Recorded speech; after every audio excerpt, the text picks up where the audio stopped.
consistency to all of the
or Werner can click the unmute there.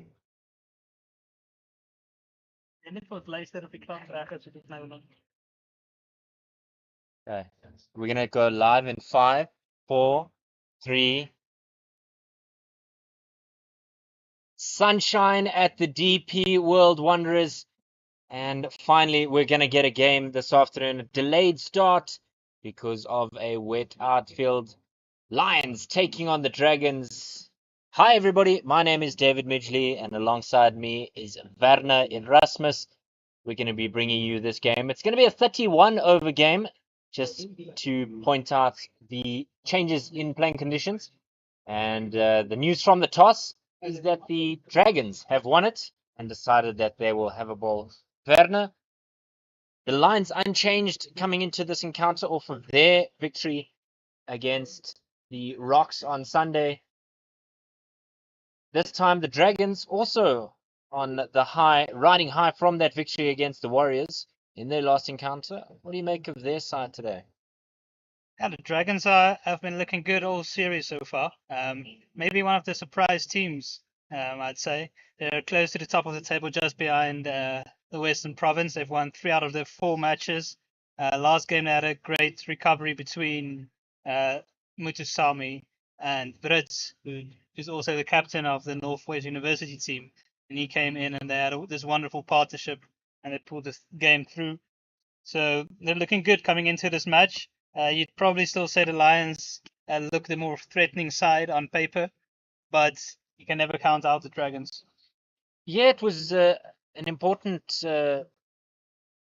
victory in terms of the context of the tournament itself. You spoke about the Northwest Dragons being somewhat of a dark horse side. They'd struggled across the 3 formats because remember, the side that's at the bottom of the combined log at the end of the South African summer in 2023 will be relegated to Division 2. So sides fighting for their place, and Dragons currently find themselves at risk here, Werner. So they'll want to put together a couple of good performances here in the One Day Cup to elevate their overall standing on that combined log. Yeah, they definitely do. It's a tight fight between them and the Knights. They're edging the Knights at the moment, so they need to keep the momentum going. As you said, they've been finding it hard in the 4-day series so far. So they have to make up the points here while they can, and before the 4-day series starts again in February after the SA20. Absolutely. And this broadcast is proudly brought to you by Cricket South Africa.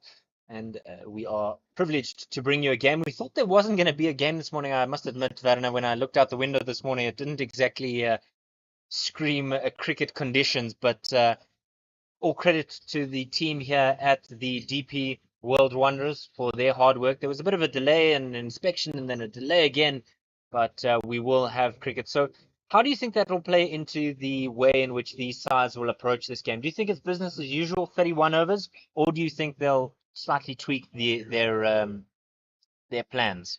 Yeah, it's a tricky one. Just it's not quite a 20 over match, but it's not a 50 over match. So you do probably want to tweak things a bit. Maybe send in your harder hitters a bit earlier if you get off to a good start. Of course, the Northwest have won the toss and decided to bowl first, which is probably a good start in a match like this when you don't know exactly what a good score will be. It is the better route to go and bowl first. So they have that advantage going into this. The Lions, they will have to set themselves up early. Of course, they have the in-form Ryan Rickleton at the top. They'll be looking to him again to get them off to a good start. Yeah, it's a strange encounter today because if you remember in the previous structure of Cricket South Africa's domestic setup, these two sides were combined to make this their home ground alongside that of JB Marks Oval in Potchefstroom. So not really unfamiliar conditions to a lot of the guys here from the Northwest Dragons. And so does that take away from home ground advantage at all, or do you think it's certainly do you think that the Lions might still have the edge? Yeah, maybe it does take away from it to a degree. There's guys like Delano Potgieter, Outer Hawkins, that will definitely be quite familiar with this ground. They've played a lot here, and so that will stand them in good stead.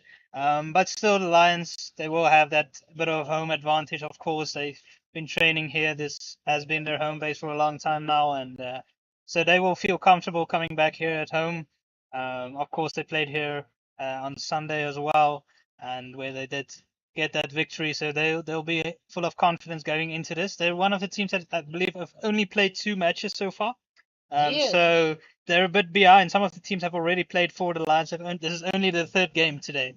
yeah, it's an interesting prospect. You know, the Lions not on top of the log, but they're completely unbeaten, and so coming into this fixture, and then Friday's game again against the struggling Knights, they would want to make the most of these two encounters, particularly because they would fancy their chances in the two encounters they faced off against some of their old foes in guys like Hardus Viljoen, who are part of that rock side, but too strong for them in the end. And it was Evan Jones really on the back end of that foundation built by Ryan Rickleton that certainly dispatched the Rocks bowlers to all parts, and including a six that ended up in the maybe the fourth hole here at the Wanderers golf course adjacent to the stadium. But I mean, how much of an impact will that make in terms of his confidence, not only within the SA, with the SA domestic structures, but also within this Lions side? Yeah, it's huge for him coming over from the Northern Cape Heat, where he had a fantastic season for them. Obviously picked up by the Lions. A promising all-round prospect.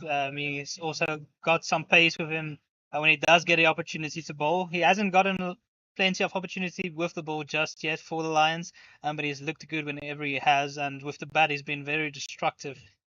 His name has also been talked about with the upcoming IPL auction not too far from now. So these games are not just important for this competition itself, but also for those guys, those people who are scouting and looking at potential cheap buys during the IPL auction.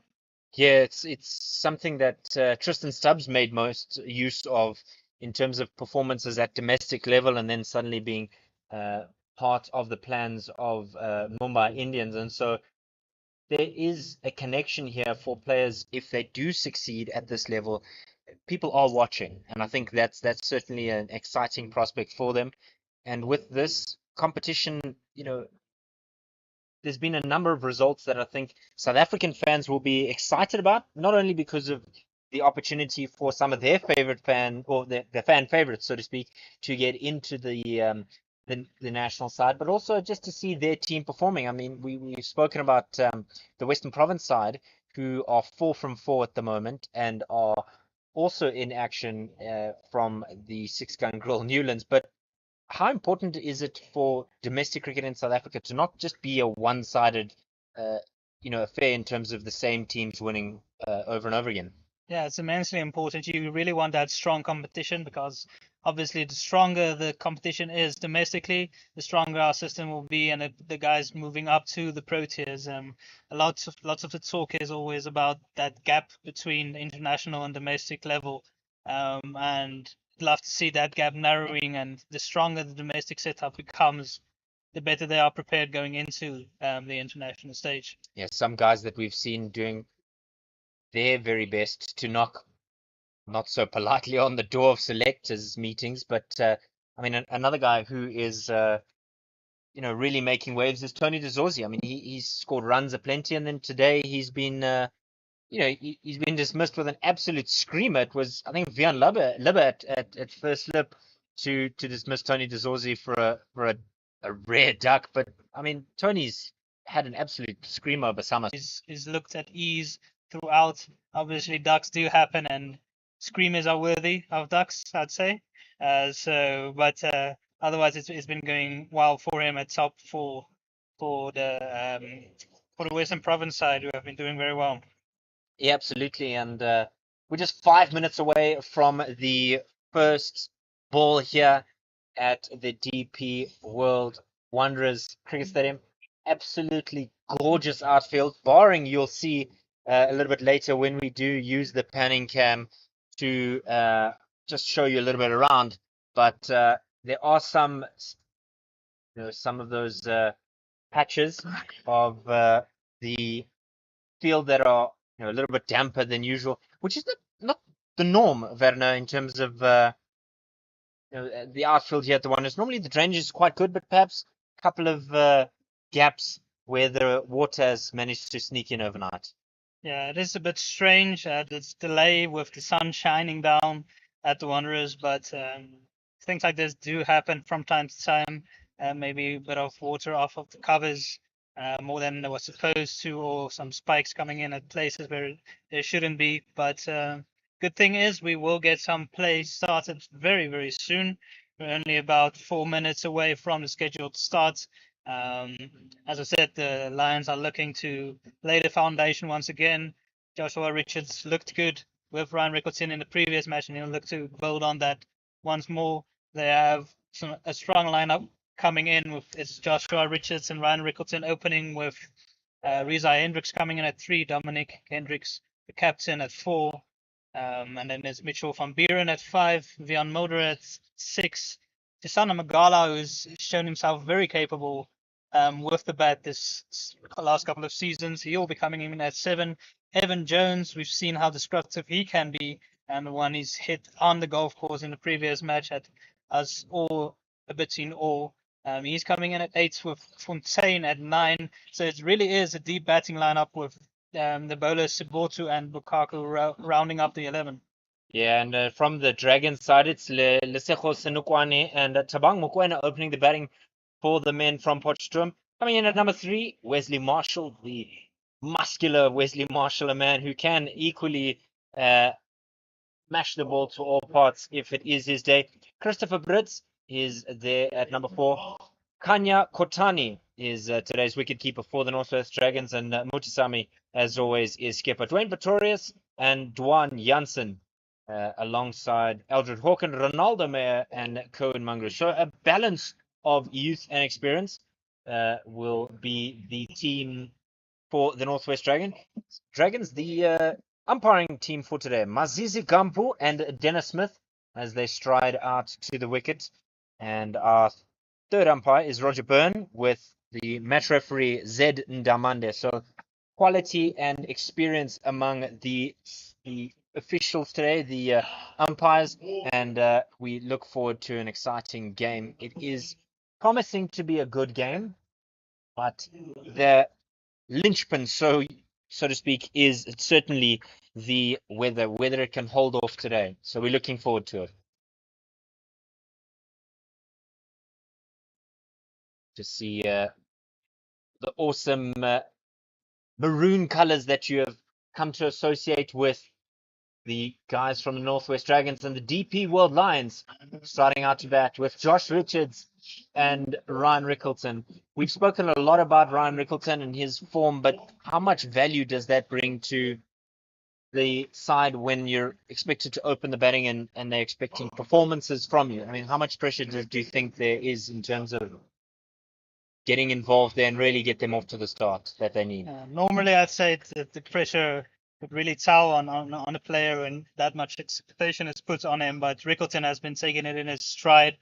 He scored those back-to-back centuries in the 4-day series before coming into this one-day cup, where he's made the first century and then a 99 in the previous match. He'll look to rectify that and get that conversion right this time if he does manage to get to 50 again. And we do see that it's Dwayne Pretorius' 100th List A match today. So congratulations to him, the experienced pro. He was also the leading wicket taker in the recent T10 series in Abu Dhabi, and he'll look to continue the good form here today. Yeah, it's something interesting because Dwayne Pretorius, having played most of his List A career here at the DP World Wanderers, and so he'll want to extract all of that experience. Cohen Mangru will be opening the bowling from the corner drive end. He'll be going to Josh Richards. Just a one slip in place, and the men out of the ring is just a man at square leg, a deep square leg. He's about 5-10 meters off the boundary, perhaps for a ball that doesn't quite rise as he would expect. And we're just hearing that countdown now from the stadium announcer. We're excited to get this game underway. Just one slip in place and one man out on the deep square leg boundary. Mangru goes to Richards. Left alone comfortably there. Good start there by Mangru. A little bit of width there. Maybe not really challenging Josh Richards with that one. But both gentlemen will know what is at stake here. Now got some nice shape with that first delivery. You could see he's testing that fuller length. Always important to make the batters play early on into innings. They do have the one slip to bowl at as well. Josh Richards, 691 runs and an average of 32.9. Cut away, and that'll be the first boundary and the first runs of this encounter. We've waited nearly 2 hours or more for it. And what a shot, son. Yeah, Lovely. Beautifully played by Josh Richards. He just waited on this one. It's too short and wide by Kevin Mungru, and it just sat up for him to put away. So far, the pitch is not looking too quick, so that was an easy put away for the classy right-hander. Yeah, just too much width. As you might hear the band striking up in the distance, almost competing with the stadium DJ, but emulating the vibes that you're known for at Gqeberha. Yeah, much straighter that time from Mangru. Good recovery. Josh Richards is somebody who likes the pull, and they've planned for that. Likes a bit of width as well. So they've planned for that with the man out on the deep square boundary. With this field, he can't afford to be too straight with the fine leg in the ring. So any bat on it just past him will run away for four. So important for Mungru to get his line exactly right here.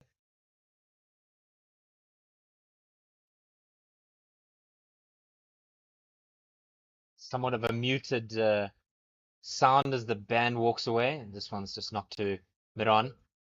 So just the one boundary and the one shot in anger, so to speak, for without loss.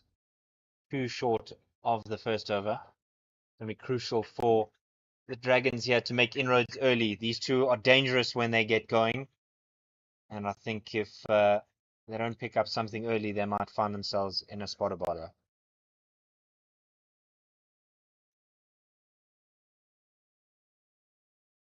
Resolute defense there from Josh Richards. It'll be interesting to see how the Lions approach this match. Of course, it's a reduced match, only 31 overs will be played, reduced overs for the bowlers as well. So it'll be interesting to see how that Josh Richards in particular approaches this. We do know that he is a free-flowing batter, and he does like to take the bowlers on whenever he gets the opportunity. Yeah, this first power play, just the first 6 overs of the game. Yeah, bit of line and length there from Cohen Mungru. He'll be happier with the way that he's finished that over. One gone at the DP World Wanderers. And the Lions, after having lost the toss, are 4 without loss.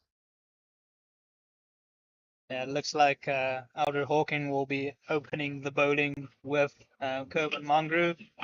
Important to use the new ball well here. In the partnerships, always building in partnerships, crucial, obviously, to get wickets early. Ryan Rickleton, of course, in fantastic form leading into this match.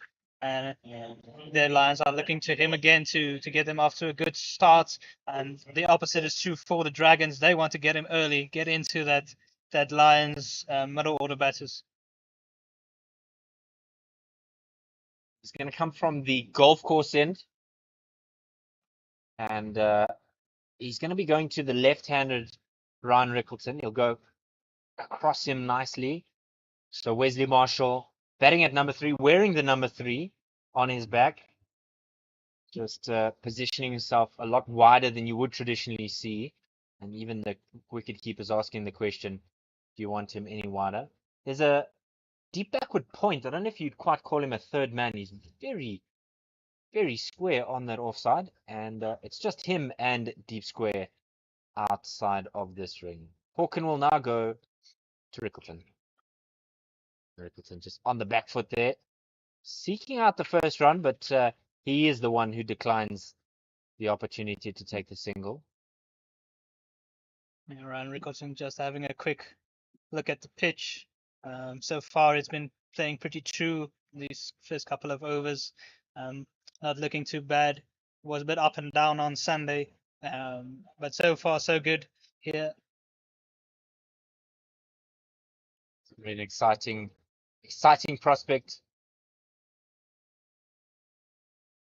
Because if you're stuck in the office, if you're listening in on the sly, you are just stuck in a meeting and you're checking the scores via this broadcast. Welcome, hello. Thank you for joining us. And if you are able to, please make your way down to the DP World Wanderers. I want to see your face so that we can enjoy this wonderful game of cricket. Tucked away on the leg side, but smothered quite nicely. So there's no run yet for Rickleton. The band is in full flow here at the stadium, getting the vibe going here. One of our fellow commentators would say enjoys a good vibe, does CT. Yeah, he's actually covering the Momentum Multiply Titans game against the Hollywood Bets Dolphins. So if you want to keep an eye on that game, you can find it on Cricket South Africa's YouTube channel.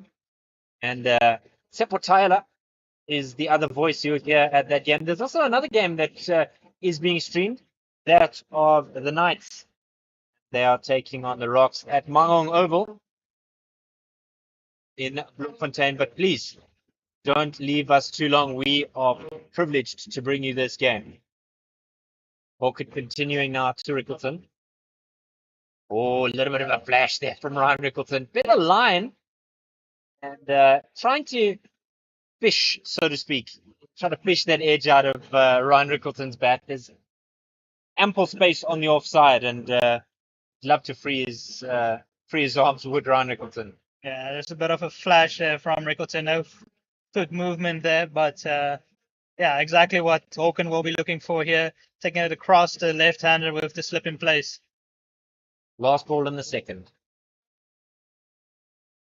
Driven, but not able to pierce the ring field. Unchanged. It's a maiden over. After two, it's four without loss. Beautifully bowled by Hawken. Good start for him here. Of course, Mangru will continue on the other side. He'll want to continue this good work for after 2 overs. Lions have 31 overs to make the best of it, put a score on the board here for the Dragons. Try and put it out of reach for them and give their bowlers something to bowl to. Joshua Richards will be facing up in the next over. Josh made a brilliant attacking century in the 4-day series for the Lions in his first game of the season. So he's looking in good form here. Just the one change in the field. Third man making his way out to the boundary. Pulled away on the onside.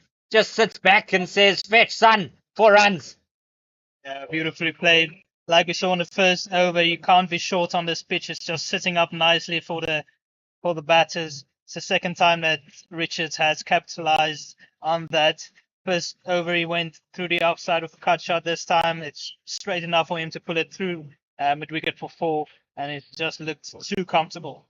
Just the experience from Munger needs to make sure that he just pitches that up a little bit. And if he does go shorter, he knows he's going to get punished with his pace.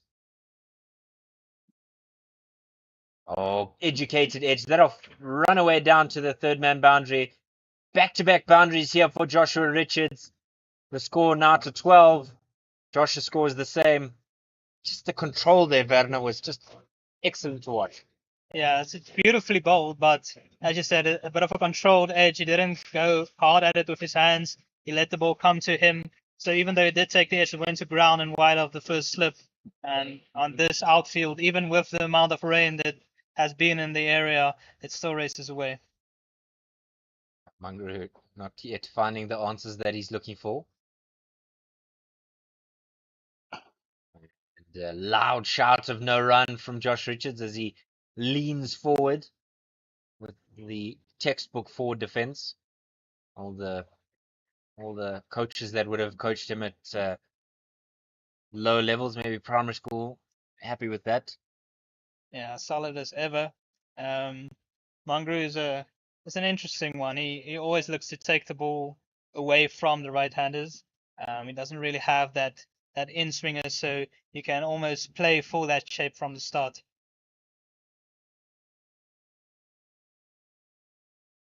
Oh, nearly chopped that onto his own stumps. You saw Josh Richards chasing after it, trying to punt it away, but that could nearly have gone wrong for Josh Richards.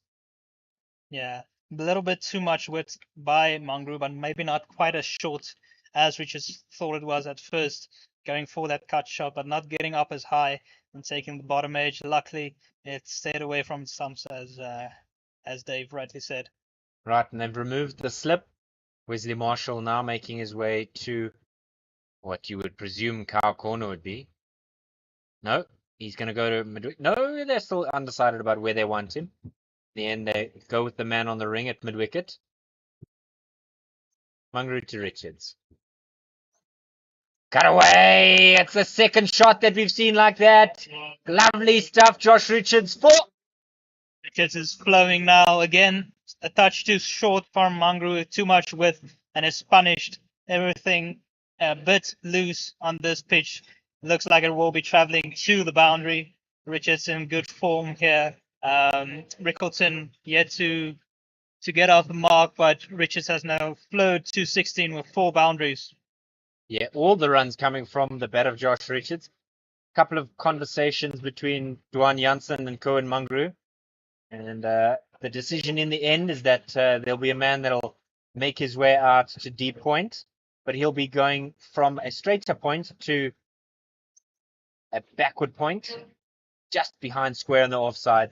Mangru's really got to clean things up here. Yeah, that's much better line there. They'll just get the one for it.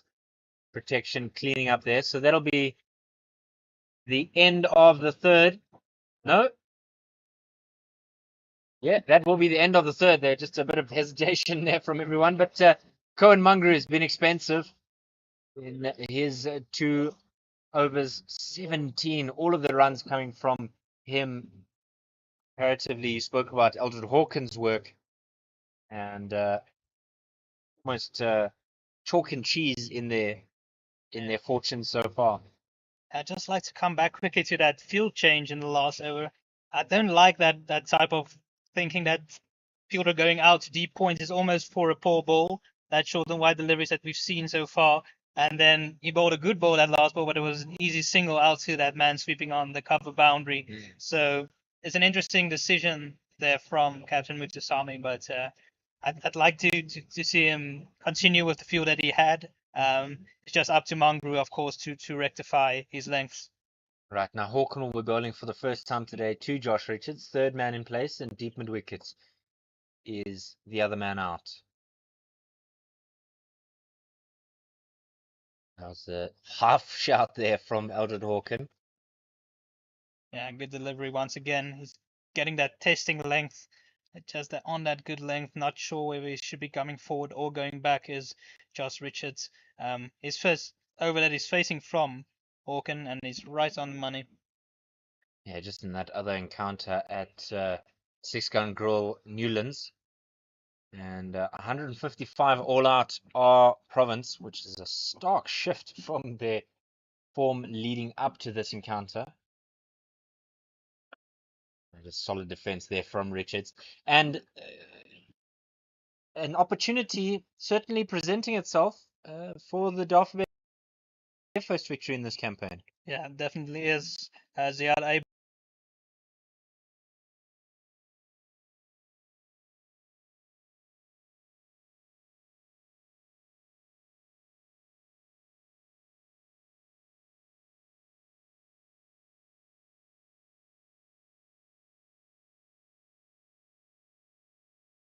Hit him up there a little bit. Did that last delivery. So cleaned up at third man. I'll just get the one for it. And the duel between old teammates continues here with Hawken bowling to these Lions.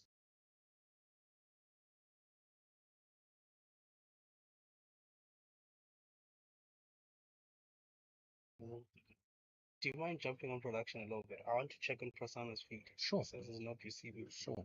So would you be Yeah, able to switch games? yeah, unmute and then. Yeah. Muted. Sorry, No, it's fine. Okay, I'm just gonna unmute quickly. Ryan Rickleton just works this one into the leg side, straight to mid wicket. Easier to get to after Mark. Alden Auckland has been bowling very well here this afternoon so far. Lions on 18 without loss.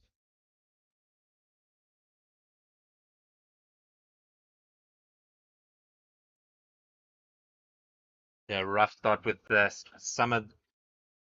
After a rough start with a little bit of, well, a lot bit of rain earlier.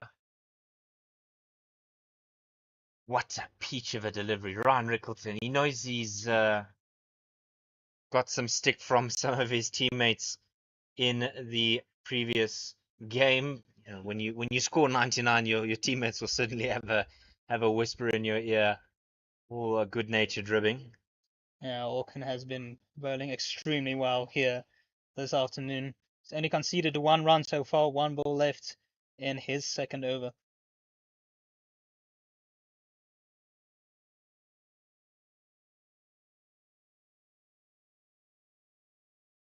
And again, worked out to mid wicket. That's the end of the fourth over. The Lions are 18 without loss. And Ryan Rickleton is yet to get off the mark, but Joshua Richards has been hitting boundaries all over the place at the other side.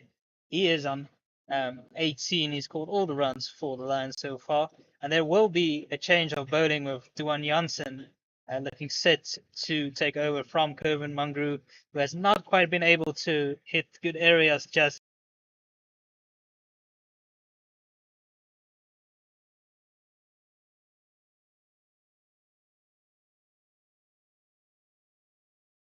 But Duan wants to stake his own claim here in this match. Of course, he'll play at the My Cape Town side in the SA20, and it's always good to put your best foot forward to get yourself into that 11 by putting in big performances domestically.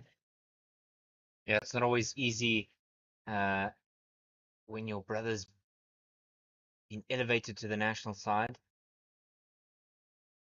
Lovely way to start your innings. Yeah, Yeah, it's good work. muted. It's muted. Well, how do I? He put on, yes, on the face, I think, on the eye. Okay. Okay, that's 3-2. Yeah, Duan Janssen needs to continue the good work that Aldred Hawking has been doing on the other side. Of course, Joshua Richards waiting for anything loose to pounce on.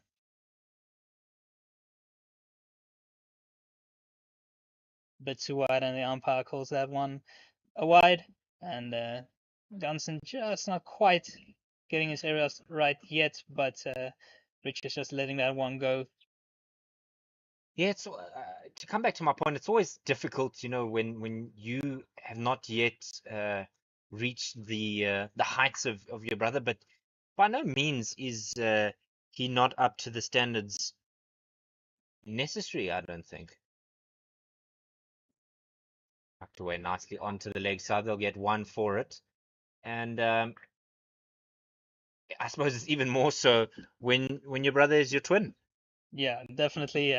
There's some fierce rivalry there. We saw Marco Janssen facing up to his brother for the first time in a 4-day series not too long ago, where he got him first in the first innings. He caught him in the slips. The second innings he bowled him clean. So it's definitely that brotherly rivalry, but Duan Janssen can definitely hold his own, especially in the white ball format where he's proven his worth with both bat and ball. He struck some nasty blows for the Dragons in the CSA T20 Challenge. Popped up over the men in the ring. Not really a convincing shot, but it's runs nevertheless as Ryan Rickleton gets off the mark with a 2. Rickleton was a bit scratchy in his previous innings as well on Sunday. Didn't get off to the best start, but he stuck it out on what was a tough surface that was a bit up and down. And once he got through that initial spell, he managed to capitalize and went on to make that wonderful 99. So he'll be looking for more of the same here, get through this new ball spell, get himself going with a couple of shots out of the middle of the bat.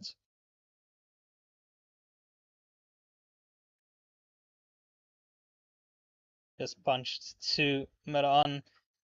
Dwan Jansen bowling much better lines here than Mangru was bowling so far in his spell. 22 without loss are the Lions. Of course, coming into this match, the Dragons won their previous match as well, with Brits coming in. He's captain of the Northwest University side, and he looked extremely good with partnership with Mutusami to lead them to victory. Worked away onto the onside. Collected by the aforementioned Mangru. Around here. Just one remaining in this, the fifth over. Going at 4.5 to the over, if your maths is any good. And just another field change here. Wesley Marshall trotting away through the cover region as they dispense with the slip. Jansen again to Rickleton. Ah, that is absolutely world class. An even better catch there on the boundary. Wow. Talk us through that one. Yeah, bit too straight from the one Janssen, just drifting into that pads, and Rickleton simply picks it up off those pads over the man at deep square leg, I should say, running around. Couldn't get to that ball as it went over the boundary. I think it was Vian Mulder just trotting around behind the boundary line and taking a catch to throw it back in. Not the way that Duan Janssen would have wanted to end that over after what looked like a pretty tidy over up till that stage. The Lions now moving up to 28 without loss after 8 overs. Ryan Rickleton well away now on 8. Yeah, it certainly would have eased his nerves to get a shot like that under his belt. He was unconvincing at best up until that moment, but certainly now he'll feel a lot more eased. What a peach of a delivery there, just beating the bats of Josh Richards. Such a prospect of talent is Josh Richards. Most of his form really coming with the red ball format of the game, but you just love to see a little bit more from him in terms of the white ball stuff. Averaging 33, it's not like he's horrendous, but he will know that he wants to put together performances that he'll be proud of and will want to work on to achieve. Yeah, we've talked about Rickleton not being at his best yet, but Aldred Hawkins certainly has been. He's been right on the money from the get-go.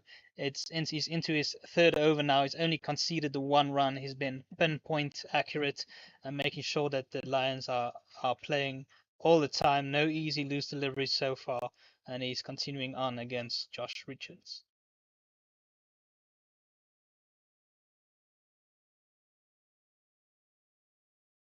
A loud shout of no there from Rickleton, but I think all credit must be given Werner to Evan and his team, the ground staff here. They've worked tirelessly to make sure that we actually do get a game. You'll see that there's a wonderful pile of sawdust there behind the umpire at the golf course end, and it was just a patch on the bowler's run-up area at the call it drive in that held play up. That's through to the wicket keeper there without much fuss. But it's never easy being a groundsman, is it? You've always got to work quietly, and sometimes when most people are not working, you're tirelessly trying to make sure that you produce a world-class venue. Yeah, it's at times a thankless job, and but they go about it in such a wonderful way, making sure that whatever play is possible will be possible thanks to their excellent work.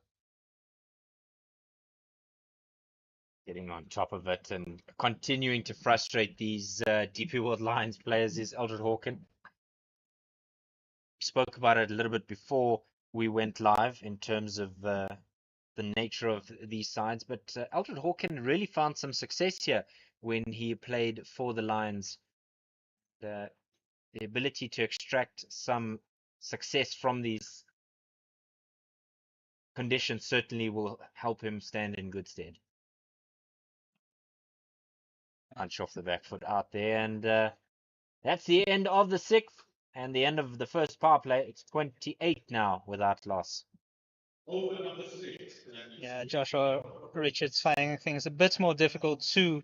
Hawken, he's been on the money, and yeah, looking good. Interesting that slips have been removed from both ends now. Clearly not a lot of lateral movement off the pitch. It's playing pretty true so far.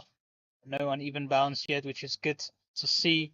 Duan Janssen will have to follow up that over a little bit bitter. He'll be disappointed with how he ended that previous one with Ryan Rickleton just flicking that off his pads comfortably over the boundary 4-6. Just has to rectify his line a bit here, not get too straight, even with the two men out on the boundaries on the leg side. Actually, it looks like they have three players outside, so it might be a it's probably the end of the power play now. Yes. Full toss, chipped up over the cover region, and that'll race away to the boundary. It doesn't have to look pretty, but it must be effective. And Ryan Rickleton has another boundary to his name. Yeah, again, a bit too easy there for Rickleton. Full toss outside the off stump. He just lifts this one over the infield. Not what you want from your bowlers here. You can't have one guy going so well to one side, but the others not following it up well. So important to bowl well in partnerships here. Otherwise, the pressure that gets created from the one side is just released on the other. Yeah, and like to repair the damage. Cut away. This will just be one run for Rickleton. He moves on now, and the Lions are 33 without loss. Remember that the Northwest Dragons, after winning the toss, decided they'd have a bowl, and it's always such a challenge when there has been a rain interruption or a delay of some kind, as to what the decision might be from the skipper. But Mutasami deciding that he'd have a bowl. Cut away, lovely stroke. It just looked like butter. Even better work there at the third man boundary. They'll get through for what looks like a single in the end. Surprisingly, it's two rather. My apologies. It was a lovely shot there by Josh Richards, but not not getting the positioning 100%. Yeah, wonderful late cut just behind point, but excellent work there from the man on the third man boundary, getting around and cutting that off, keeping it to 2.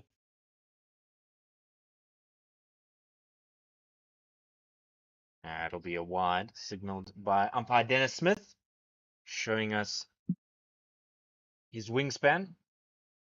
Yeah, it's been a bit disappointing from this end so far from the Dragons, first from Mongru and now from Janssen. They've been a bit all over the place. They haven't been able to find that consistent spot on a good length. It's been both sides of the wicket. It's been different lengths, and they need to take a cue from their partnership bowler on the other side. Back to the onside. Loud call of 2 early on, and then immediately no is the decision in the end. I like the intensity here from the DP World Lions. They certainly are playing positive cricket. Yeah, it's important. In games where there are large crowds and a lot of noise, it's important to have to show with your hands as well with the bat when you're running between the wickets, and they're still doing that now despite a slightly quieter atmosphere here. Sure, they will be able to hear each other, but it's good to them still seeing, making sure that the processes are right.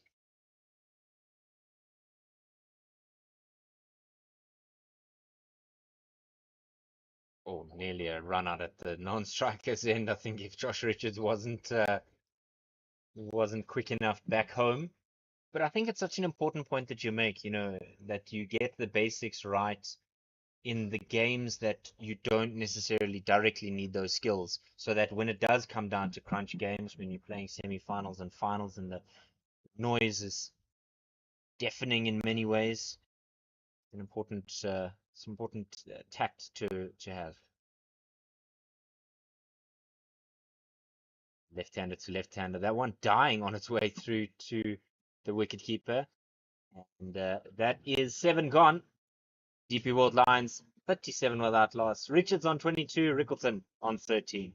Yeah, looked like a bit of a slower ball there from Duan Janssen to end that over. Just to get back to the point on doing the basics right, it's so important, the running between the wickets in particular, to always run that first run hard, put pressure on the fielders. I remember the match between the Warriors were playing and Jordan Harriman. He pushed one out into the covers and he was jogging along, and then suddenly the fielder picked up and threw out his side, and he ended up being run out just before getting to a half century, and he looked distraught. And so he should be the type of thing that you should make sure that you get right.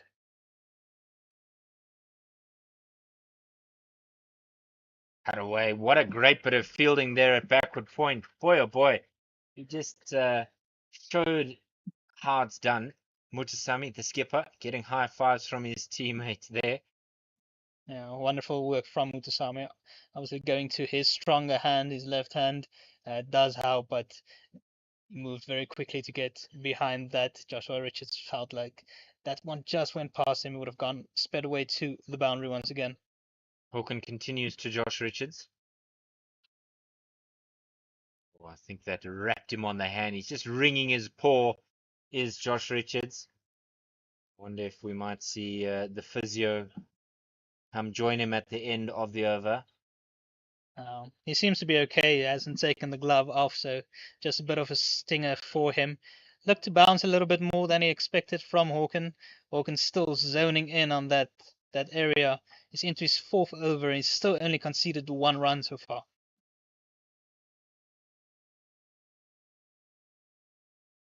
Cut away. That'll race away to the backward point boundary. Another 4 from Josh Richards, another cut stroke. And that takes the Lions into the 40s. Yeah, Josh Richards does favor that cut shot. Anything that is even slightly back of length, he loves to just lean back, wait for it, hit it behind square. And we've seen that so far in his start here. He's moved up to 26. He's doubled the score that Ryan Rickleton has, who is on 13 currently. That's the first boundary of Hawkins' spell so far. Wasn't too bad a ball, but Joshua Richards manufactured shot there. So he'll want to come back with a vengeance here, Will Hawken. Off the back foot is Richards. He's just punched that out to the offside.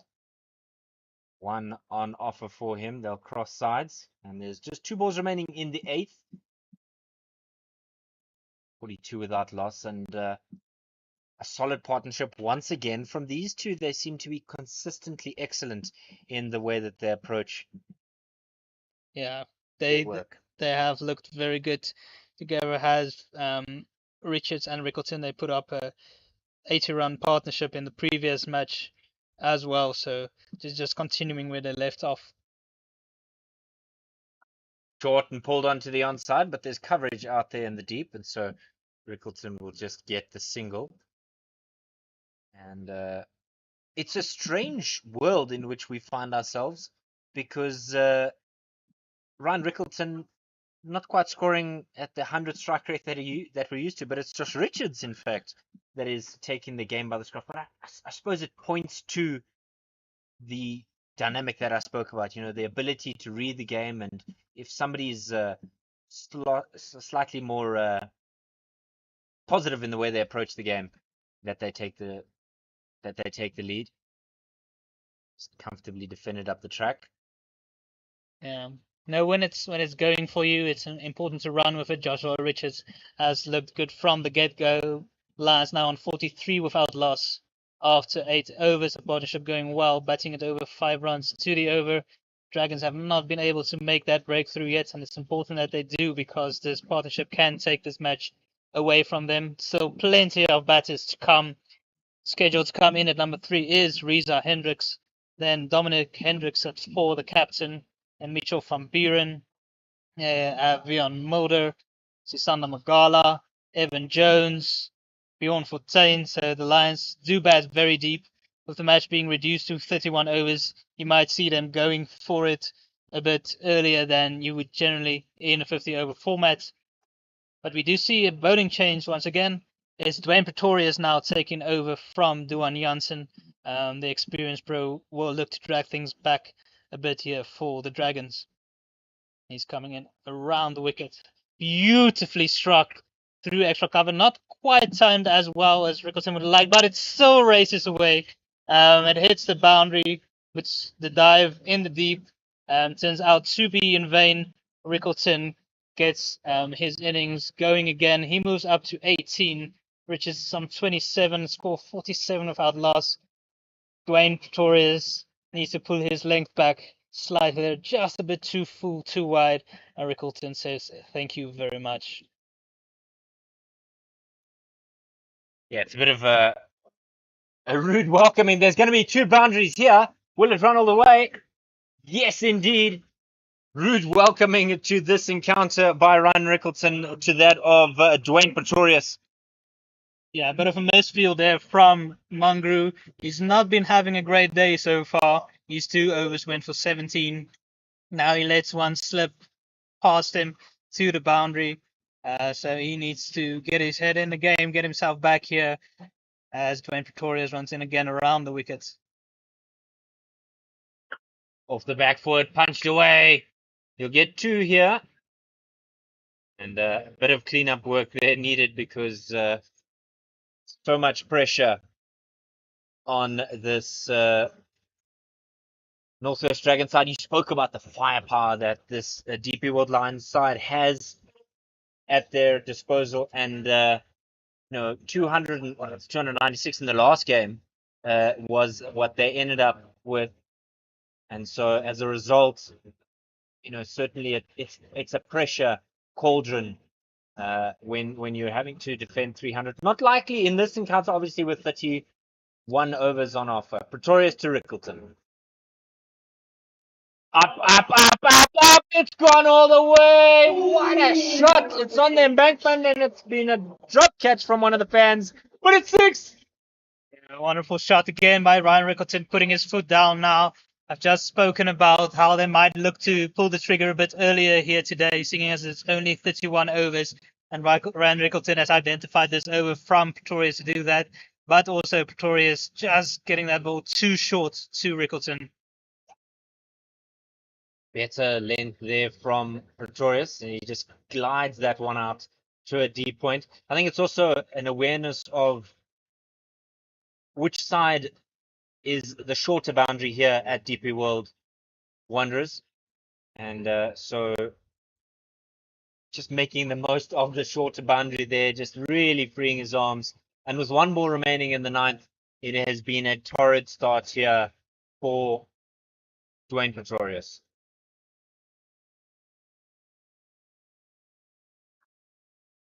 The single then to finish the over. We've spoken about the ability to maybe assess conditions a little bit better as visiting bowlers who are not really visiting for the first time, because like I said, a lot of these players would have played, but sometimes it can be your undoing because they know exactly what they can expect from you.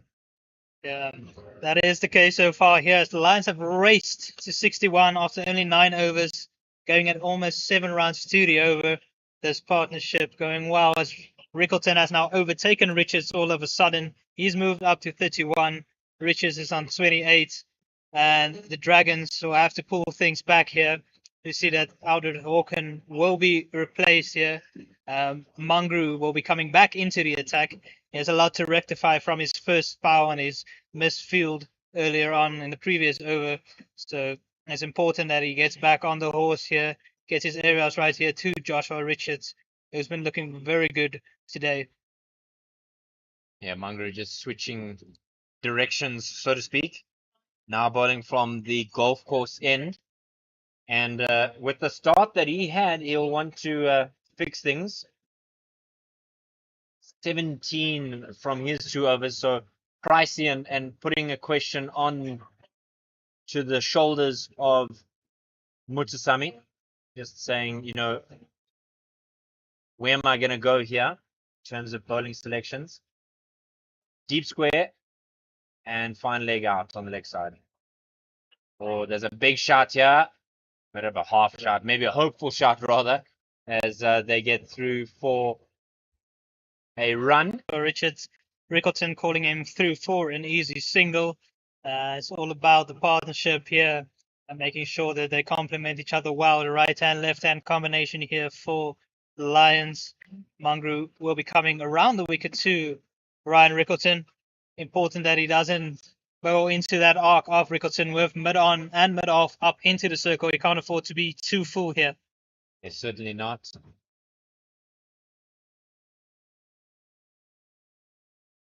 And it's the width this time. Just glided out to that forward point region. It's another boundary for Ryan Rickleton. And that release shot earlier, giving him the confidence. 66 now without loss. He's on 35. And Josh Richards on 29. Once again, Mangru over pitching too much with just an easy put away for Rickleton, not trying to overhit it, just placing it in front of the man at point. Sweeper had no chance to run away on what is still a very quick outfield at the Wanderers. 31 overs is the duration of the game. He comes round the wicket to Rickleton. Again, similar shot, this time in front of the man there, sweeping on the cover boundary. Lovely stroke, Ryan Rickleton, 4 runs and 70 on the board. Rickleton is enjoying himself here, laying into Mangru. He's just not quite able to hit his lengths here today. Rickleton, look, just continuing with the prime form he has been in, shouting to all who is watching, and look, I am here, I am good to go, and I am ready to take on the bowlers. He's just playing with that man out at the sweeper, who was a bit more straight for the previous one that he played in front of point. This time with the sweeper going more square, he plays it in front of him. And so just toying with the fielders here is Ryan Rickleton, who's now raced past Joshua Richards.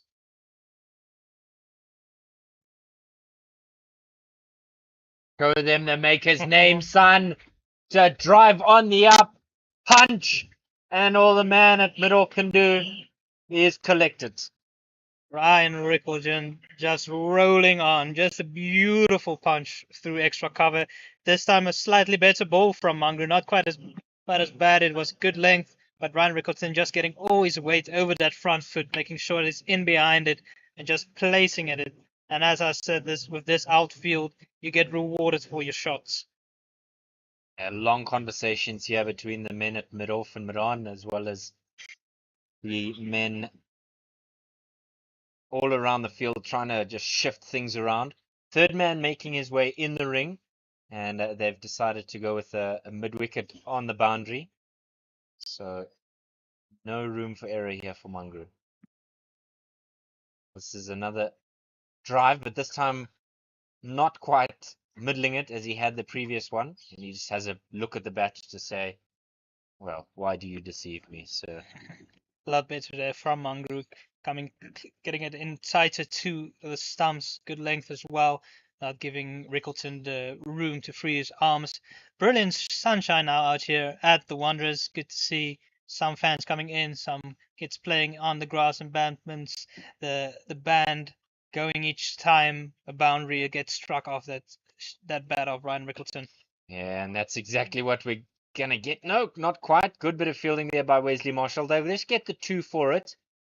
So nearly could have found its way to that boundary rope. But that is the end of the 10th. A third, nearly, of the game gone.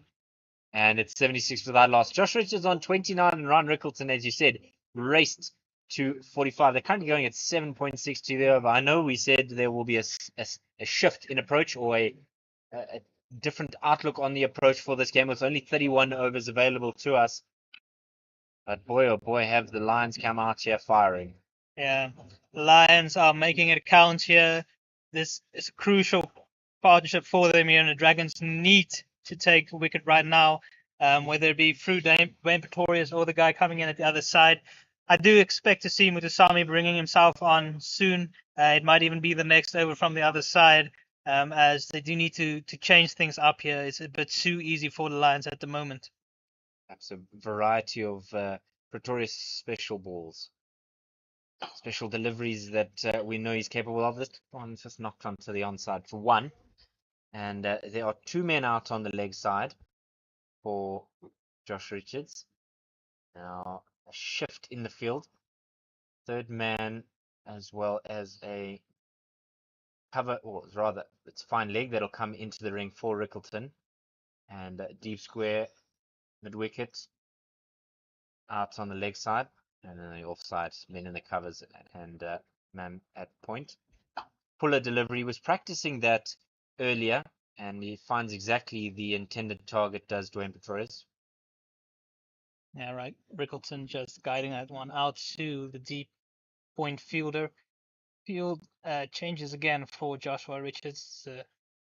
It's a nice thing of having a right-left hand combination at the crease, having to change the field all the time. Man out at third man at sweeper for now for Joshua Richards. Yeah, immediately the shout of yeah, yeah, yeah as he makes his way to the non-strikers end. Even if they're not finding boundaries easy to come by, they are certainly putting pressure on these Dragons fielders by immediately calling for the single. They want to put pressure. They want to play as positively as possible. These these cricketers at this level certainly know how to manipulate the game. Oh, beautifully played by Ryan Rickleton through the covers once again. Too full, too wide by Dwayne Pretorius.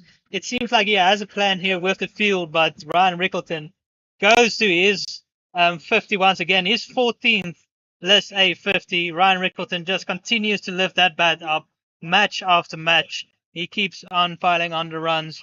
This one coming up of only 30 balls. He is racing along. Shake and bake Ricky Bobby. He'll want more of it.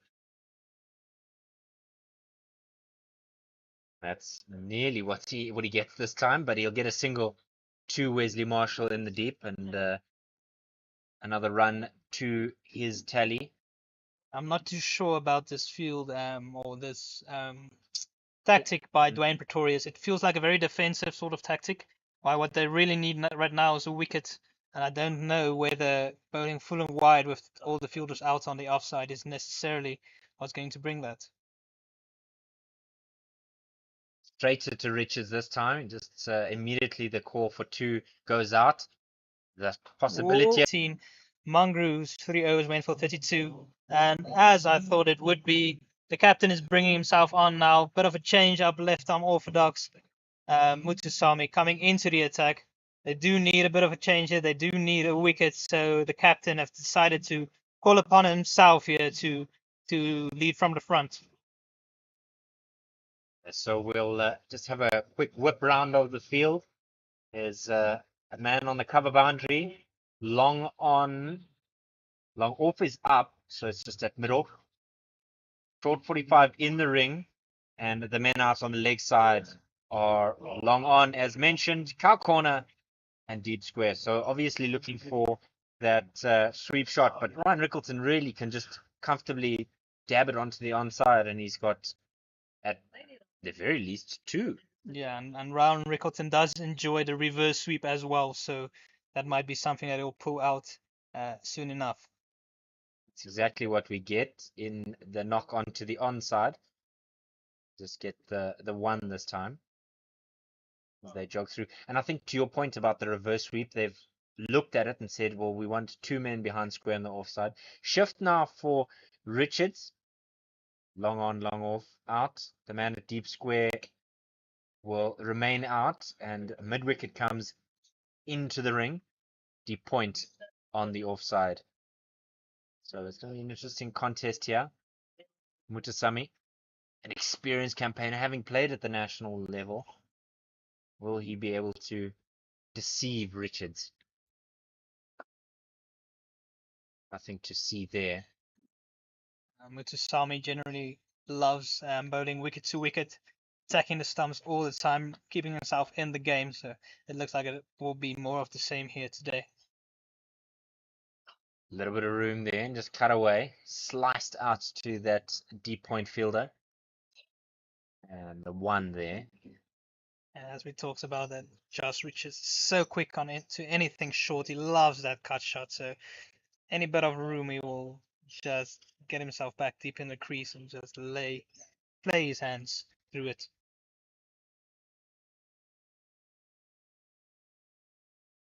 Hard sweep attempt there.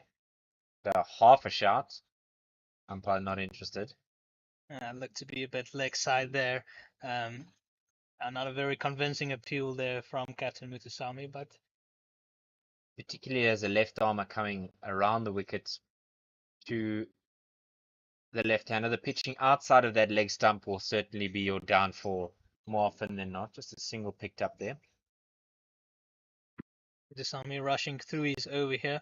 Made a little bit more difficult with the right-hand, left-hand combination, so the field does have to change anytime they rotate the strike. But Mutusami wants to get in a few quiet overs here to pick up a wicket as well to stem the flow of runs by the Lions. And hard, but on the bounce to Mutusami. Collects it off his own bowling. 12 gone. The DP World Lions 89 without loss. Richard started things off with a few quick boundaries of Kerr and Mangru, but since then it's been all Ryan Rickleton who's taken over the show. Raced past him, went to 50 as well, and now at 89 without loss, the Dragons are staring at a big total here. Of course, it's a reduced match. Only 31 overs is available to each team. Luckily, the sun has now come out, and fingers crossed we'll get a full game from here on out, all 31 overs aside. And we do see that Pretorius will continue on. Bit of a field change with the man at deep square coming into the ring, but 3 fielders out on the offside. I'm wide of the crease here. Trying to hang it out there for Rickleton, who just lathes his bat through this one, and Janssen does the cleanup work at a very wide long off. They get 2. Now, what this field does, it makes it quite easy for the batter in terms of knowing what is coming, because Torres is not hiding the fact that he's going to be bowling full and wide, asking Ryan Rickleton to reach for it. So you might see Ryan Rickleton shuffling across his stumps a bit here to counteract it. Again, full and wide from Pretorius. Executing the plan asked for by Werner, because he knows anything straight or towards the leg side will summarily likely be deposited onto the bank there. Much shorter off the left-hander's pads. And so you'll expect it'll be straighter this time to the right-hander. Bit more of a conventional field to Joshua Richards, with man out on deep square and deep in wicket. Down the wicket he comes, slashed away. Third man's got a lot of hard work to do, but he's not going to get there in the end. 4 runs. And you spoke about Rickleton coming across his stumps, but Richards deciding that time he wanted to come down the wicket. Upset the length of Pretorius. 4 runs. Yeah, it wasn't too bad a ball, but Richards gave himself a bit of room as he came down the wicket as well. Just throwing his hands through the line, getting it behind point. As we have mentioned a few times now, he loves that cut shot. Much straighter this time, and there's a loud call of yes from Richards. As the aroma of dried meat fills our nostrils here. If you're stuck in a meeting, thank you for being a part of our team as almost a third commentator, really. You would love to share your thoughts with us, I'm sure, in the comment section. But if you're not bunged up at work, please come down, because you're going to see lovely shots like that, just squared away behind square on the offside, and that'll bring up the DP World Lions 100. Unders come up of only 79 balls. Ryan Rickleton continuing with his good form. And what's also been noticeable, apart from the flowing boundaries, of course, has been the running between the wickets. There has not been a lot of dot balls so far. 60 for Rickleton. He'll continue facing Pretorius. A little bit of a pull back on the length there from Pretorius, and he's not happy with his fielder. perhaps not unhappy, but certainly disappointed that that wasn't a dot ball. But nevertheless, Rickleton will retain the strike after 13. It's 102 without loss. Yeah, and of course that also means that the 100 partnership that's come up between these two is continuing where they left off in the previous match. Rickleton has moved up to 61, Joshua Richards is on 39, and they've looked extremely comfortable at the crease. The Dragons haven't been posing enough questions to them. They haven't looked enough threatening enough. Apart from that early spell from Aldred Hawken, it's been all the Lions from here on out. And you see that Mutsami will continue on from his end. Still has the man out at sweeper on the offside to Ryan Rickleton, and at long on deep mid wicket and deep square the rest in the ring. Let's see if Rickleton wants to take on the captain of the opposing team. Yeah, he eyed up that sweep shot immediately, did Rickleton. He knew there was a man out there, so the control down to the man at deep backward square meant that he placed it perfectly. Just a single there, and now everybody shuffles around like a group of people playing musical chairs almost, because they're having to do it every single time these two rotate the strike.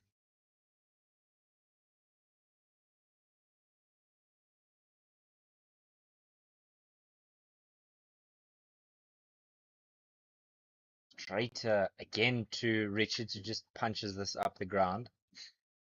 Over at Supersport Park, the Hollywood Dolphins have made another miraculous recovery. They were 38 for 5. They've ended up making 261 for 8.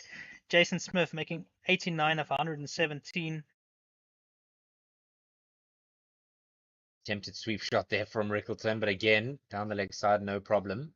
The other man in the runs once again was Bradley Porteous, who made 94 of 100, coming off 100 against the Western Province team as well. So he's been in exceptional form for them, coming in at the lower order. Talk about a resurrection. Rickleton on the back foot punches this away to long on and just meander through for one. Over at St. George's, the Warriors, who haven't won a game yet, has bowled out the Western Province team for 155. They haven't lost a game yet. So it's interesting to see how that match is unfolding. Warriors are currently 18 for 1 after 5 overs. Driven out hard to the exact same fielder by Richards, but this time he's at long off as opposed to long on. So these two comfortable to rotate the strike, going at 7.7 to the over. And boy, oh boy, is it difficult to ask questions here as a captain as to where the wicket's going to come from. Slashed away, but all too comfortable. 1 run available there. That's the end of the over. The Lions are 107 without loss. Over at the Mangwaun Oval at Bloemfontein, the G-Bet Rocks have posted a significant 333. Janeman Malan started things off with an 88 of 110, but all eyes is on Captain Fresco Adams, who's come back from his wedding, a new man. He made 63 of 39 deliveries, laying into the Knights bowlers who've been having a torrid time of late. Michael Copeland also making 67 of 51 deliveries. Good to see him really contributing well there. It's always a fascinating stat to see. You'll see it on all the social media platforms. Somebody's average before and after they get married, smashed, but not quite placed as he would have liked. So no run available there. Yeah, it's always just interesting to see how some of the players, their averages shift. I think often for the better when they do get married. It seems some guy, there's very few that dip quite significantly. Yeah, no, the Iceman, as they call him, is continuing on there, leading from the front. Yeah, mistimed there, but he'll get one for it. I think Adams might be one of those guys you could look out for in the SA20. Might go a bit under the radar, might not be the first name you think of when you look at the Paul Royal side, but he could sneak his way in there into the 11, and he's a handy all-round contributor. Both bat and ball is also very handy at the death. So definitely somebody that the Royals bid for in the auction, and for good reason. Try to go down the leg side. That'll be 4 wides. That's wayward from Dwayne Pretorius. Almost a bit of a dummy move with the leg there from Richards, but that was trying to follow him, failed. Yeah, Dwayne Pretorius has not been at his best here today. He's been struggling. He's already gone for 42 runs, and this is only, or 47 runs, and this is only into his fourth over now. So they've really been sucking into Dwayne Pretorius. His tactics haven't been working, or he hasn't quite been bowling towards his tactics. This is more conventional field here to Joshua Richards, but with mid on and mid off in the ring, he can't afford to be too full. Oh, nearly. That first wicket so nearly could have come. Josh Richards not quite getting the shot out the bag as he would have hoped. Got to ask the question, Werner. With 14 overs gone, will there be a drinks break at the end of this over? We haven't seen one yet. That is a good question, but with it only being 51 hours, it probably will only be one drinks break. So halfway, you'd expect drinks to be either this over or the next. Wonderfully bowled there by Dwayne Pretorius. Full and wide.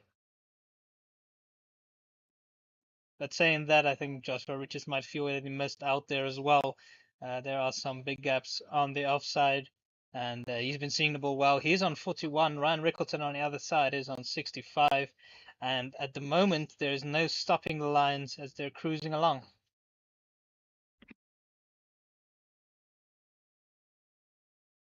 You realize now that you've said that there might be some Lions fans that want to come find us if a wicket were to fall here. Just one ball remaining in the 15th. Richards 41, Rickleton 65. This partnership now 113. Oh boy, are they on a flyer? Yeah, and as I said, they have a very lengthy batting lineup. You might see Dominic Hendricks moving down the order and might not even be used if wickets are falling here. A little bit of a full toss there, but able to squeeze it out. Third man does the cleanup work. Yeah, so with the lineup they have Reza Hendricks in next, and then Dominic Hendricks, but you might see him shifting down that order if wickets do fall. Mitchell van Buren can come in ahead of him. The big striking Evan Jones, I wouldn't mind seeing him coming in if there's only a few overs to go. So they do have plenty of options, do the Lions. But of course, these two are going well, so they'd love for the others to not even be needed as they continue on here with Captain Mutusami. These 2 overs have gone for 8, dragging things back a touch for the Dragons. Yeah, certainly leading from the front is the Dragon skipper. Just the one there. I think it's such an important milestone for any player to play their 100th game. A couple of weeks ago, we saw Lesiba Ngwepe making his 100th appearance for the Alphabet Warriors. Just pulled out there, pulled the handbrake, did Mutusama. Such a special day for any player to get their 100th cap. But it's tough when you haven't quite hit the mark as you would have liked. 12 runs to the over from Pretorius today. But he still has that extra skill in his pocket in terms of his batting. Oh, Rickleton giving himself room there to try and go over the covers, but he misses it as he goes for a big swing. A bit of a appeal there from Mutusami, or a bit of a gasp as he thought he might have had his man.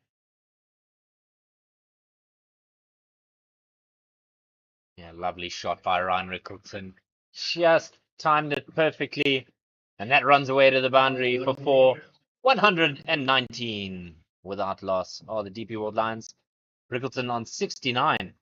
Richards on 43. Two balls remaining in this, the 16th over. Mutusami conceding a boundary. We were just singing his praises, and then he got that one wrong. When you've got your man on the leg side, square of the wicket, he's got to be in the place that you need him to be to prevent the sweep shot being a fruitful one. And they'll run hard there to collect two. Great bit of running from those two. Yeah, Ryan Rickleton moves into the 70s now.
Appetizer.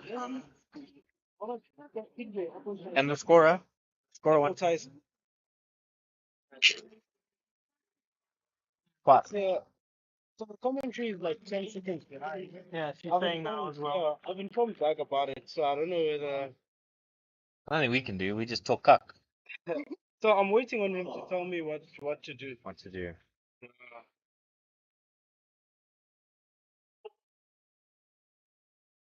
Louis, this is where you come into your four is in between overs. My guy's sitting down. You gotta be like, Yeah. show me the score, show me the fans. We want to talk cuck about them in between the overs. Come on, Louis. Yeah, show us the fans. People don't want to see the same thing. Give us a switch there, Mr. Producer. Okay, go. Here we go.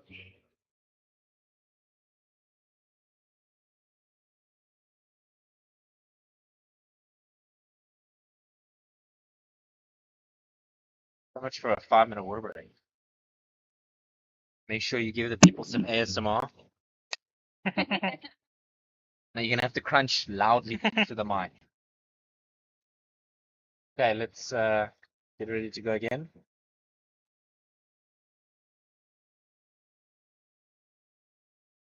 Welcome back to the DP World Wanderers on this wonderful Johannesburg afternoon. It was a disappointing start to the day in terms of the weather, but we are exactly where we need to be with cricket underway. My name is David Midgley, and alongside me is Werner Erasmus.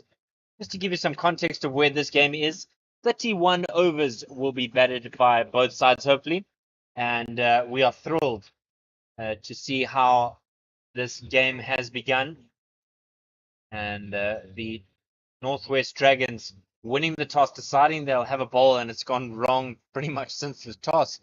Werner, it's a tough one for them, having not yet taken a wicket in this encounter, and a side that's really high up on the log, not showing their proficiency today. Yeah, so far it's been a real struggle. Lions batters have looked comfortable all the way through. The only one is that real impact so far is Aldred Hawken. Yeah, I'm surprised that it's taken this long, but it is Ronaldo Mayer that's coming into the attack now. He's looked their standout bowler so far in the competition. I've been very impressed with him. He's been able to rush the batters with his short length deliveries as well. He might look to do the same here with a man out at deep mid wicket, deep fine leg, and deep square leg. Yeah. So you might see a few short pitch deliveries aimed at Ryan Rickleton. 21 wickets to his name. Pitched up, sliced away, and that'll go down to the man at the cover boundary sweeping. They had to sprint around. Great bit of effort there, and you can imagine that he would have had to put his skates on there. Yeah, good placement by Ryan Rickleton. So fielder really had a lot of work to do there. Rickleton's moved up to 64. Mayer 74. 74, of course. He scores runs even when you're not looking. That he does. Mayer around the wicket to Rickleton. Soft shot there from Rickleton, not timing it as he would have liked, and so he gets away with it. But a bit of a get out of jail free card there. Just the single there for Rickleton. He goes to 75, 125 without loss. And as expected, Mayer is targeting that back of length and short of length ball coming into Rickleton, asking him to either go over the fielders or try and place it between them on the leg side. Good to see him bowling to a plan here. More of the same to Joshua Richards, but a bit more conventional with a man out sweeping on the offside and a third man, fine leg and deep square leg. Short ball, as predicted. That is the one for the over, and Richards shows us his skill and just collapsing underneath that one. Safety first from him. Now, Ronaldo Mayer has a bit more pace on him than you think when he's running in. He does tend to hurry the batters. It might not always show on the speed guns, but there's something about Mayer. He has that sort of skiddy type of bowling to him. And the Lions might find it a bit more difficult if he gets his areas right here. Onto the hips of Richards, who just knocks this to square leg on the onside. Just the one there, and 2 balls remaining in this. The 17th over. Mayer's done himself any disservice yet, has he? Yeah, he's been looking good. He's been bowling to his field, obviously only 4 balls into his spell so far, but we've seen some of the other bowlers coming in for new spells have been struggling. Even the experience of Dwayne Pretorius has gone for 48 of his 4 overs, playing in his 100th List A match, going at 12 and over. Not what you want. Hooked onto the onside. There's an opportunity. Oh, that one just bouncing agonizingly short of the man running in from that square leg boundary. And Rickleton just disappointed with himself. He'll want to repair that work. Seems like the drinks break might have brought some orders to the Lions. Rickleton is looking to up the tempo here, looking for some pickup shots on the leg side. So with only 14 overs remaining in this innings and all 10 wickets still remaining, can expect them to really take the attack to the Dragons now. 1 ball remaining in Ronaldo Mayer's first over. Here he goes to Richards. Oh, I thought for a brief moment that there might have been a tickle on that one through to the wicketkeeper. Not to be the case. Dragons still in search, still search for their first. The Lions are 127 without loss after 17. Exactly the sort of over the Dragons would have wanted after the drinks break, only going for 5 runs. That Mayer, only thing I could make it better is a wicket right now, and that's what they are seeking so desperately. With Sami will continue. He has bowled many overs. He's bowled 3 overs. He's gone for 16 runs so far. Rickleton has looked to sweep him, and can expect more of the same in this over.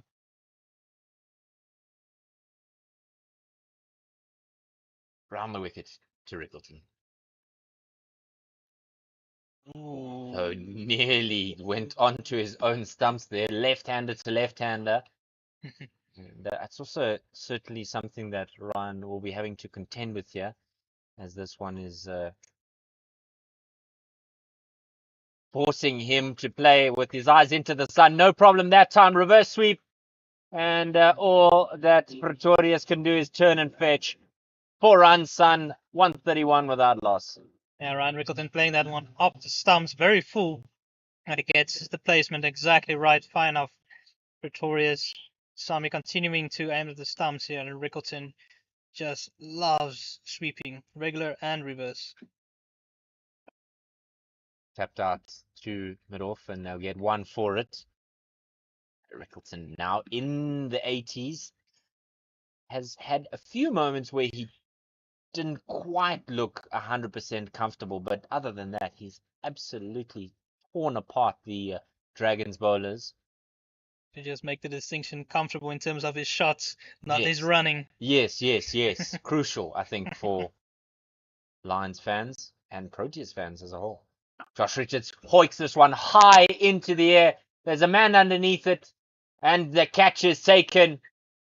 Finally, the Northwest Dragons have their wicket. It's the skipper who picks it up, and Josh Richards will be disappointed with himself. He goes for 44, 132 for 1.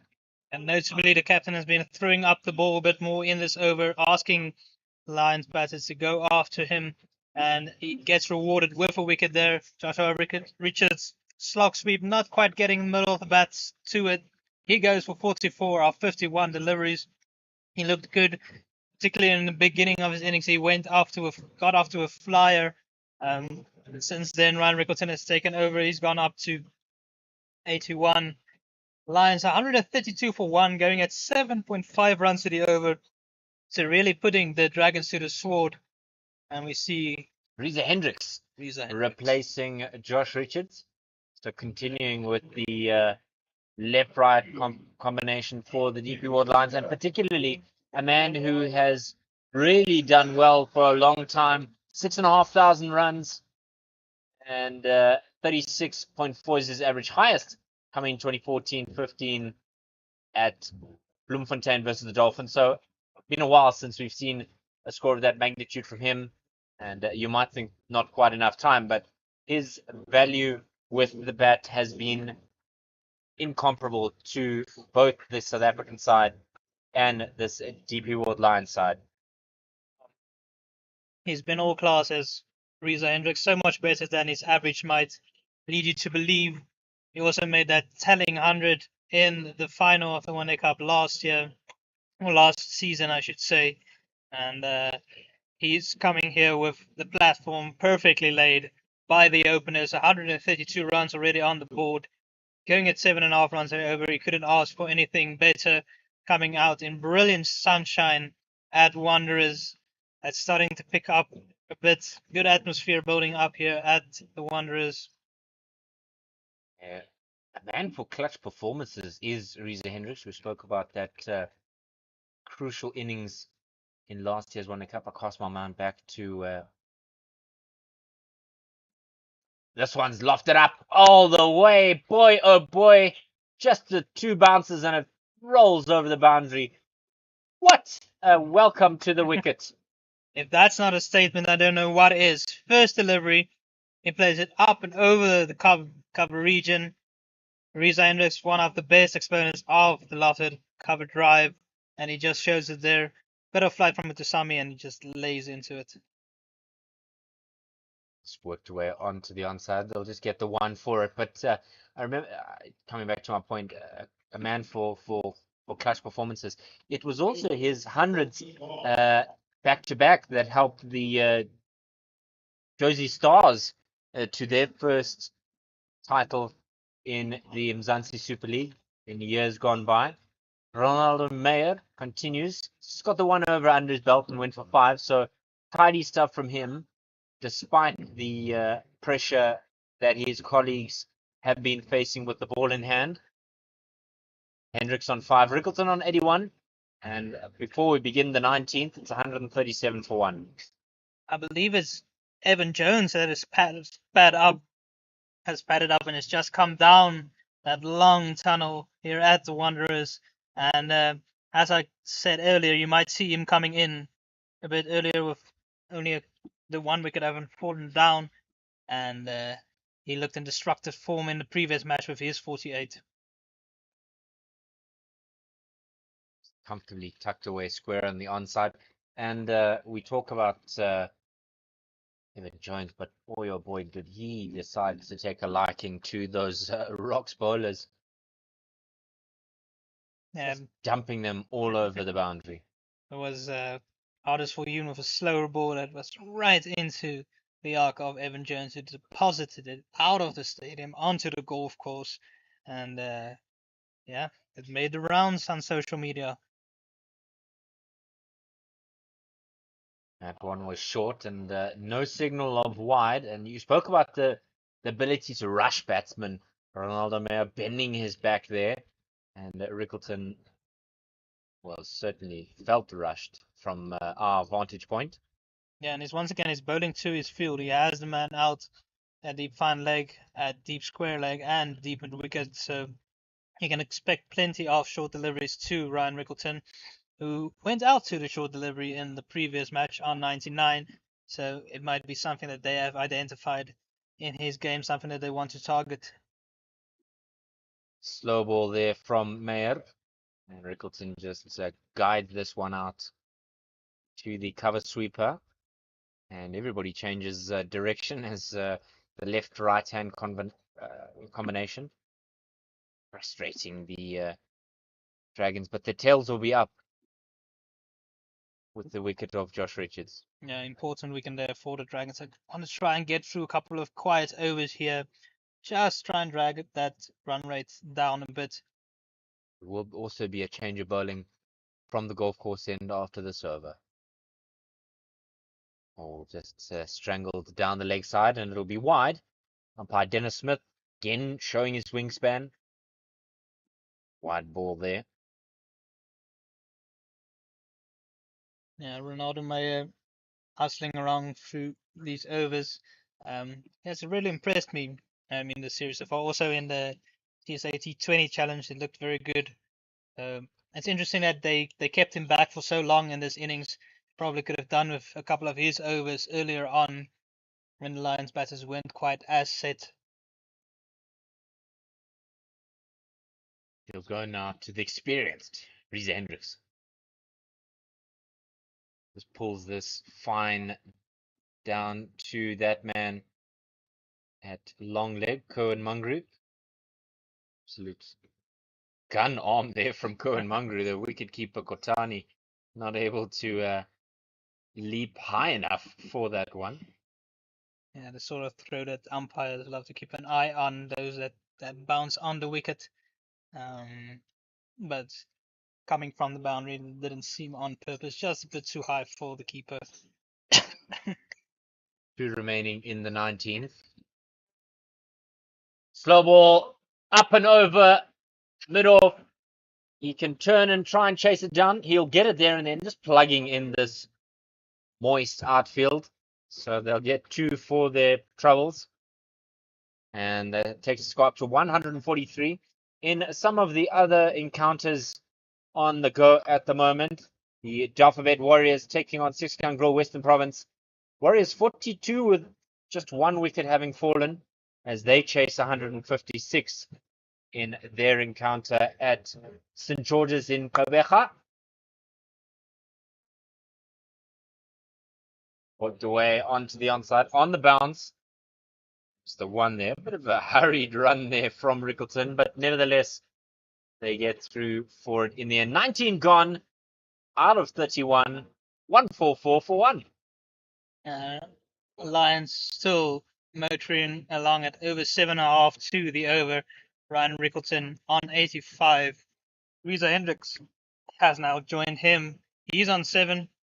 The only man to fall so far is Joshua Richards.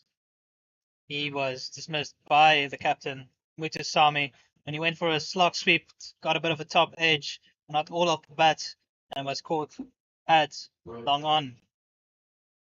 Change of bowling, as predicted, Dwan Janssen will come from the golf course end.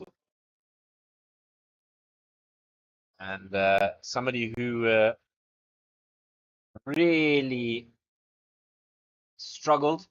2 overs for 19. Not the worst of the Dragons bowlers who have been really put to the sword here by the Lions batters, but his height will no doubt be a benefit as he sends out deep square and fine leg. He comes over the wicket to Rickleton. Short, and there's an attempt there from Rickleton to play it, and not getting anything of it. There is certainly room on the leg side for Rickleton to play a shot of that nature. Pull shot. So only man inside the ring on the onside is Miron. And Johan Janssen has a similar field that Meyer had for Rickleton, of a man out at deep at wicket, deep square leg, and deep fine leg. Very tight to the stumps that time from Janssen. Rickleton just defends and has a stroll out to short leg, or where you'd imagine a short leg to be. Has a word with himself, so kicks away the turf. Not in disgust, but certainly to regain a comfortable footing. Has a look again at the men out on the square leg boundary. Not quite tucking it away as he would have liked, so dot ball there. Over at Supersport Park, where the Dolphins have posted 261, there's a bit of a change in the opening partnership for the Titans. They have completely new pair with Neil Brandt and Twala opening the partnership for them.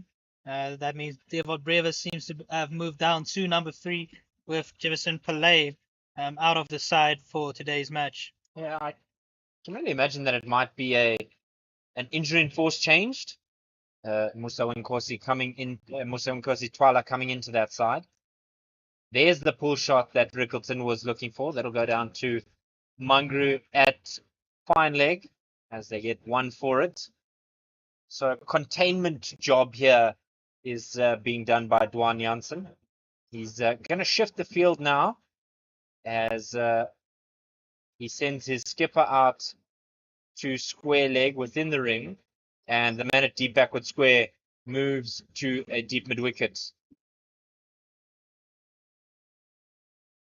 Rather the right-hander, so it's deep extra cover and third man out on the offside. Lofted up and over the top. Man can't quite see it. Trying to collect it there, but nevertheless, Riese Hendricks getting home safely in the end with 2 more runs under his belt. He moves on in this encounter. 9 runs to his name, and Rickleton remains on 86. And Riese Hendricks loves that lofted extra cover drive. Not quite getting all of it this time. Spliced behind point, man picking it up late, and they were able to come back for the second run. Riese Hendricks is on 9, Ryan Rickleton on 86.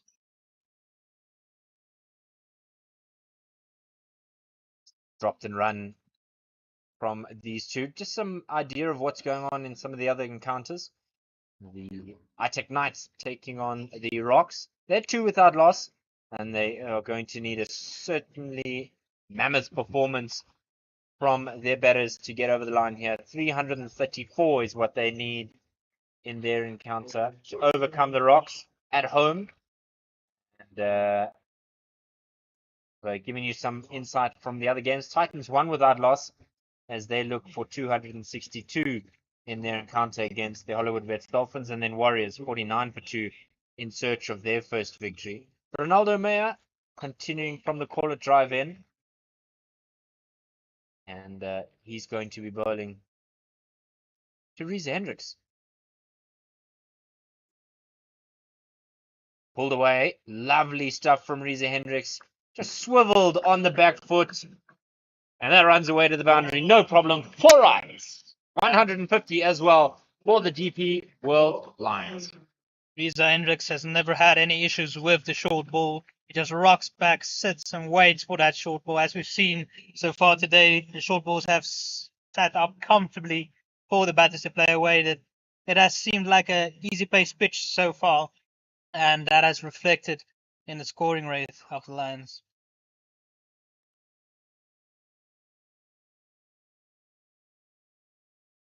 Works this way off his pads. A loud shout of no as they decline a second. The grass embankment here, blanketed in shadows as we head towards the evening period of this encounter.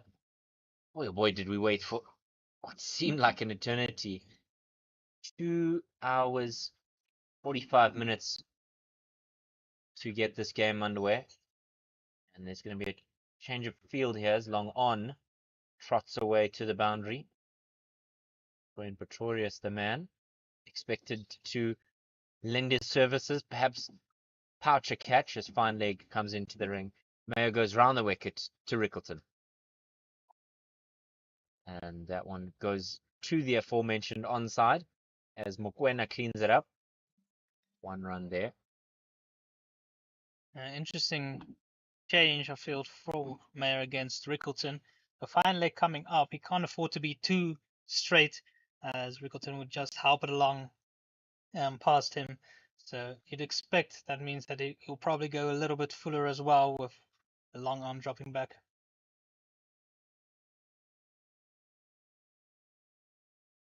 Another slow ball there from Mayer.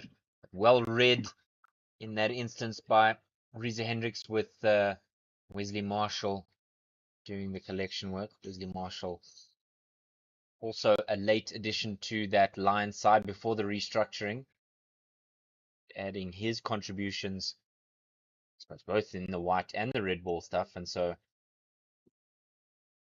he'll feel that mantle of responsibility with the bat when he does come out to the middle here later this evening.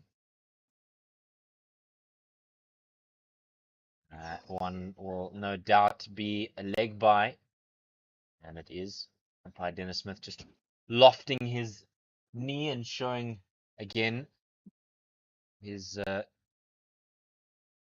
efficiency with his one-footed balance. That's the 9th extra today, 8 of them wides. But remember that wide, there was a delivery that was 4 wides, and so that'll add to the extras of the bowlers. Change in the field for Reza Hendricks. Third man comes into the ring, and Car Corner staring directly into a setting sun here in Johannesburg. Slow ball again and just tucked away for the single. Yeah, right. Mayer looking for that one to dip, just didn't quite manage to pitch. And it is a no ball signaled by the umpire. It will be a free hit.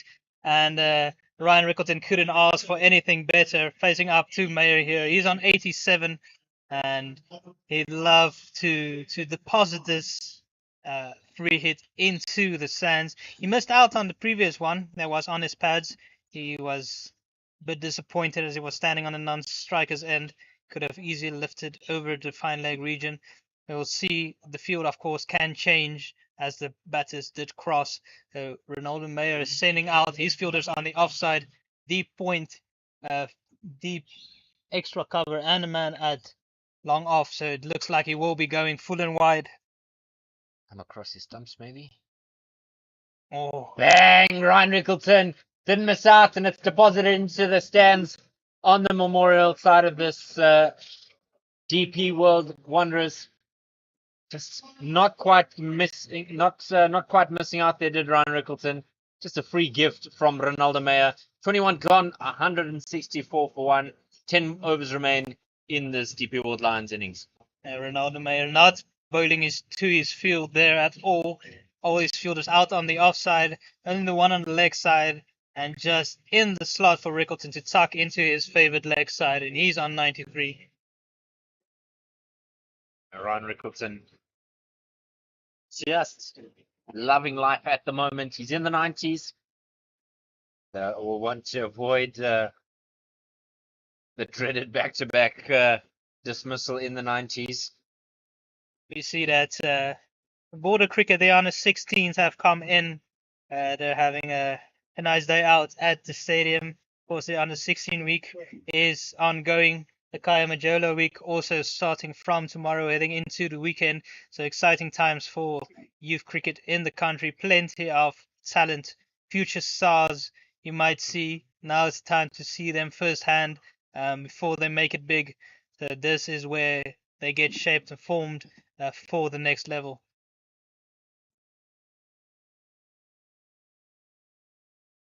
Janssen offering a bit of width there to Riese Hendricks, who threw everything at it.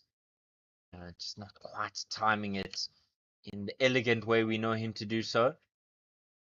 But I'm excited to see what this battle between these two will look like. The experience of Hendricks, but with a flair of the other Janssen brother. Oh. And the youth showing there the greenness of Janssen. Yeah, going for a slow ball there, but didn't come out quite right. Too wide. Umpire has also called it wide. Only the 10 overs remaining, or one ball's already bowled, so 9.5 overs remaining in this innings. The lines are 165.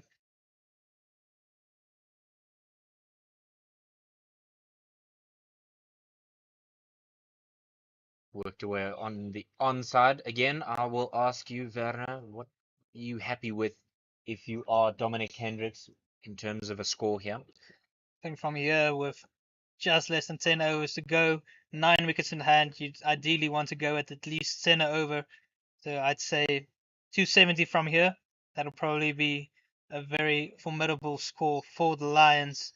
That would mean that the Dragons would have to go at about 9 runs to the over from the get-go for 31 overs, which will be a tough ask. Ryan Rickleton facing up on 93.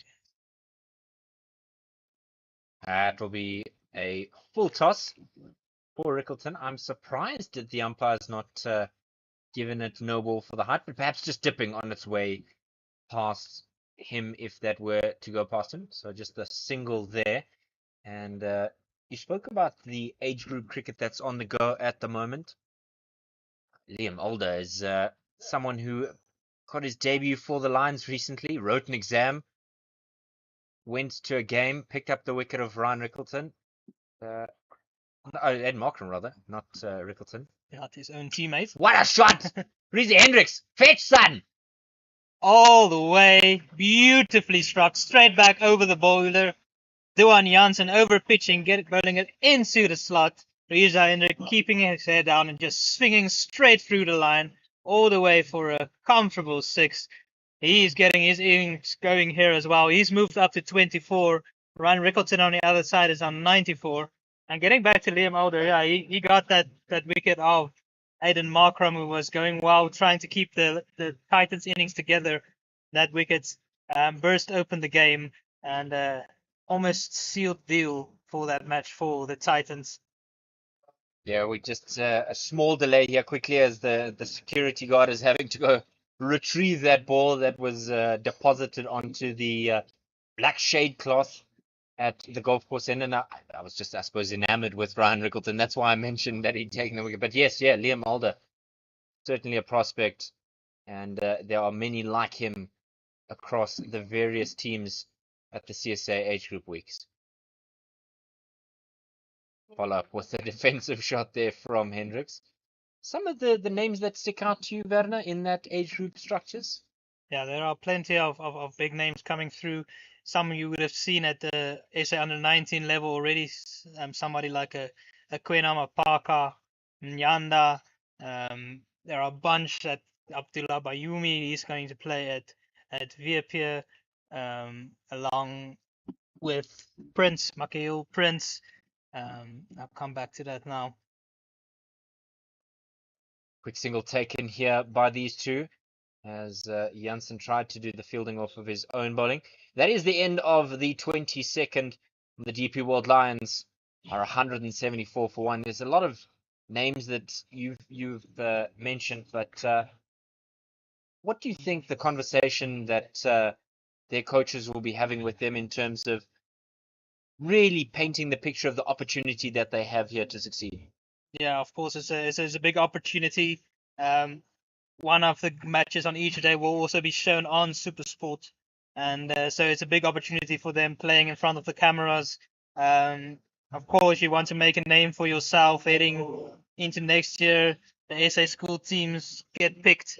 Those Cubs Weeks teams, you want to get into those teams. So this is the opportunity that they have. Of course, plenty of them have been seen already beforehand, so we do know what to expect from them. But there are names there that might not be as familiar, and so this is an opportunity for them to just put the names up in lights. Of course, you just still want to play your game. You don't want to change too much. There's a reason you got to that level in the first place. So just continue to do what you did well to get yourself there. Yeah, it's also an important thing to note, and we'll get to it after this first ball from Eldred Hawken from the call it drive in. Long on is the man out. Well, not quite getting the rhythm that we would have liked, Riese Hendricks, because he gave himself some room, tried to hit it in that direction of long on. Something to note though is, as much as these names are some names that we've seen before, but the exciting nature of the fact that the S under 19 side picked up the victory in Division 2 in the T20 competition. How much will that elevate them in terms of going out and performing for their provinces? Yeah, it's been a big confidence booster. We've seen that some of the guys that played in that tournament went on to play a couple of games for their franchises. We saw Matthew Bose get a run out for the Titans, Abdullah Bayumi, also in the CSA T20 Challenge playing for Virpia. Slashed away. It'll be a call for two here from Rickleton. It'll take him to 96. Yeah, And the Lions to 177 for one. of course, also Liam Alder. He was the leading wicket taker in that CSA T20 knockout competition, and he's played this one game for the Lions. He's now gone to that under 19 week, of course, with Bjorn Fortuin returning. So there's plenty of opportunity there if you can get yourself into a team, put on some big performances, and you might just get recognized. Not yet quite getting that single to just rotate things, but Rickleton has really batted well today. This partnership now worth 45, and they're going at nearly 8 to the over. Yeah, the Lions have been going very well. On 96, interesting. Will Ryan Rickleton be looking for a boundary here? Is that what he's thinking, or is he just taking it ball by ball? Two men out on the leg side, mid wicket and long on. Again, not able to pierce the field. That frustration will certainly be building with the quality of a cricketer like Ryan. He's been in the 90s a couple of times this season and in seasons past, so you won't imagine that he would let it get to him as much as somebody who's just moments away, possibly from their first 100.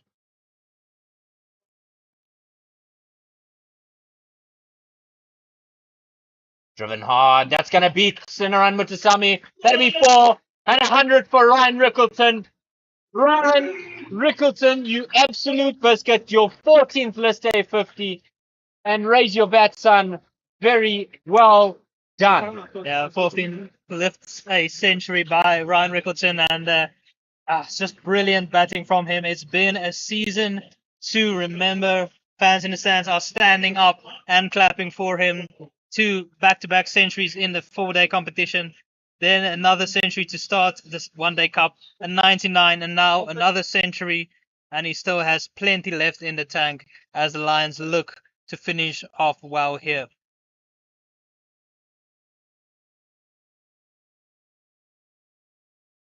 A little bit of room over the top of point, and that's going to race away to the boundary for 4 as well. He gets to his 100, slashes it away, and another 4 to his name. 23 overs gone, 185 for 1 in the partnership now with 50 runs. 53 from 35 deliveries. Yeah, coming in double quick time. The Lions really stepping on the gas now with 8 overs remaining. Looking at a score of around 260 to 70 to really put pressure on the Dragons from the get-go. Ryan Rickleton is just motoring along. Riza Hendricks has come in and looked sublime. He's been timing it. He's in good form when he's hitting those shots over the extra cover region. Duan Jansen will have to try and pull things back here from his side. he hasn't been quite as accurate as he needs to be today. His slower balls has not been coming out as well as he would like. But he has another opportunity here to make a difference, take a wicket here, try and stifle the Lions batters. 2 men out on the offside, 2 men out on the onside. He goes to Reese Hendricks, crosses stumps and tries to deceive him. Just guides this out to deep backward point. And has he pulled it in? He has indeed. They're going to think about it. No, third, yes, run, four. Yes, eventually the umpire signals four. It looked like he'd put in a valiant effort there to cut that off. And in the end, it was a boundary. So Reese Hendricks coming to the wicket, picking up a boundary off his first ball, and again, making sure that he starts the over well. Reza Hendricks moving up to 30 of only 17 deliveries. That last one just placed. No brute force needed. All placement, and on this lightning outfield, he gets rewarded with another boundary.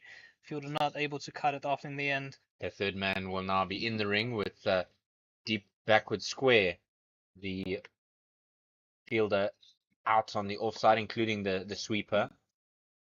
The men on the onside are deep square and mid wicket.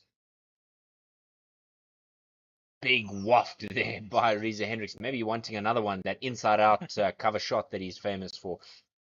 Some progress in the Warriors game against Western Province. Yeah, Warriors are on 76 for 2. The men dismissed. Vian Leber for 16. He was caught by Gavin Kaplan off the bowling of George Linde and Jordan Harman, the promising left-hand batter who's been having a stellar season. He went early today, caught and bowled by Wayne Parnell for only 5. And the Titans have been a bit stuck at the start of their innings on 14 of 6 overs.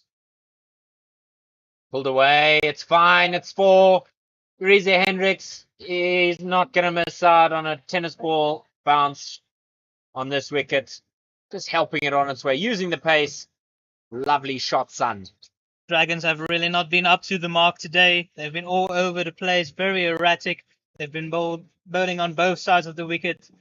Lengths have been inconsistent, really not doing what the captain would be expecting of them.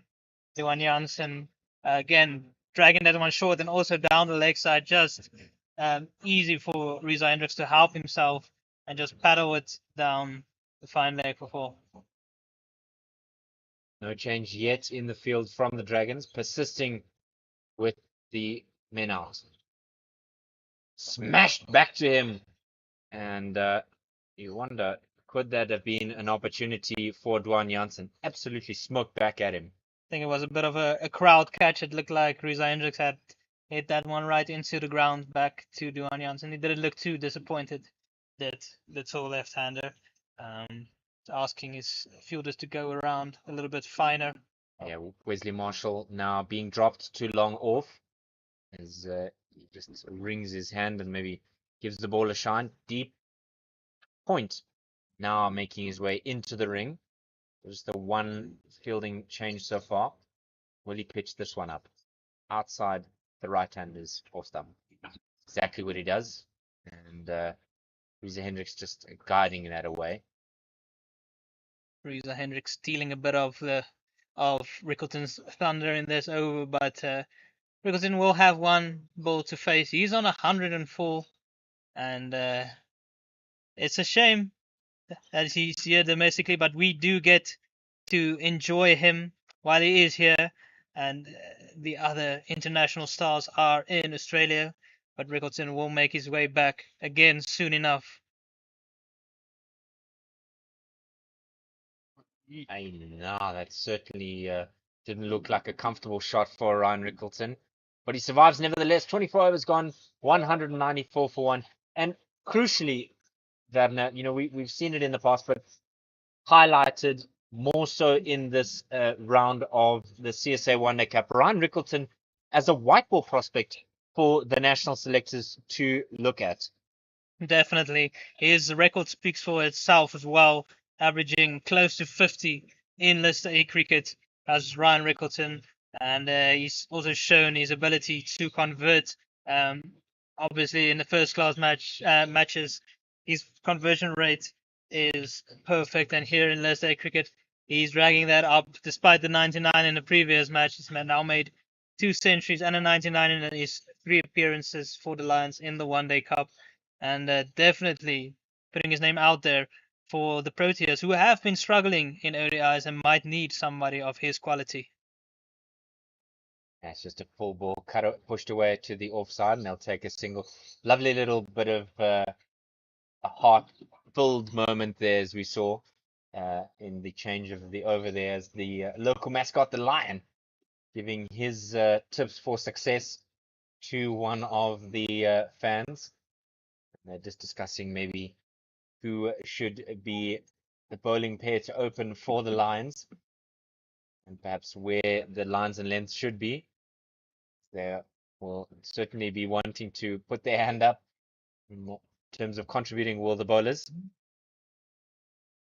Bang! Ryan Rickleton up, up, and gone. Just deposited. Well done, son.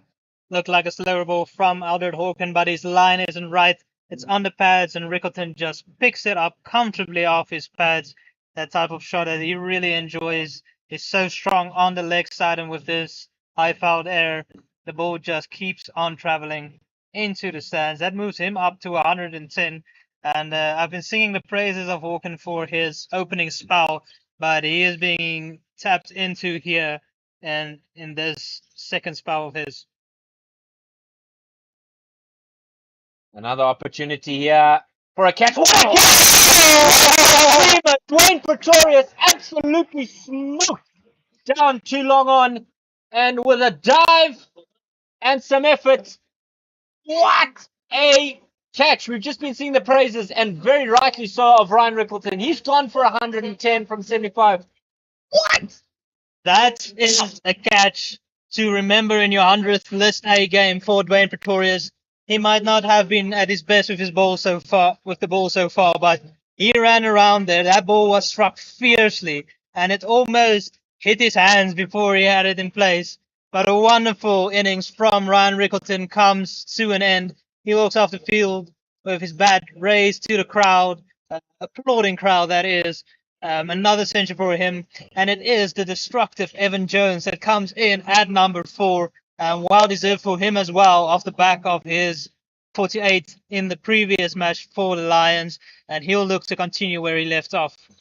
Yeah, it was something special that was going to be required to dismiss Rickleton. You almost felt that it was the necessity, much like Tony DeZorzi, who was dismissed for just a duck earlier today, as Vion Libber took a screamer to his left. But what on earth was that? That was just larceny, as you could use that description with that dismissal.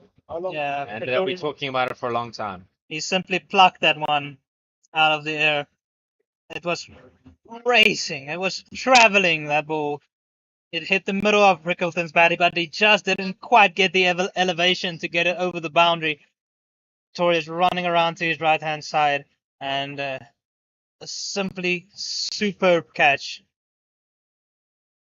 Evan Jones now with a bit of an opportunity here. He's got 6.5 overs with which to do something, and he's just having a look around, whipping his eyes around.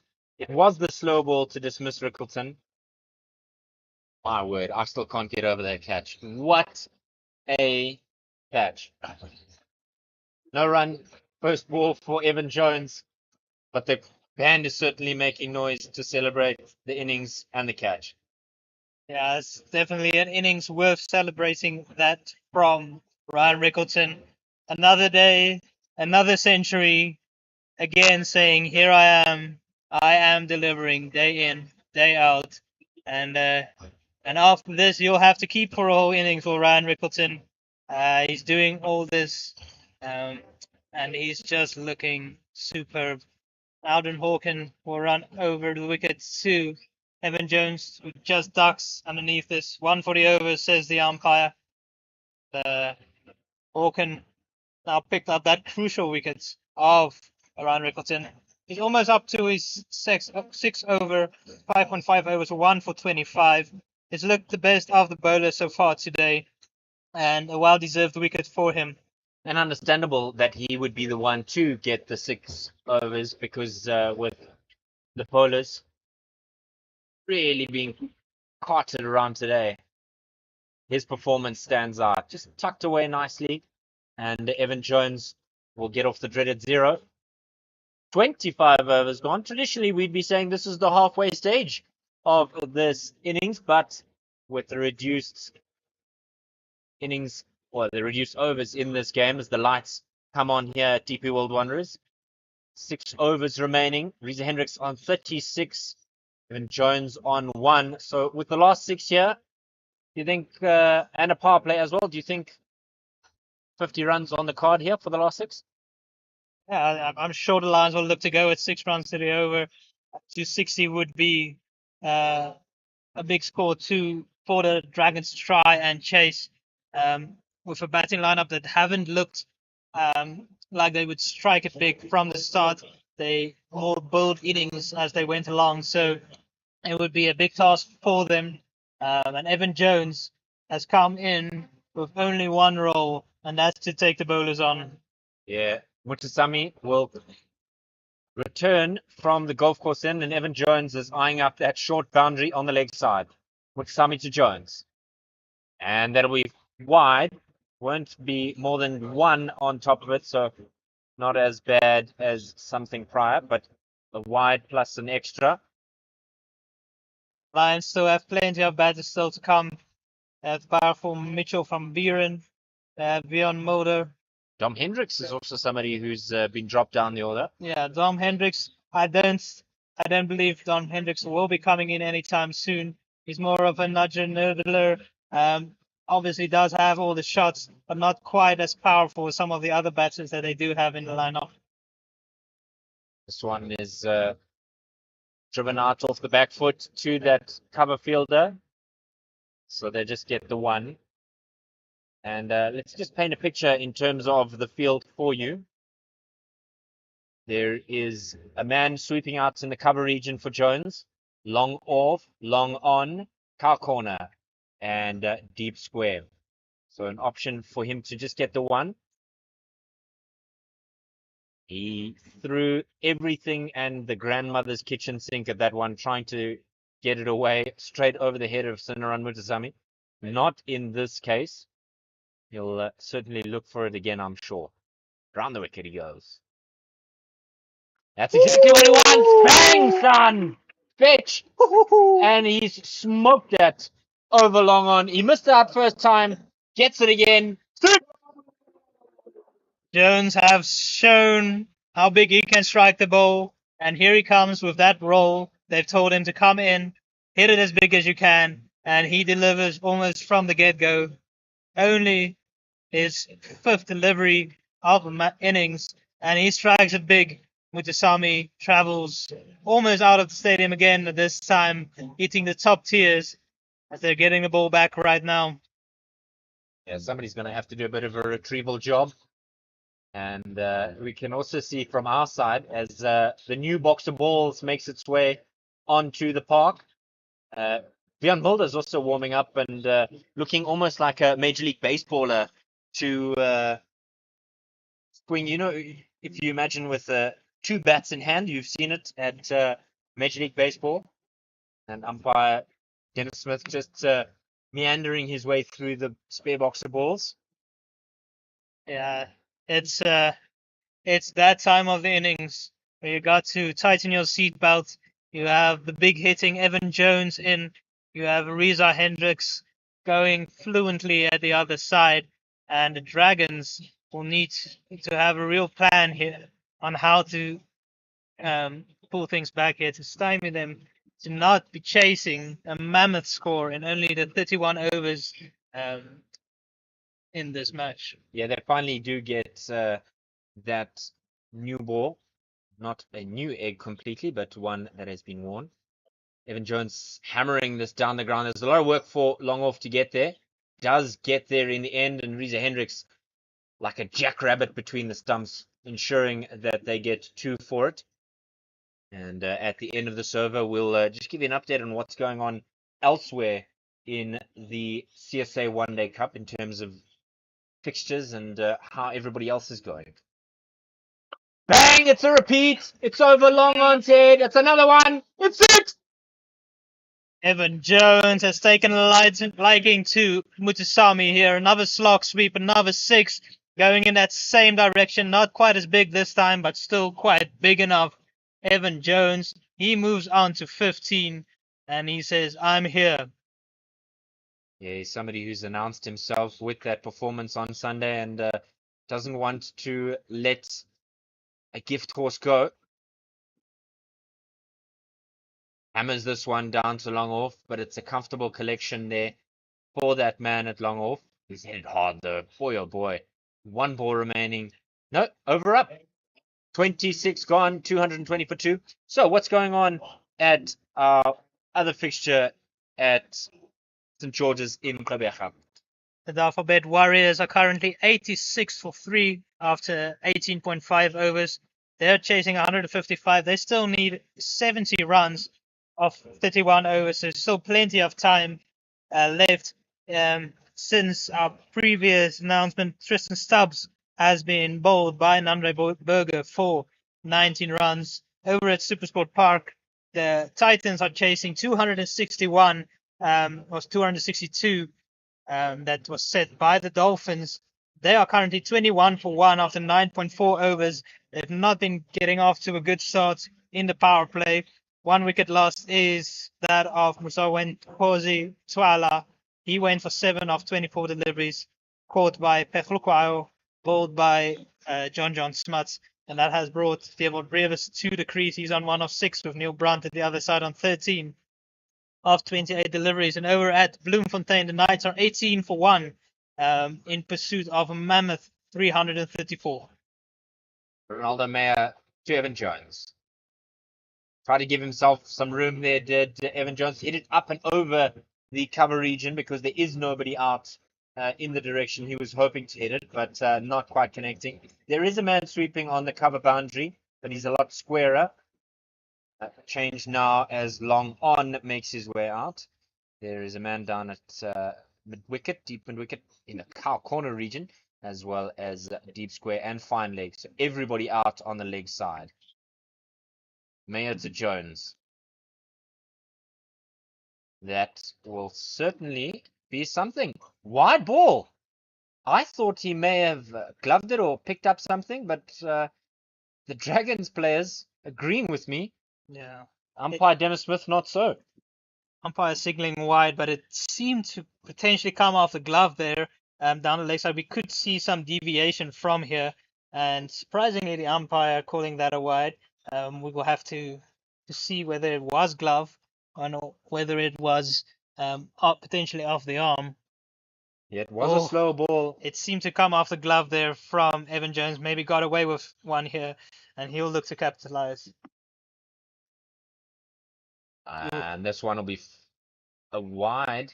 So back-to-back errors here from Ronaldo Mayer. Great effort there by Kotani behind the stumps. He put on his jumping boots there to try and collect that one. That could so nearly have been 4 wides. Yeah, this one seemed almost like a ball in frustration. Frustrating that they didn't get the wicket off the previous delivery, judged to be wide. They followed up with quick bouncer, but too high. Evan Jones is lining him up again here. Yeah, much better line length there from Ronaldo Mayer. Calm heads prevailing here for the Dragons. And they'll want to just keep the rest of this over quiet. He's gone for 29 so far in his 3.2. So nearly 10 runs to the over. And that has been the case for a lot of these Dragons bowlers. Change in the field. Fine leg up in the ring. And will they send long off out? No. There's disagreement between the captain and the young bowler. Long on returning to his place. Straying onto the pads of Evan Jones as an immediate solution to cutting out the excuse me the 2 on offer there to the DP World Lions. And it's a quick man off of the blocks at deep square, but it didn't help, I suppose, that Evan Jones slipped. Yeah, slip never helps the batter in this situation. He's moved up to 17. Reza Hendricks finally getting the strike again. He's been off strike for a while now, and he's facing up to Mayeth. Giving himself some room. He's been bowled. Ronaldo Meyer. Justice is his in the end. Evan Jones tried to give himself some space there. Or rather, Reza Hendricks tried to give himself some space. And that is the end of his time at the wicket. He's gone for 37 from 24.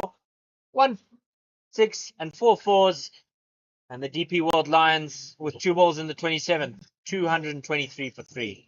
Yeah, beautiful Yorker there by Ronaldo Meyer. Also a slower ball Yorker. So great execution of his skills there. Reza Hendricks goes for a sparkling 37 off only 24 deliveries. And that will bring Vian Mulder to the crease.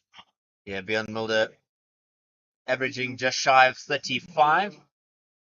And his high score coming against Middlesex this year. So that of 116 not out. No time for that, though. He's really got to put his skates on here. And perhaps look to feed the strike to Evan Jones, particularly from the bowlers bowling from the golf course then with that short boundary on the leg side. But he's got to negate possible 2 balls here from Ronaldo Meyer. Cut away, and it's beaten Mungru at what looked like a fly slip. 4 runs. Yeah, not a bad way to join the game. Yeah, Mangru seemed a bit late to react there at short third man. And Mulder gets off the mark quickly with a boundary, just giving himself a little bit of room, just cutting that one late, a bit of an edge off it, but into the gap, way for 4, just what the Lions would want at this stage of the match. After this one, only 4 overs remaining, so important for them to really put the foot down here. Yeah, a bit of frustration for the Dragons with 2 men in that position at short third man. Just dots it on the way to the long on position. They'll get 2 for it. Big throw there from the man at long on, but just deftly touched, and that's where they got it. So 27 gone, 4 remaining. It's 229 for 3. Yeah, Evan Jones with his big strides, making sure that he gets back on strike for the next over. He wants to face as much of the bowling as he possibly can. Looks like it will be Herbert Mangru into the attack. And yeah, Jones will be lining him up once more here. He's on 17 off only 11 deliveries. He's hit a couple of very big sixes, and he has been enjoying his time since moving to the Lions. Going Mungru, just the 3 overs from him, but they've gone at 32, an economy of 10.6.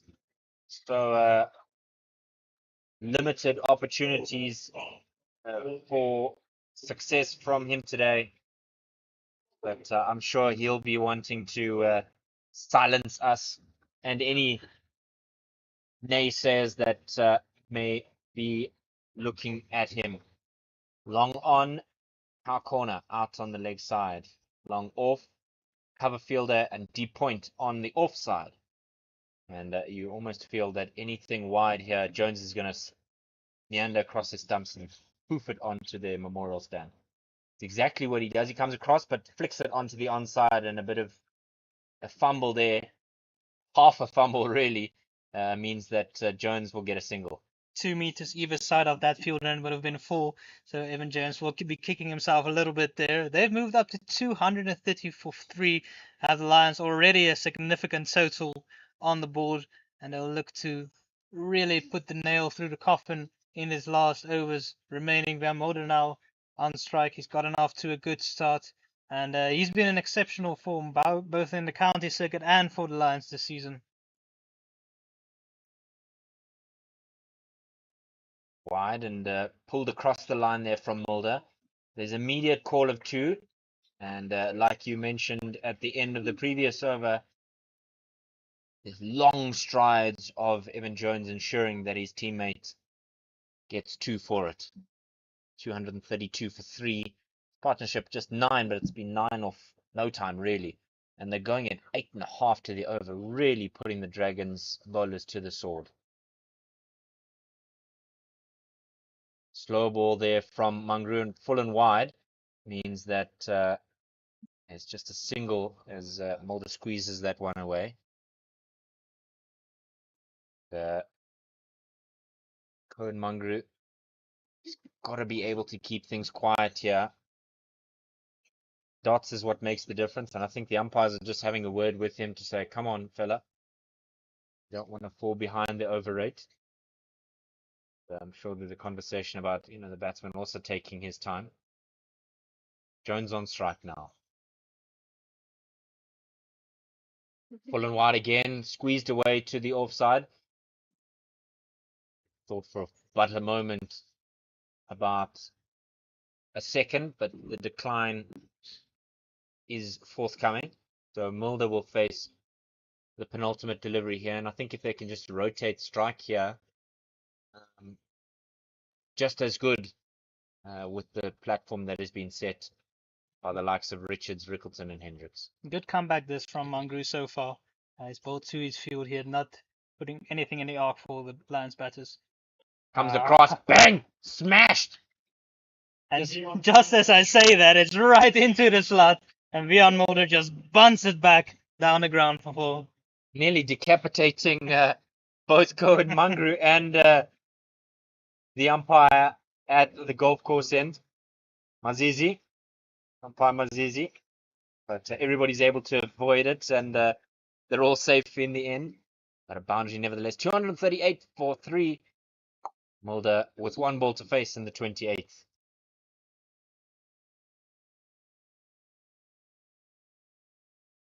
Full and wide again, and just driven out to that man sweeping on the cover boundary. 28 gone, 239 for 3. Not much time left in this innings. Yeah, good end to the over for the Lions.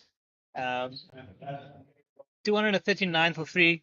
3 overs left to go here for the Lions, aiming for 270 plus here.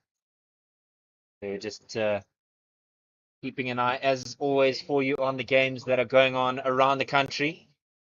The momentum multiplier Titans are 36 for 1, thanks to a 6 that's just been smashed over the head of the bowler by young Dierwald Brevis. Eldred Hawken will bowl from the Corlett Drive end.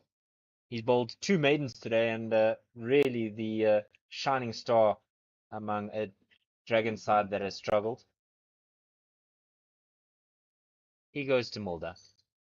Slow ball, and this will go on the bounce twice to the man at long on. I'll just get one for it. The other game, the Alphabet Warriors, 106 for 3 as they go in search of 156. Diego Rosier is the crucial man there, nearing his 50. If we have a look around at the Knights game, I take Knights 26 for 1 after 6, and they're chasing 334 against a rampant G-Bets Rock side. Yeah, the Knights have it all to do here, facing relegation. Nearly gone wrong there for Evan Jones. Well bowled, Eldred Hawken. Slower Yorker. Only able to squeeze out the single there. And a bit of fortune smiling on Evan Jones.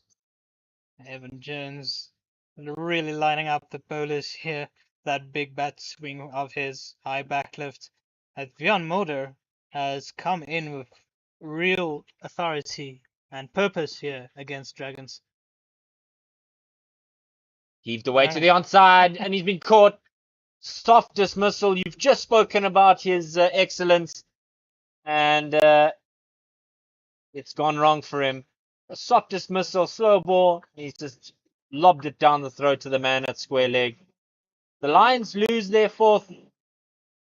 That takes them to 241 for 4. Mokoena taking the catch, and young Mitchell van Buren, somebody who's been a crucial part of their middle order, comes to the wicket, averaging 48 at the moment, and really somebody for the future. Yeah, Mitchell van Buren, very exciting talent.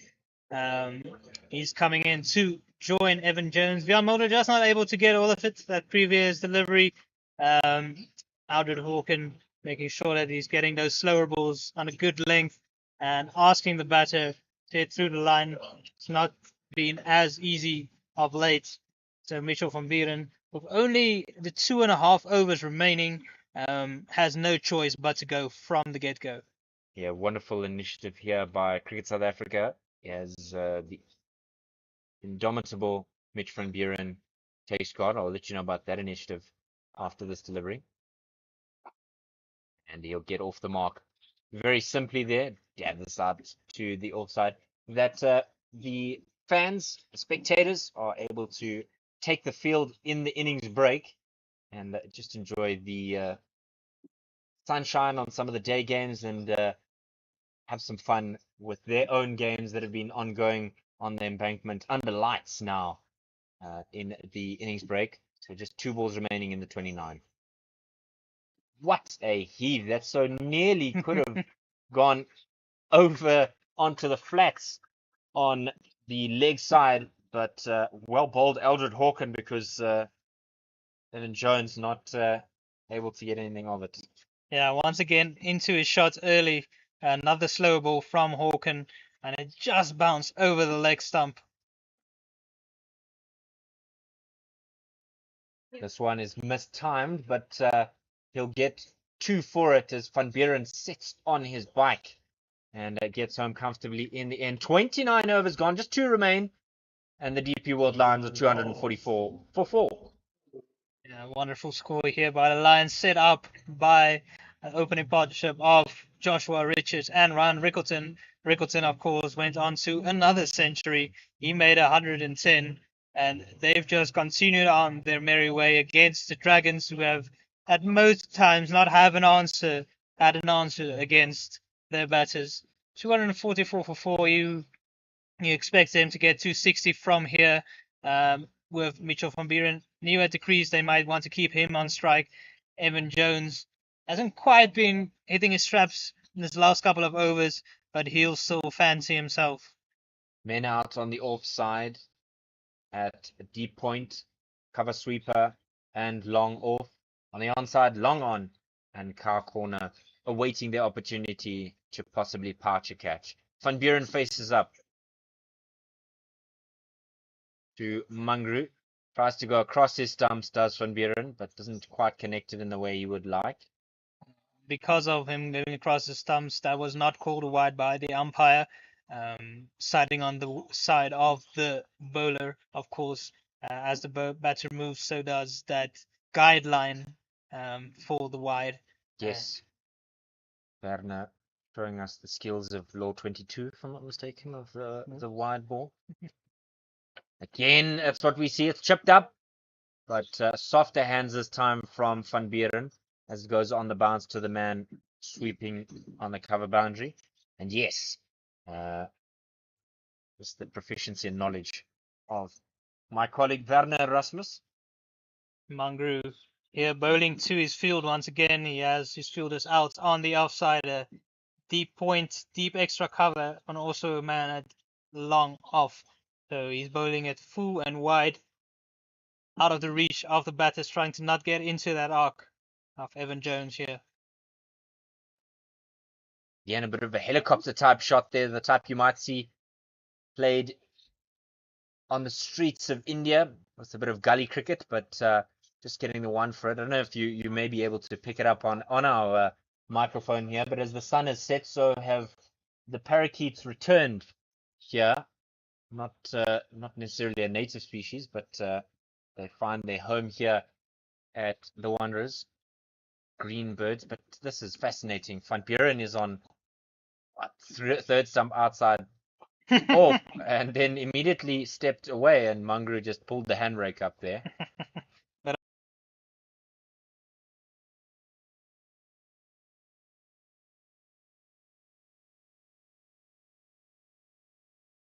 On the offside, he's trying to bring that leg side into the reckoning here. Interesting to see how Mangru counters that. Normalcy resumes as Van Buren is on center. That one's high in the air. There are two men converging. And a comfortable catch in the end. Van Buren is gone. The battle of minds is won by Cohen Mungru. 5 down for the DP World Lions. 246 for 5 with 2 balls remaining in the 30th.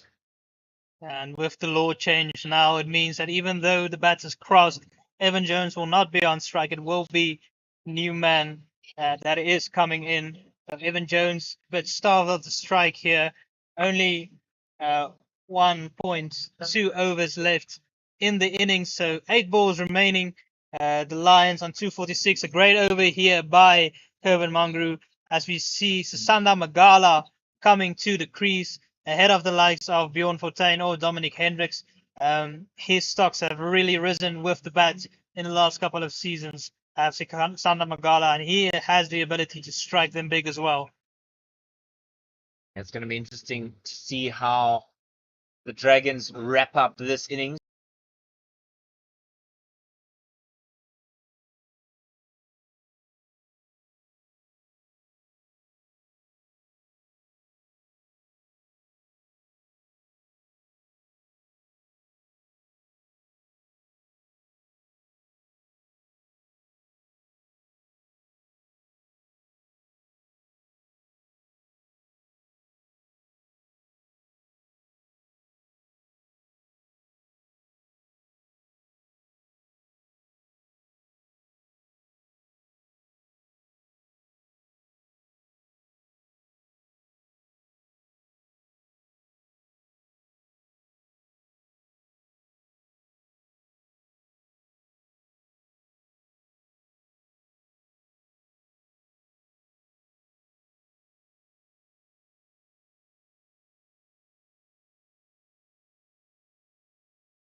Welcome back to the DP World Wanderers Stadium for the live coverage of the CSA One Day Cup game between the DP World Lions and the Northwest Dragons.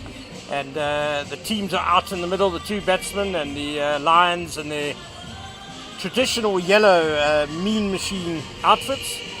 And the Lions posted 260 for 5 in their 31 overs in this weather-shortened game.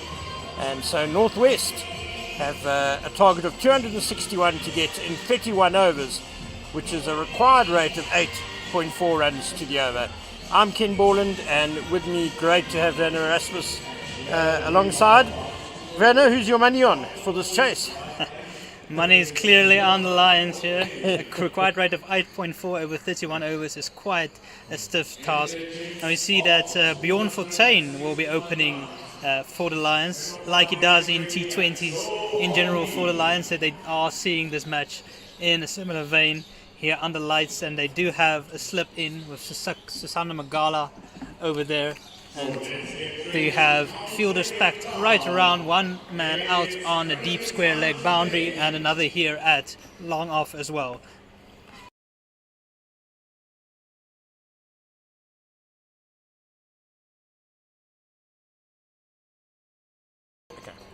So Bjorn Fortuin from the Call It Drive in. Oh, it's a bit short to start with, and Lesego Senokwane has punched it off the back foot, but straight to the fielder at cover point, no run.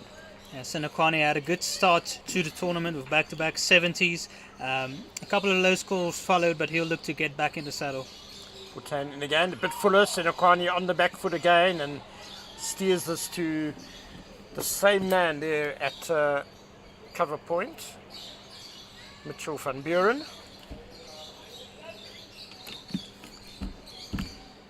Fortuin and again around the wicket, again back of a length, and Senokwane coming forward this time and pushes to cover, no run. The Lions have plenty of runs to play with thanks to another splendid century by the informed Ryan Rickleton. He made 110, and that came up of only 75 balls, and really setting the tone for the Lions before some counter-attacking innings from Evan Jones as well. As Senokwane shapes to come down the pitch, and Fortuin just beating him a bit in the flight, but Senokwane controls the push down the ground to long off well to get off the mark with a single. Northwest are underway, one without loss. Wesley Marshall back into the lineup, opening with Senokwane. They will need a lot from him. He's probably their most destructive batter in the lineup, so they will need him to really fire today. Quicker and flatter from Fortuin, and Marshall just defends into the covers, no run. Bowling wicket to wicket, firing it in flat, not giving the batters any room to work with. Again back of a length, and again Marshall just defends, and that's the end of the first over. One without loss, a typically tidy Bjorn Fortuin over to start off with. Werner, I fancied the Lions at one stage were set for 270. Do you feel like Northwest pulled it back just a little bit in the field? Yeah, maybe a touch. They're right at the back end. I thought Mangru came back with a lot better areas in his second spell, or his final spell, that is. He bowled to his field, he bowled it full and wide with fielders out on the outside, and managed to just curb Evan Jones, who started off like a house on fire. But they managed to pull it back slightly, but still 260 is a significant score for the Dragons to chase.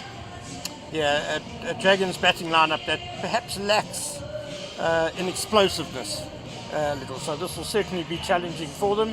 And Sasanda Magala is going to open the bowling for the Lions from the golf course end. Evan Jones finished 29 not out of 21 balls in finishing the Lions innings. It's not a bad strike rate, but he's used to perhaps doing a bit better.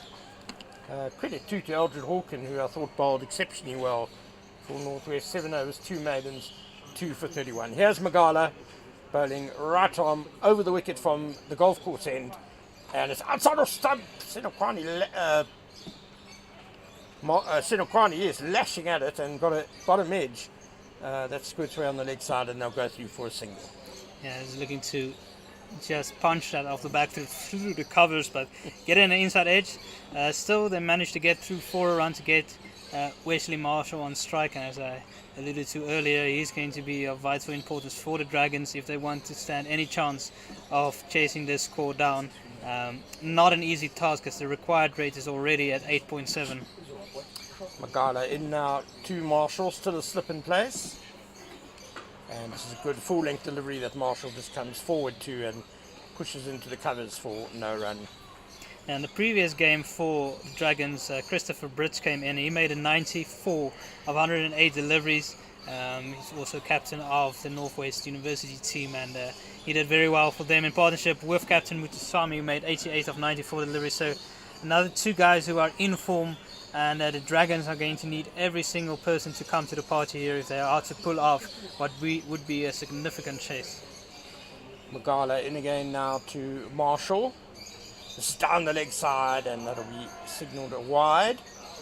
Well taken there by Ryan Rickleton as it swung after it went past the stumps, and he quickly had to take it to his right as he was going down leg. So good awareness from him, watching the ball all the way into the gloves as the best keepers always do. Ryan Rickleton once again keeping and scoring hundreds with the bat, despite a knee that should be on life support by now, if you believe all the medical experts. Magala in again to Marshall. Hits the pitch hard, and Marshall just turns this away through square leg for a single. He gets off the mark, and Northwest are 4 without loss midway through the second over. Yeah, Magala's always been such a pillar of strength for the Lions in limited overs formats in particular. Always look to him to strike early and at the back end. So good to see him back on the park after not taking part in the CSA T20 challenge. So good to see him running in hard again. Another medical controversy that is Magala full outside the off stump. Senokani drives nicely, got a lot of bat on that, but it's straight to backward point and no run. Yeah, it would be a bit of ringing in the hands there for backward point. That was struck fiercely. The timing was excellent. Looked like Mitchell van Buren there at point, and Magala making sure that he's getting his aerials right, but still very well hit on the up, just proving what a good pitch this is we have here today at the Wanderers. Magala comes in again to Senokani, and this time the inside edge goes just past leg stump and too short fine leg. No run, but a streaky stroke there by Senokani. Yeah, Magala asking the right questions here on a good length, aiming at the stumps, asking Senokwane to play all the time. Not that he will be looking to leave too many balls when you are chasing almost 9 runs to the over, but it's still important to really really get your areas right here early on. Northwest, of course, without the experienced Heine Kun in this match as well, as Magala back of the length and Senokwane punches off the back foot to cover. No run. Heine Kun, a dashing stroke player on his day, so they'll miss his experience. And the Dragons are 4 without loss after 2 overs. Here the lights are in full effect here at the Wanderers. It's a nice bright evening here. It's finally cleared up a bit. We've had some relentless rain over the last couple of weeks, and it's good to see it clearing up and for us to get a full 31 overs in here today. It's a gorgeous evening, given how miserable it was this morning, and pools of water on the surrounding fields at the Wanderers. So very blessed to be probably getting a full game in, as Fontaine is in to Marshall, who just pushes this too long on and strolls down the pitch for a single. This sort of game is perfect for Bjorn Fontaine. He's so used to opening the bowling for the Lions in the shorter format, and so he'll just make sure he tucks him up, giving the batters no room to work with. Fontaine in again, flatter. Senokwane down the pitch, punches behind square on the offside, but the fielding is sharp and cuts off any idea of a single. So the way the bowling allocations work, 31 overs, it'll be 4 bowlers bowling 6 and 1 can bowl 7, as Senokwane goes on the sweep. He gets a bit of a bottom edge to it, and it runs away to deep square leg for a single. He goes to 3, and the total is 6 without loss. Yeah, already you can see there is some pressure on the Dragons to try and start and get the roll on here. This is more flight from Fortuyn, and Marshall just comes forward and defends back to the bowler. You can hear the birds here at Wanderers chirping away. They're also enjoying the lovely weather we're having this evening. Fortuyn in again, and he strikes. Marshall on the pad, but I think drifting down the leg side is a half-hearted appeal from the Lions. Yeah, those birds are actually rosy-faced lovebirds, Werner, which are not endemic to Gauteng at all. They're a feral population which is breeding as Fortuyn in, and Marshall goes on the back foot and chops this into the covers where there's a bit of a misfield, and that will allow them to go through for a single. So the end of the third over now. Dragons 7 without loss. Both Senekwani and Marshall are on 3, and they need another 254 runs in 28 overs.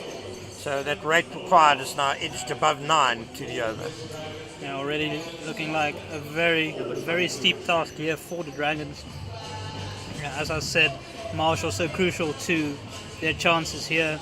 Matsik-Sana Magala and Bjorn Fontaine so far have given them nothing to work with, which is in stark contrast with how the Dragons started, with Mangru and Duan Janssen offering up plenty of scoring opportunities. Sanda Magala in again to Wesley Marshall. Short, Marshall pulls! Magnificent stroke high onto the grass bank for 6. Oh, that was effortless but so powerful. Exactly what the Dragons require. Too short from Magala, and it just sits up as we've seen all day on this wicket. And yeah, as Ken says, almost effortless from the powerful Wesley Marshall. He just simply lifts it onto the grass embankments for the first 6 of the innings. I was going to say that I've been impressed with Marshall just giving himself a bit of time at the crease in this innings, getting himself in, but he's underway now as Magala comes into him again, bangs it into the pitch again, and Marshall just steers this to backward point, no run. It's been a good pitch. It's been good to see. The pitch on Sunday was a bit up and down, a bit hard to read at times, and Rickleton looked visibly frustrated at times as well. So very good to see a nice even pitch here at the Wanderers, something we would generally expect from this ground, and it's all really delivered, with the Lions putting on a massive total. Magala turns and comes in again from the golf course in, right from over the wicket with a slip. Wide outside off stump. Marshall swings and misses. So that's not ball. Just from the bowler's point of view, Werner, obviously not much in this pitch for them. Do you feel variations, slower balls, that's going to be their chief weapon, their chief defence? Yeah, it seemed key at the back end of the Lions innings with Aldred Hawken and Ronaldo Meyer getting in those slower deliveries. It was a lot harder to score off, so it definitely will be key, but also just keeping it tight, making sure you don't give the batters too much room on this wicket. Magala in again to Marshall, full, and Marshall wanted to punch that back over his head, and he misses. That was a bit closer to off stump. Yeah, Marshall really swinging hard at that one. He knows he doesn't have that much time. They do need to get things going here, but he does already have a 6 in the over, so it's a good start here for him. Important to keep his head. You don't want to throw your wicket away too soon with the score still as big as it is. Magala in again to Marshall. Oh, he's been deceived. He's chipped this up to middle, simplest of catches, and Magala has dismissed Wesley Marshall for just 9. Yeah, Wesley Marshall looking to turn that one possibly on the leg side too early into the shot. Gets a leading edge, it just loops for the simplest of catches. And Magala, as I said, the strike bowler of the Lions, he generally gets wickets early, and he does so once again. Wesley Marshall goes for 9 of 13 balls. The Dragons now 13 for 1 after 3.5 overs, and that is exactly what the Lions would have been looking for. Yeah, one just sensed in that over that Wesley Marshall had flicked the switch a bit, had a wonderful 6 with a short delivery, but as soon as Magala started pitching the ball up, he seemed to have Marshall's number a bit. As Grant McQuena will come to the wicket now. often opens the batting. One of several Northwest players who's played for the Lions as well. Yeah, he's been a bit of a journeyman, has McQueen. He also played for the Titans last season, so he's here now for the Dragons. He hasn't had a good season so far, but tonight is as good a night as any to come good, and he will have to, with the Dragons facing an uphill task here. He's joined Senekwane at the crease, and the Lions looking to strike again here. They do have a slip in. They also have a man at deep square leg and a man out at third man. And it's going to be Magala who will test Grant Mokoena first. Backward length lifting up into Mokoena's body, and he's fended this away for runs, yes. As it runs very far away for 4 runs to Grant Mokoena. Looked like he might have gotten a bit of glove on it down the leg side. Magala looking to tuck him up, just getting his line slightly wrong down the leg side. That takes the Dragons total up to 17 for 1 after 4 overs. Mokoena gets off the mark with 4, and Senekwane is still on 3. And they still require a further 244 runs of only 162 balls at a required run rate of 9 to the over. Speaking of Grant Mokoena, I was a bit surprised he left the Northern Titans actually, because he was their leading run scorer in 4-day cricket, I think, last season. Things were obviously going well, and decided to move elsewhere. Yeah, it was an interesting decision. It might be a all-format type of the decision where he got regular game time in the 4-day series, but not as regular game time in the other formats, and maybe he felt here at the Dragons he could get that opportunity. Somebody like a Jordan Harmon did the same thing going to the Warriors, and now he's getting opportunities across formats where he might not have gotten that opportunities at the Titans. That's very true about Mokoena, yeah.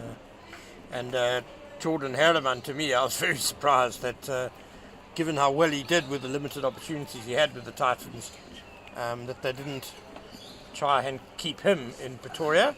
As we have our first change of bowling, Clyde Bukako. And he begins with a wayward delivery swinging down the leg side. And that has, it has not been called wide. I think of a judge that Senekwane just got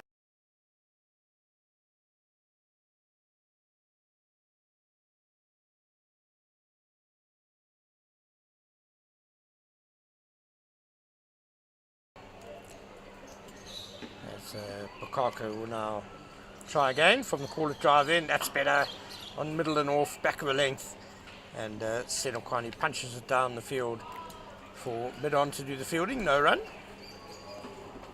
Yeah, Bukako had a wonderful start in the previous match where he took 3 early wickets, and that really set the game up for them. It was a bit expensive after that, but the 3 early wickets really did the trick for them, so we want to do more of the same here for the Lions tonight. Yeah, destroyed the top order and then ended with something like 3 for 62 in 6 overs. Bukako, and again, he's straight down leg again. And this time the umpire does signal wide. Yeah, that is often a bit of an issue with Bukako, just the type of consistency. He can be very lethal at times. He does bowl some beautiful deliveries, but also sometimes just tends to drift a bit, not be as consistent as he should be. But the Lions would dearly love another wicket here to really put themselves in the pound seats. There hasn't been too much swing evident today, but Bukako certainly getting a bit under the lights. In he comes again, short, on or slump, and Senekwane square drives this, but good fielding. Mitchell van Buren at backward point, no run. Senekwane certainly looks in very good form. He's been hitting the middle of the bat consistently.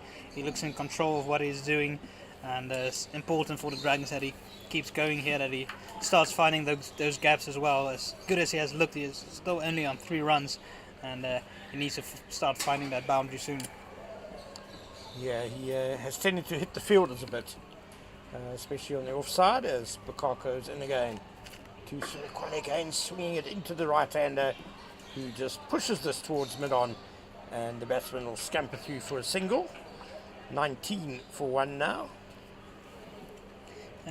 Fairly conventional field here to Grant Mokoena. We have a third man out in the boundary, and then a deep square leg on the boundary as well, giving himself that option of a potential short delivery if he so chooses. And Lukaku will continue over the wicket to the new man. At the moment, we've just seen in swing from Bukaka. It'll be interesting to see if he could get one to go away towards that slip. In he comes to Mokoena. That's a good tight line and length, and Mokoena can only defend it to mid-on. No run. Over at Supersport Park, the Titans are chasing 261. The Dolphins had a miraculous recovery from 38 for 5, and again it was Brad Porteous and then also Jason Smith recovering there for them, getting them to that score. The Titans are 130 for 4 after 27 overs. Aiden Markram has just been dismissed by Andile Pegukwayo. Bukaka into Mokoena, nicely played. Just steers us away down to third man, past the slip, and good diving, bit of fielding down there. We'll keep it to a couple of runs. Over at St George's, the Warriors have managed to pull a win over the Western Province. Western Province were unbeaten up to this, and Warriors hadn't won a game in the series so far, so a bit of a turnaround there for both sides. A bit of a one-off, hopefully for the Western Province, but the Warriors would be grateful to get on the board finally after what has been a difficult start for them. They've actually done exceptionally well in the 4-day series where they've won all 3 of their matches, so a bit of a contrast between the formats there for them. Similar thing for the Dragons, that they've now won 3 out of 4 games in the One Day Cup, but they've lost their games in the 4-day series, so across formats not as easy for the teams. Magala starts the 6th over, and Senokwane has just turned in behind square on the leg side for a single. Takes the Dragons to 22 for 1. Yeah, much needed win for the Eastern Province side, and of course for Northwest, their early success in this competition very important because of the promotion relegation battle, where at the moment, going on last season's results and the T20 competition, it would seem to be between them and the Free State Knights for who gets the chop, as Magala is in again to Mokoena, who was trying to drive this but mistimes it horribly, but he's going to get a single out of it as it just died on the wicket. Yeah. And there was no fielder close enough to stop the single. The Knights are really struggling in all the competitions, really. They just haven't been able to get going, and it's so important for them every match from here on out to try and stay out of bottom of the log, but it's really a fight between them and the Dragons, and so far the Dragons are just edging them. As Magala, and this is back of a length, and Senokwane leans back and swats it to the leg side, but he can't beat mid-wicket. No run again. Senokwane on 5, Mokoena on 7. 23 for 1 midway through the 6th over. So a lot of work to do here for the Dragons. The Lions can almost just tighten the noose here, just keep that required run rate climbing, and in doing so will find wickets coming their way as well. So all to do for the Dragons here. Senokwane needs to start finding the gaps here. Magala, full Yorker length, and it goes underneath Senokwane's bat, but it was outside off stump. But a good variation there by Magala. Magala getting a little bit of shape from the golf course end, and Senokwane just not able to lay a bat on it. He's still on 5. Grant Mokoena is currently on 7 at the other side. 23 for 1 with all to do. With a deep square leg and a third man in place, the 2 men on the boundary. Magala in, Senokwane drives a little bit away from the body, but he's made good contact, and it runs away through point for a much needed boundary. Yeah, finally Senokwane manages to find that cap. A really required boundary that is, and Senokwane will feel a little bit better now. So important that they do get those boundaries in. With over 9 required per over, they need at least 1 boundary per over to keep themselves within touch.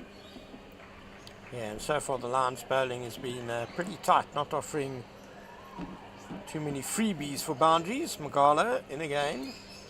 To Senekwani again. Tight on that off stump, and Senekwani chops it down behind square on the offside. No run.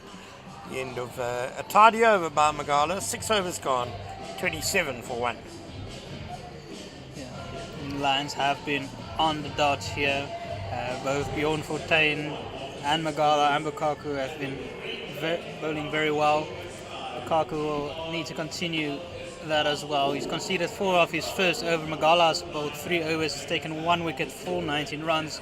Bjorn Fortuin 2 miserly overs for 4 runs. Good to see some fans coming in today. Not a lot, but those that are in are enjoying themselves. Kids are playing on the grass embankments, as they always do, having their own game of cricket, or multiple games of cricket, I should say.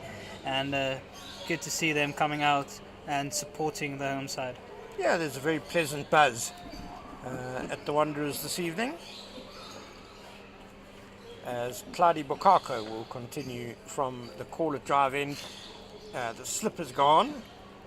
Then he comes down the leg side again. Good carry to wicketkeeper Rickleton, but unfortunately it's another wide ball. Good carry and a good take by Ryan Rickleton. Seems to have no trouble moving there behind the wickets, as he took that one comfortably over his head to his left hand side. And yeah, Bukaku just needs to rectify his line here. He's slipped a couple down the leg side now, and still a bit of bounce there for him to work with. He just needs to fix that line. Which I think is why the slip has gone down to fine leg. Bukaku in again, outside or some cut by Mokoena. He's beaten backward point, and they want to come back for the second. The throw comes in, but it's a well judged run by Mokoena. He gets a couple. Yeah, Mokoena has a point to prove here. He hasn't had a great season. Both him and Senekwane need to really get going here. Underlies, the ball is coming on nicely onto the bat, so there's no reason why they can't. But the Lions just aren't quite allowing them to at this moment, so they might have to try something a little bit different just to put some pressure back on the bowlers. Bukaka into Mokoena, the bouncer, and he sways out of the way comfortably, but a good change of tactic there by Bukaka. Singles as ever. Very important, Werner. Yeah, it always that is. Could get things going. Yeah, it's important to rotate the strike. You don't want to get stuck on one end with the required run rate climbing. That will only power on the pressure, so very important. Yeah, Senokwane has had a very solid season, but if there was a criticism, it would be his strike rate a little bit low. As Kako in to Mokoena, shortish, doesn't get up that much, and Mokoena handles the pull shot well though, out to deep square leg for a single. He goes to 10, 31 for 1. Yeah, getting back to the Lions innings, it was just another wonderful display by Ryan Rickleton, and I think in particular that strike rate, getting 110 off only 75 deliveries is some going, and he just, after another tricky start for him, he just seemed to find those gaps so easily and just manipulated the field the way he wanted to. Bukaka back of a length to Senokwane, who pushes us to backward point. Their thoughts of a single, but it was never on. So another dot ball. Yeah, and the thing about Ryan Rickleton was that you didn't really get the impression that he was slogging or really scoring quickly. It just was so effortless and pretty much normal cricket shots, just beautifully executed, placed and timed. Yeah, no, it's true, and unfortunately the Dragons offered up plenty of opportunities to them as well. Bukako, this is shortish, and Senokwane pushes it to mid-wicket, and they'll scamper through for a single. Those hard lengths seem to be a bit more difficult to hit here under the lights, as the batters hopping around a little bit. It does seem to be skidding on under lights here at the Wanderers tonight. So Bukako with third man and fine leg and a deep backward point and a deep square leg. Then he comes again, and the bouncer to Mokoena, who just ducks under it comfortably enough. The end of the 7th over, and Northwest are 32 for 1. That required rate is up to 9.5 per over now. Yeah. The more overs like this, the harder it becomes, and you can't really catch it up all too easy. You do see some of the lights and the spotlights not on. It seems like it's off, or not all of them are on, but it's still plenty bright out on the field, so it doesn't seem to be much of an issue. We do see a bowling change for the Lions. Trying to see, is it Vian Mulder coming into the attack? Yeah, he's a guy who might also be able to get a bit of swing. He's replacing Sasanda Magala at the golf course end. He has Mulder to Senokwane, and back of a length on off stump, very delicately chopped down to third man by Senokwane, and they'll come back for two. It's a good start to the over for Northwest. Yeah, good scampering by Senokwane, running the first one hard and pushing the fielder, getting back for two. All of this is very important for the Dragons. Every single run has to run hard, and this might be the bowler they need to look to attack here. Vian Mulder is not as quick as some of the others. Yeah, they've got a bit stuck, and the band has struck up, maybe to inspire them. Short from Mulder, Senokwane cuts, but not very powerfully, and it's just a very easy bit of fielding for the man back on the point boundary. Just one run. We hear the band starting up again here in the second innings, enjoying themselves out in support of the Lions. The Lions looking in prime position here, and the Dragons looking to play spoil sport here as Vian Mulder in again. Outside off stump, and Mokoena slaps us back down the pitch, but stopped by the bowler, so no run. Mokoena just punching the air a bit. He wanted a better outcome from that aggressive stroke. Northwest currently second on the log, and the Lions third. So the Lions no doubt wanting to move up this one-day cup log. Still in the early stages. It's Mulder. Slower ball. Mokoena is heaved, and Malusi Sabolta can't quite get there at third man to take the edge that ballooned off the bat. Not sure if he maybe didn't spot it all the way, but I think in any case it would have been a tough catch. He would have had to have dived forward to take it. Would have been tough, but it did look like it pulled out a little bit early. Vian Mulder didn't look too impressed, but the bowlers never are. They always want the fielders to go for every single thing. So an escape from Mokoena. Mulder into Senokwane, who edges this drive over backward point, and Sabolta is in business again, this time running to his right, and we'll get through for two runs. Senokwane goes to 15, 38 for one now. Grant Mokoena is on 11. Vian Mulder, you can see they're looking to be a bit more aggressive against him. I realize they need to target at least one bowler here to try and bring the required run rate back down. Mulder, last ball of his first over, and inside edge by Senokwane, just past the stumps, it dribbles away towards a short found leg. Rickleton fields, and they go through for a single. So 8 overs gone, 39 for 1, Senokwane on 16 and Mokoena on 11. You see the band enjoying themselves out here at the Wanderers in full anthem here, and also the kids on the grass embankments really enjoying their time out here at the Wanderers. Good to see the crowd in. We'll to see plenty of crowd also for the SA20 coming up in January. Of course, the Joburg Super Kings will play here as their home base, and it should be a very, very entertaining tournament. Yeah, and good to see the Lions in yellow as well, as Tladi Bukako comes into Senokwane, who tucks this away behind the square on the leg side. They've made the one, they're coming back for the second. Good running by Senokwane. He'll go to 18 and the total 41 for 1. I'm sure David Midgley, as a ardent Lions man, will remember the glory days when the Mean Machine played in yellow. The band is in yellow and the team is in yellow. It looks good. Yeah, There was a stage they played in red, the Lions, but it just didn't quite sit right with most people, so it's good to see them back in yellow again. As Bukako will bowl again to Senokwane. Good line in there. That's beautifully played by Senokwane. Coming forward and just steering it wide of cover and all the way Yeah, that was to the boundary. a textbook cover drive, high elbow, met the ball on the up, just again showing how good this pitch is to bat on. So the bowlers do need to get their areas just right, otherwise the ball will travel quickly.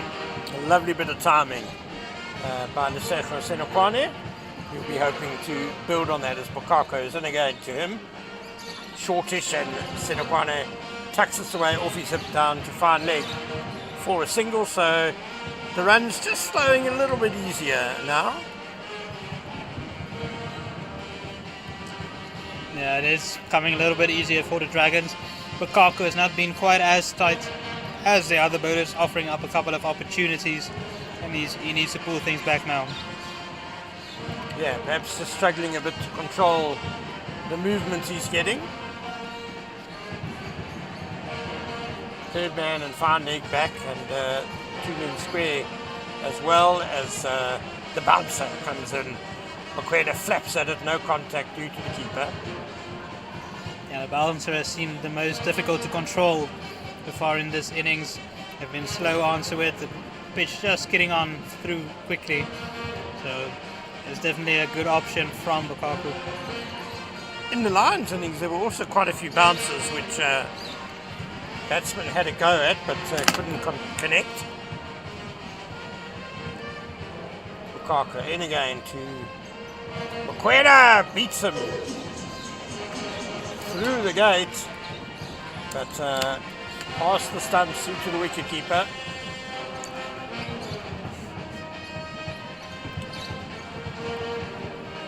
.46 for one ball left in the ninth over, and despite the little uptick in the run rate, the rate required is 9.7 runs per over.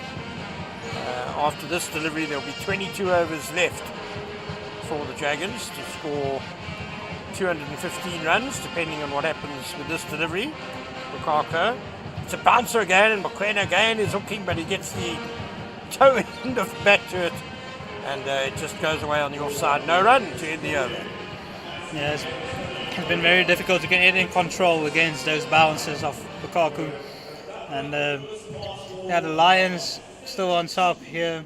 Required run rates almost 10 to the over now for the Dragons. They can't let this go too far out of hand because it's still a long way to go. 215 more runs is some going in 22 overs. Yeah, I mean, if you break it down into almost like a T20 chase, what would the Dragons be happy with to get in 20 overs as Mulder in again to Senokwane, tight lines, and just push the mid on for no run? Of course, if you think about it, the difference would be now, even if you think about it as a 20 over match, the bowlers have more overs to bowl, and so it will make things a bit easier for the captain than it would be in a 20 over format where the bowlers only have 4 overs.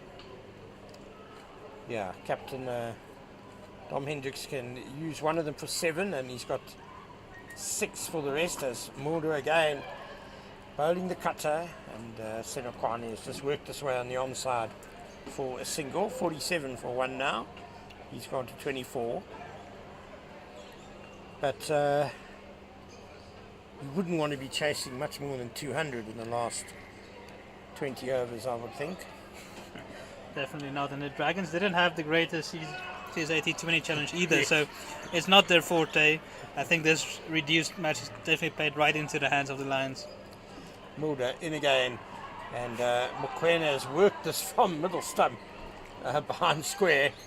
There's some oohs and ahs from the bowler and the wicketkeeper, but he got enough bat on it. He gets a single, he goes to 12. Yeah, Northwest perhaps their weakness is they don't seem to have quite the same pool of batsmen as some of the other teams. A bit lacking in that department. as Gian Mulder turns, and in he comes again from the golf course end. Really accurate over this, and Senokwani just defends on the offside. No run. Yeah, if you think about batters who can come in and just hit it big from the get-go, they don't have many of those. Maybe Pretorius to some extent.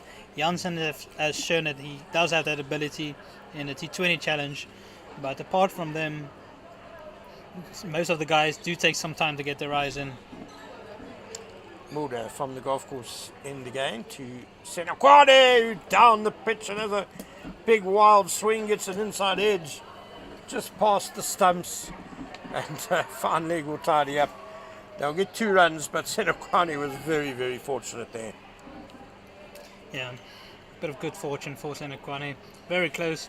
Gian Mulder bowling a nice tight stump to stump line here, not giving the batters too much room, and they're trying to give themselves some room here. But it's also the 50 up for the Dragons. 1 ball to go in the 10th over. Mulder now, and nicely punched through the gap in the covers by Senokwani to the cover sweeper for just a single.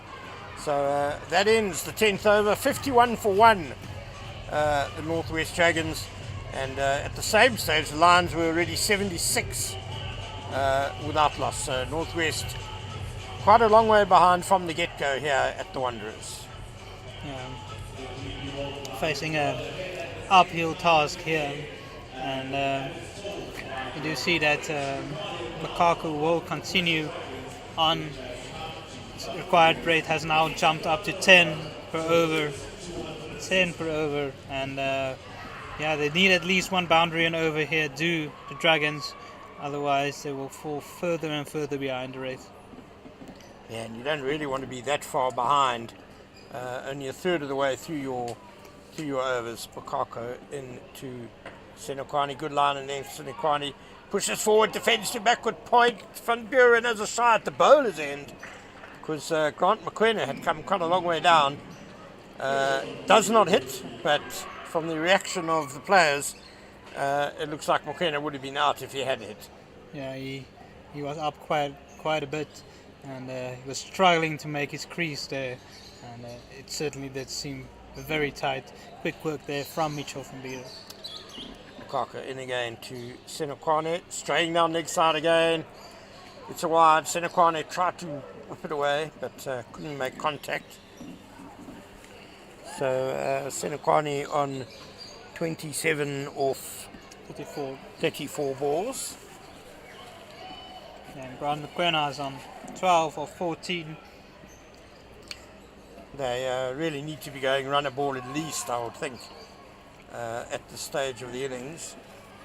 So some acceleration needed, some catching up, as Bukako in again to Senokwani, who drives handsomely again through the covers. That's the second time he's done that, and he gets 4 runs. I think the cover fielder might be a bit disappointed there with himself. Looked like he should have stopped that. Might be Bjorn Fortuin there at extra cover, and it seemed to go through his hands to his right hand side. Yeah, it did seem to go underneath Bjorn Fortuin there. He having a little kick at the field in frustration, just to back up your point, Werner. Disappointed. Lukaku. He'll be disappointed as well, conceding the boundary. Down leg side, flicked away off his pad by Senokwani high. Down to fine leg on the bounce, and they're going to come back for 2 as Rickleton has knocked out the stumps at the bowler's end with his throw, but both batsmen home and safe. 58 for 1, Senokwani on 33. Yeah, Senokwani realizing that the required rate is increasing all the time and is looking to be a bit more aggressive now. Nice flick there off his pads, didn't quite get all of it. But still managing to get back for 2 runs. Yeah, it was there to be hit, certainly, a free hit. Unfortunately, he picked out fine leg. Kaka in again to Senokwani. Shortish outside or stump, Senokwani cuts, but with no timing. But they will get a single as the ball just dies on the next pitch along on the strip.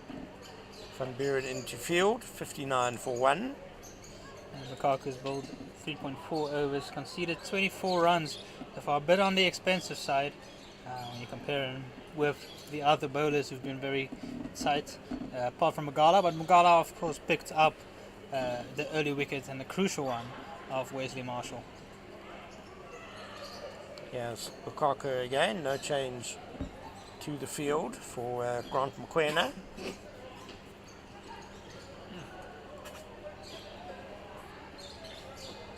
Right arm over the wicket from the corner drive end. Bouncer!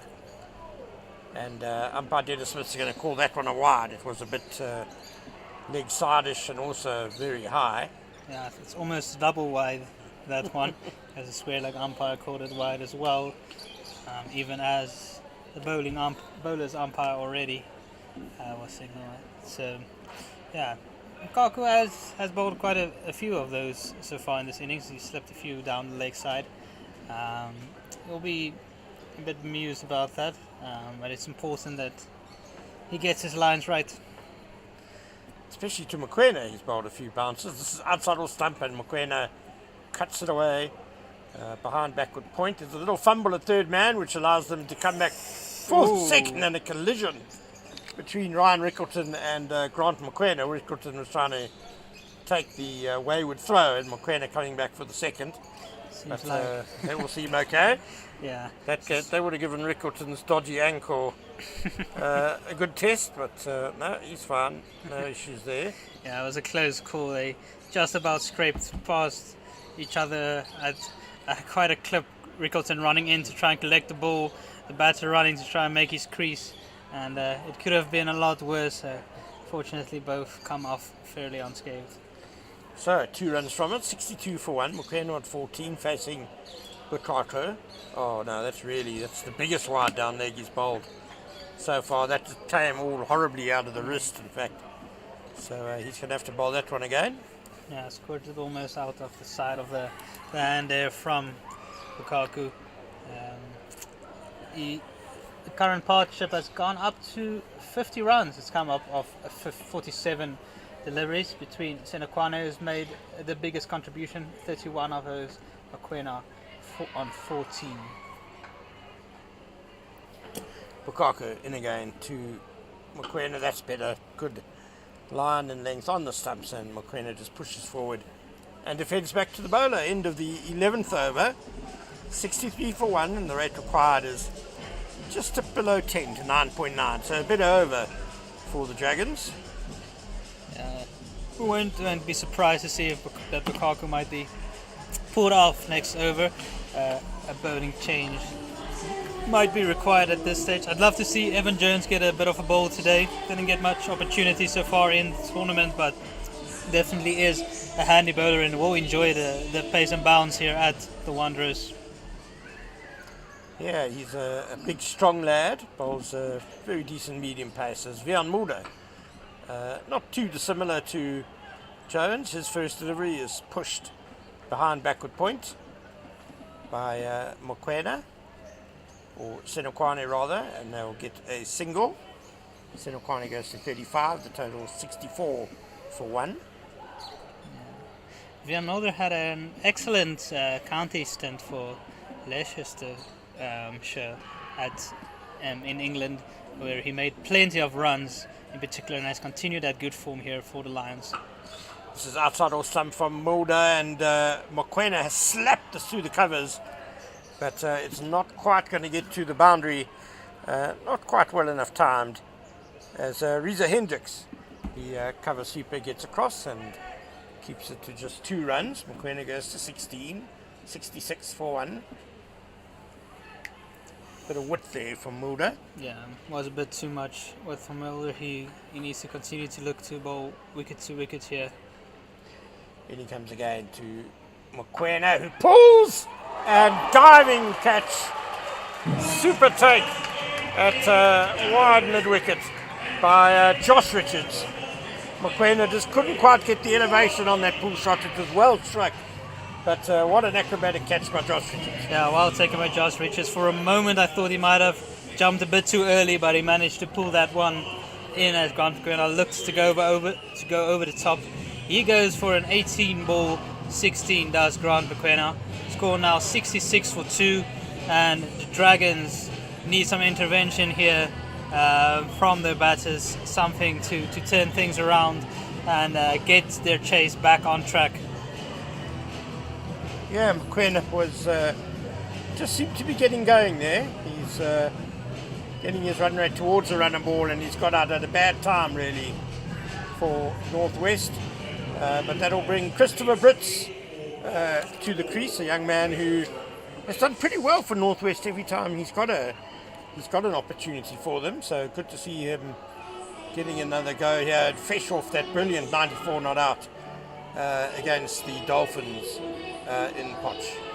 Yeah, that was a match-winning partnership between him and Mutasami. That 94 as well, composed, and started off slow, but he picked it up well at the back end. A bit of a different situation here for him today. Can't afford to be too slow out of the blocks with the required rate already up to 10. And with 8 wickets in hand, the Dragons need to make a play here, but as you see, the Lions are in control. Mulder bowling to his plan, keeping it wicket to wicket, putting in a bit of a bouncer there to get Grant Pequena, who was unable to get it over mid-wicket. And there's a slip back in place now for the new batsman as Mulder to Brits, gets a bit of bounce there. Brits pushing forward, and it's gone out towards Gully, who shies at the stumps, hits them, and the deflection allows the batsman to take a run. So Brits off the mark, first ball.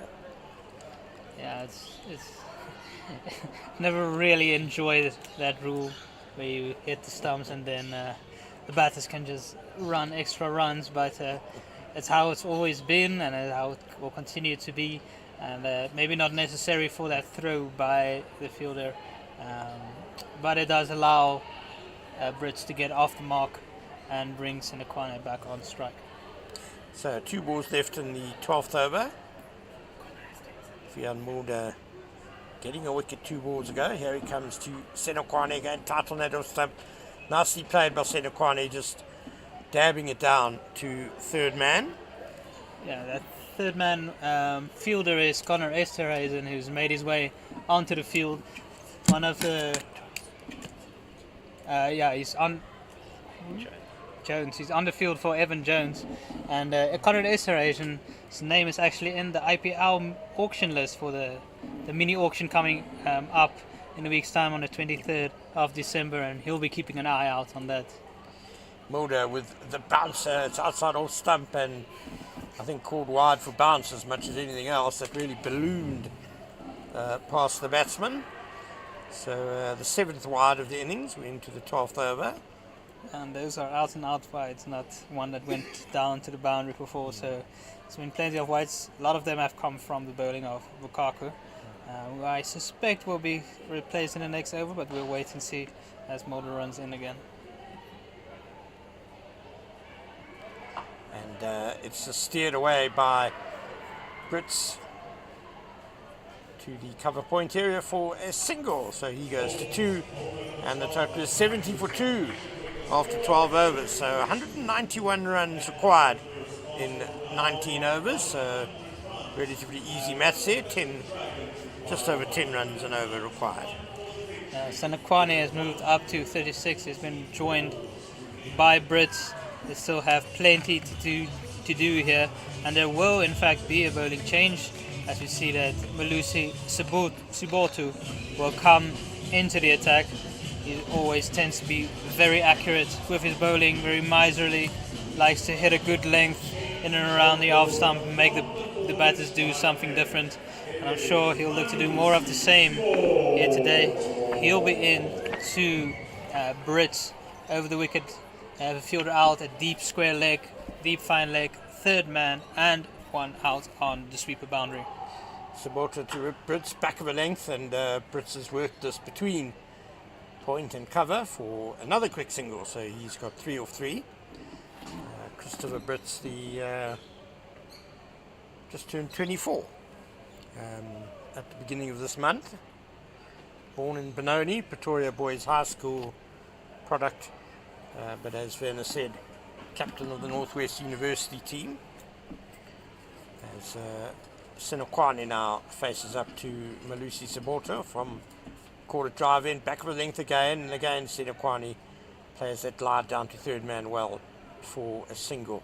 I guess from a Lions point of view, Claudio Bukaka, more of a strike bowler, perhaps more of a wicket-taking option for him, so they wanted to give him the newer ball. He got a bit of swing, bowled 4 overs for 28, no wickets, so time to go for the really steady, strangling medium pace of Malusi Saboto.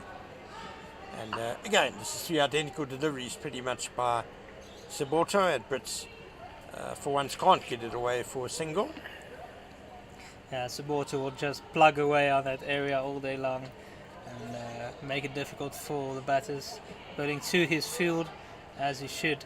And luckily for the Lions, even if they have a bowler going for some runs, they have plenty of options. They do have Jones in reserve to come in as well, and Mulder being the all-rounder, so plenty of options for them to go to. Saboto, this one's a little bit straighter, and Brits has worked it nicely through square leg for a single. Square leg, fine leg, third man and point. The 4 men out on the boundary. Yeah, Saboto just keeping that back of length, not giving anything full with mid off and mid on, up in the ring. Doesn't want to go too full here. 73 for 2 are the Dragons currently. Sinokwane on 37 will face up to Saboto. And Sinokwane's pulled this. There was just a bit of a shorter delivery from Saboto. It's a good strike by Sinokwane. Over wide mid on for 4. I think that's probably the one thing, if you think about bowling the same delivery all the time, the batters can line you up a bit, and if you're a touch short, as Saboto was on this occasion, it sits up very nicely for Sinokwane. As we've seen on this pitch, if you don't bowl a proper bounce, if it's just a short delivery, it does sit up nicely. Saboto, you wanted to get it a little bit fuller. Oh, he's gone even shorter. That might have come off the back of the bat. It has. Sinokwane trying to whip it away on the leg side, and I think it almost came off the back of the bat and flew high to deep square leg, where the catch is taken, and Reza Hendricks is the fielder. Sinokwane gone for 41. Yeah, just as Sinokwane looked to get going. 41 came off 42 deliveries. A good little innings, but in the context of the match, they would have wanted him to keep going here. 77 for 3 are the Dragons now. Quad rate 10.2, 3 wickets down, so 7 remaining, and just keep losing wickets at the wrong time. The Lions, on the other hand, keep striking just as the batter looks set to go big. So exactly what they would have been wanting. Maybe got away with it a bit there, did Saboto. The ball was there to put away, but Sinokwane was not quite able to execute. Yeah, he caught up fairly well. As you say, he was just starting to get to grips with the task. But the problem for the Dragons now is 2 new batsmen at the crease with 184 runs needed in 18 overs. And perhaps this pitch is a little bit too paced, because we've seen guys trying to play the short ball, cross bat shots, struggling to really get the right pace of the ball quite often. I think also probably the extra bounce is what's getting them on this pitch, as we do see that Captain Mutasami is coming to the crease. He wants to come take the reins and show them the way here with his own bat. Obviously, this is the partnership that took them to victory, or helped them post a total that helped them get that victory in the last match. So they'll look for more of the same here. Though they will need to start a lot quicker than they did in that match. Yeah, Seniran Mutasami is a really, really good cricketer. Of course, has played a test match for South Africa. And the sort of guy that rises to the occasion when things are tough. Mutasami is at his best. It's Brits facing up to Mulder. It's edged, but well past slip down to third man for a single. 78 for 3 now. First ball of the 14th over.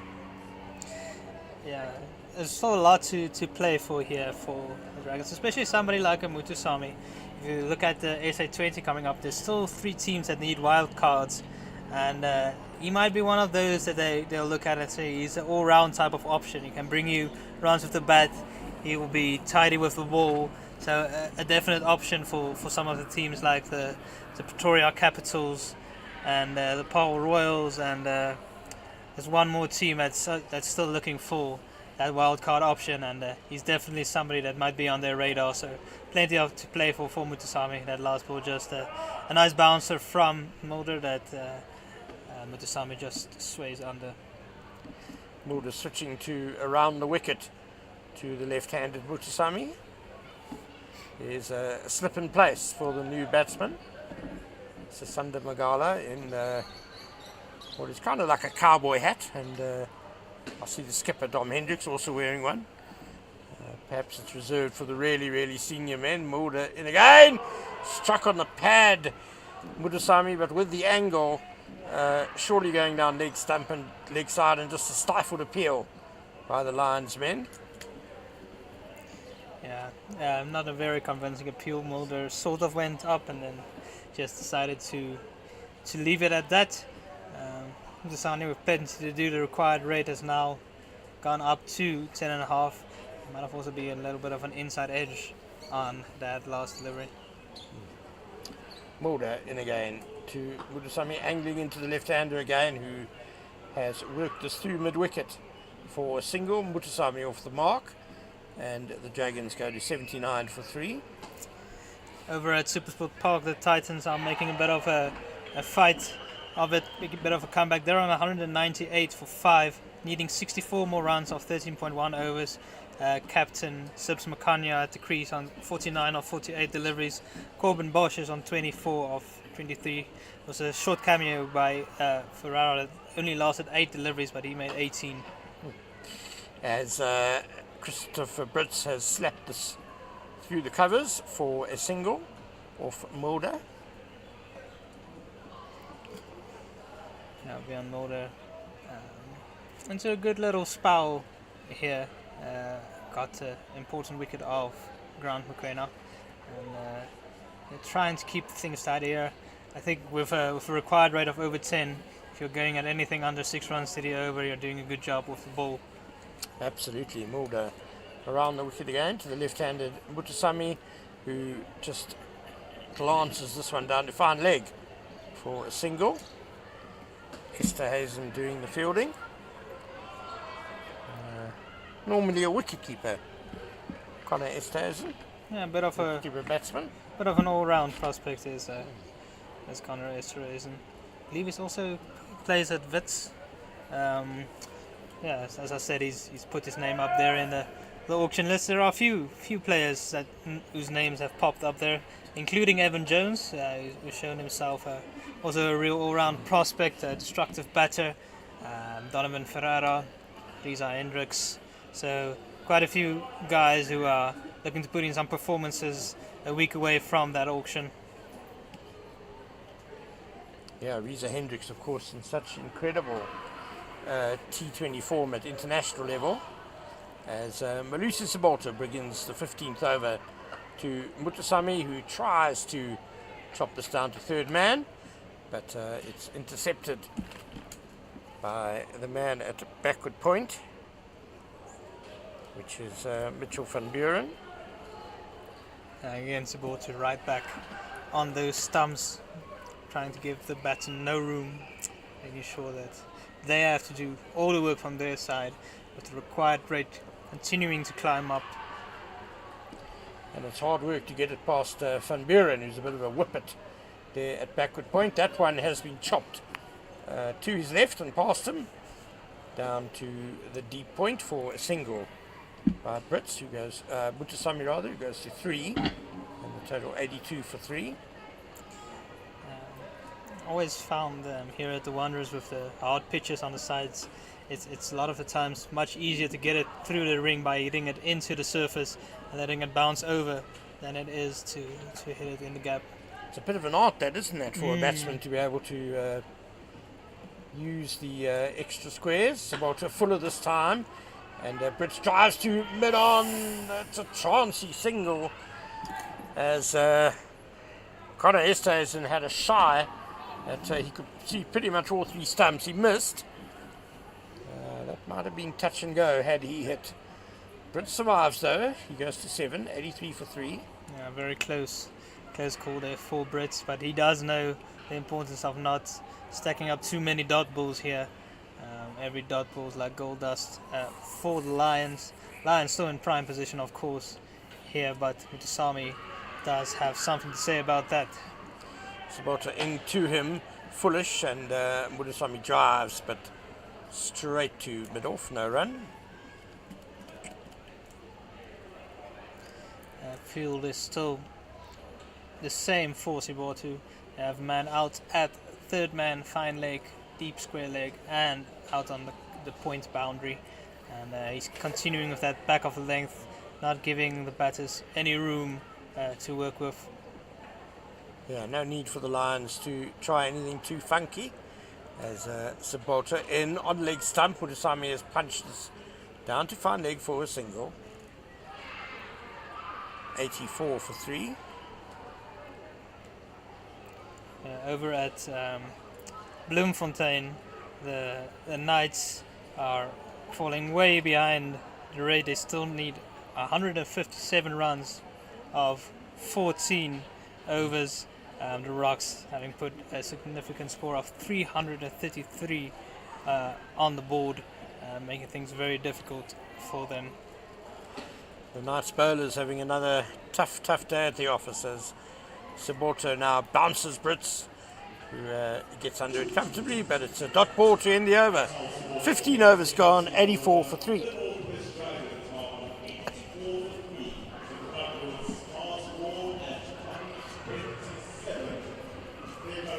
Yeah, 84 for 3.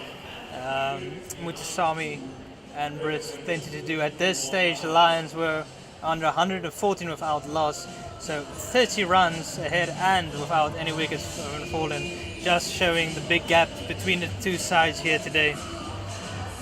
Yeah, this was when Ryan Rickleton really started to go berserk for the Lions in the classiest way possible, as Mulder around the wicket to Mutasami, back of a length, fended around the leg side. They will dash you for a single as Mulder shies at the bowler's end, but Mutasami is safely home. He goes to 5, 85 for 3.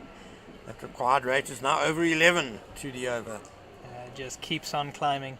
I always felt like those type of runs where the bowler just turns around and throws is always the most difficult to back up to, because you don't know where the bowler is throwing. It's not necessarily accurate. He just spins around and gives it a real rip. So good job by the backup fielder there.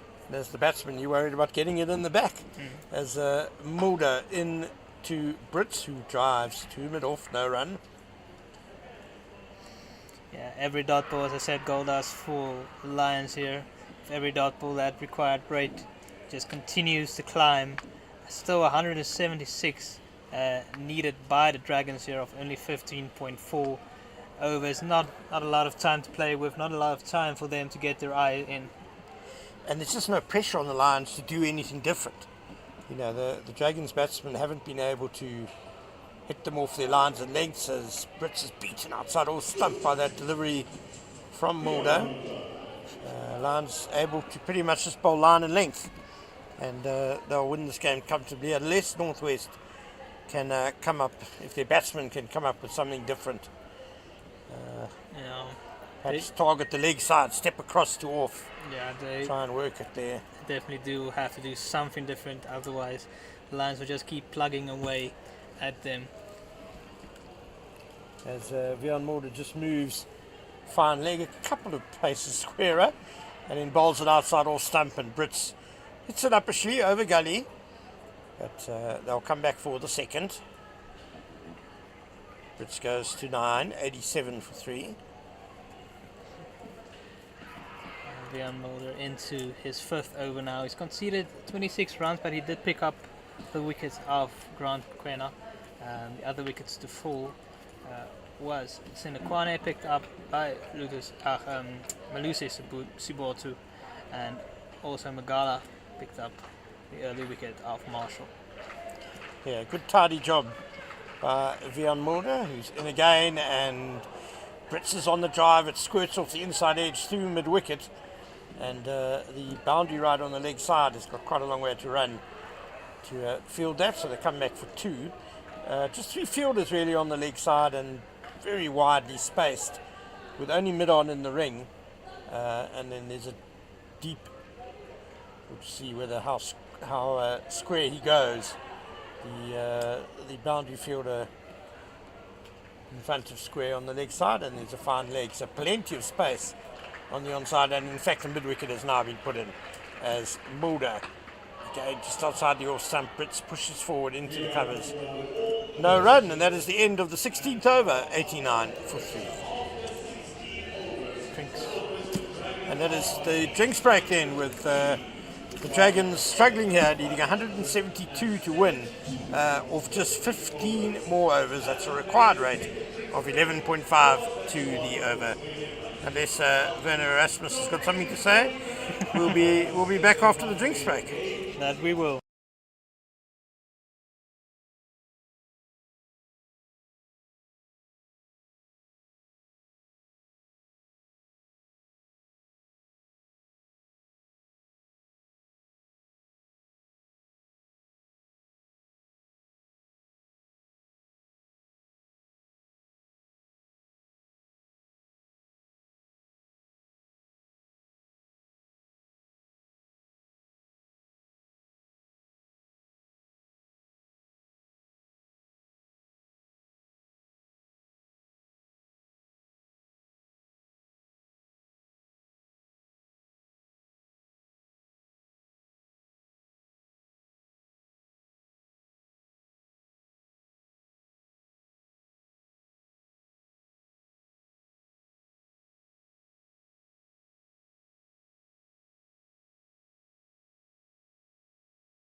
Hello and welcome back to the DP World Wanderers, as Cricket South Africa brings you this broadcast of the CSA One Day Cup in this encounter between the Northwest Dragons, who are visiting the DP World Lions. My name is David Mitchell, and alongside me for the next little bit, Ken Borland.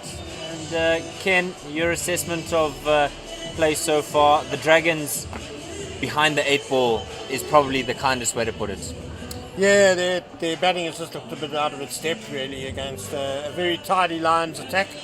They just haven't been able to pressurise the Lions into departing from what has been a very steady line and length.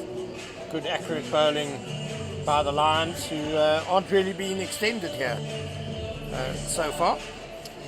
Yeah, no real pressure being exerted on their hosts. Looks like Malusi Siboto will continue from the call it drive end, and the game poised with the Dragons on 89 for 3 and partnership worth 12, but they need 11 and a half, so you need to see boundaries from them. Just 2 men out on the leg side, deep square and fine leg. On the offside, third man and what looks like a deep point. Siboto to Mutasami. Off the back foot, squeezes it away, but ever present, lurking there, Ken, at that backward point region is young Mitch van Buren. Good fielder, yeah. Certainly. And he'll want to contribute as he was unable to do so with the bat. So some reprieve for him in that. As a batter, sometimes if you don't come right, there's not always an opportunity for your redemption. And so good to see that he's still wanting to play a part in this encounter. Oh, he's kind of set the tone in the field for the Lions. Very, very lively there at the backward point. He saved a few runs. Mutasami just tucking this away nicely. They'll run 2 here. They thought about it, but denied in the end. And that will put Mutasami on 6. That brings the Dragons up to 90. But with the required rate climbing every delivery, Ken, irrespective of whether or not they're actually getting a single 2 here, the pressure is all on the Dragons here to find a way. Otherwise, they'll just feel like they're passengers. That's a short one, and the umpire says that is the one for the over. Surprisingly, not given as wide, Ken, by Dennis Smith. Looked like it was going a little bit towards the leg side, perhaps. Must have been close, yeah. That balloon bounce again. One also would have expected a bit more urgency from the Northwest batsman on that previous single. They did rather dilly-dally and then a lot of hesitation over the second. Slapped away off the back foot by Mutasami, but he only finds Bokako sweeping down there on that cover boundary. An interesting thing to note is that Ryan Rickleton, you'll just see when he does set up again, he's almost at a 45-degree angle with the right-hander in his setup. Not that I've seen it when Christopher Brits has been on strike.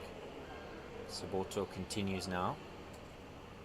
It is exactly what I've seen there from Rickleton, as some cleanup work there on the boundary for Reza Hendricks, and it's not what you would expect, Ken, in terms of convention with wicket keepers setting up behind the stumps. I have seen it before, actually, both from Rickleton and others. Not 100% sure of the rationale behind it. Perhaps the concern would be is that if there is an edge, are you able to move across to your right? Yeah. Full and whipped away to that onside. And the man aforementioned already, Reza Hendricks, swinging around and collecting that one. So just the one there. And at the end of 17, the Northwest Dragons under pressure at 94 for 3. Yeah, it might be to free up the legs a bit for ease of foot movement if the ball does get edged to the right of the keeper. I'm not sure. We'll have to ask one of our expert wicket keepers why this is happening. I suppose you could ask Ryan himself when we get the opportunity. Right, so there is a man out at third man, Connor Esterson, rather not at third man, at fine leg. It's about 5 to 10 meters off the boundary. And then you've got Tladi Bokaka at third man. Siboto is sweeping on the offside with the man at deep square. Van Mulder cutting him in half here, really squeezing him and putting Mutasami under pressure. This is Mulder's 6th over, so I imagine it would be his last. You would think the death specialist, the limited overs king, Sasanda Magala, would probably get the 7 overs. But there might be a temptation to keep Mulder going. He's going well, bowling very tightly.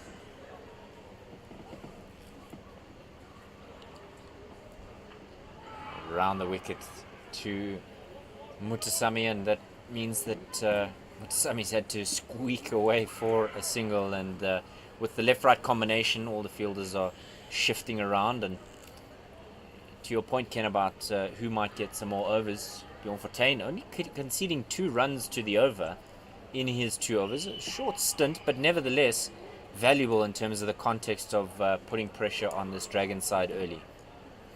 Yeah, he bowled his 2 overs from the call it drive in, but with Mulder finishing up now at the golf course in, he might come back there. Slashed away, but there's cover on the cover boundary. It's just 1 there. We saw Evan Jones getting hit on the head in the Lions innings, Ken, and it's never nice copping one on the old dome. Ring his bell. But he seemed not really phased by it, but I wonder in this modern era how much would that impact with the brilliance of crash helmets. Just tucked away nicely. They'll just get the 1 for it. I think if you cast your mind back, and not that far back, helmets were basically sometimes seen as optional at one point, let alone mandatory. Yeah, and I do wonder if that's why Evan Jones is off the field, actually. It might have been a delayed concussion. He got hit right towards the end of the innings, carried on batting. But he's been off the field for quite a while now with Connor Esterhuizen on. Bang over the top. Not missing out on a foolish delivery there. It might plug a little bit as it heads towards the boundary. And eventually it does trickle into the rope. That brings up the Dragons 100, coming off 114 deliveries, 1-6, and that being the 6-4. So going along nicely here, but 12.2 required to the over certainly puts the Dragons under the cosh, if you will. Mulder to continue. And he goes to Brits. Bang again! Copy and paste. This time a little bit wider. And Dom Hendricks can only turn and fetch as that 1 joins its friend at the boundary. Bit better time, that second hit by Christopher Brits, and that's probably definitely ensured that Vian Mulder won't be getting the 7th over, but he's done a tidy job. 6 overs, 1 for 39 for the Lions. The Lions, of course, if we've had no official word, but if Esterhuizen has subbed Evan Jones, then the Lions are short one of their bowling options. Which does put pressure on the rest of the... Well, they've still got 6 with Reza Hendricks. Yeah, Reza Hendricks is the option, yes. So and the way the match situation is, I don't think they'll be too stressed out by that. Number of men around the bat on that game on the embankment, just next to the tunnel. Youngsters emulating their heroes. And certainly the young man with the bat in his hand will be feeling the pressure, no doubt. This is where your legends of tomorrow find their love of the game. Deep square, fine leg. Third man and deep point are the men out. They thought briefly about whether or not they would shift it up. But Suboto will now bowl Tumutasami over the wicket. What a catch! Oh. What a catch! Ken Bolin, one-handed, diving to his right, and we spoke about it. Mitch van Buren has pulled off an absolute screamer. Wow. Sensational by Mitchell van Buren. He really is just so athletic, diving full length. It was well struck by Mutusami. The cut, it made a wonderful sound off the bat. But Mitchell van Buren, the proverbial flycatcher there at backward point. And it's such an exciting prospect to see the 3 brilliant catches that we've seen in this game today, Ken. Somewhat of a stark contrast to the number of drop catches we did see in the T20 competition. Yeah, strange that. Yeah, hopefully it's a sign that the work has been put in terms of fielding, and that the standard will continue to rise for the rest of the season. Maybe also it's because they've had a bit of 4-day cricket and more time in the legs, have spent more time in the field. They're a bit sharper. Yeah, absolutely. And an encounter now with Dwayne Pretorius in his 100th game, 100th list day game. And he'll be wanting to improve on his performance. He was going at nearly, I think it was 12 to the over when he did have the ball in hand, so he wants to accelerate things here for the Northwest Dragons, and maybe see if there would be some late drama here with the DP World Lions. Yeah, Northwest will be expecting from Dwayne Pretorius, their big signing, big Proteas star, limited over star, and with promotion relegation in the balance, they really will be looking for match-winning performances from him. Or back of the hand there from Siboto. Good use of his spare tools in his box, and there seems to be a football that has joined the park, and Dom Hendricks showing off his skills, and loud applause and cheers from the fans on the embankment, showing off his football skills as the second semi-final at the Qatar World Cup is not far from getting underway. Oh, that one is a short ball, but it was slower, and so that's why kind of plugged in the track here. And has the umpire signaled wide, or is he just asking why? Just the signal Or seemed... impersonating a bird. Perhaps. I'm not sure what that signal was, to be honest, because it I'm not sure. didn't look wide to me. Yeah, but didn't really turn to the scorers either. Yes, yeah. So I suppose that the confusion is just purely ours. This one straying onto the pads and tucked away nicely onto the onside as Pretorius gets off the mark. Somebody like Delano Potgieter is somebody that the Dragons would be missing today, particularly when they were under pressure with the ball and now with the bat. Yeah, and Hano Kun, also an experienced free-scoring batsman. Although I imagine Brits would probably miss out if Hano Kun did play. Slow ball again from Siboto and sends him down to the non-striker's end, where I think that would have been an appalling run-out if Pretorius had been run out. So that man Van Buren again.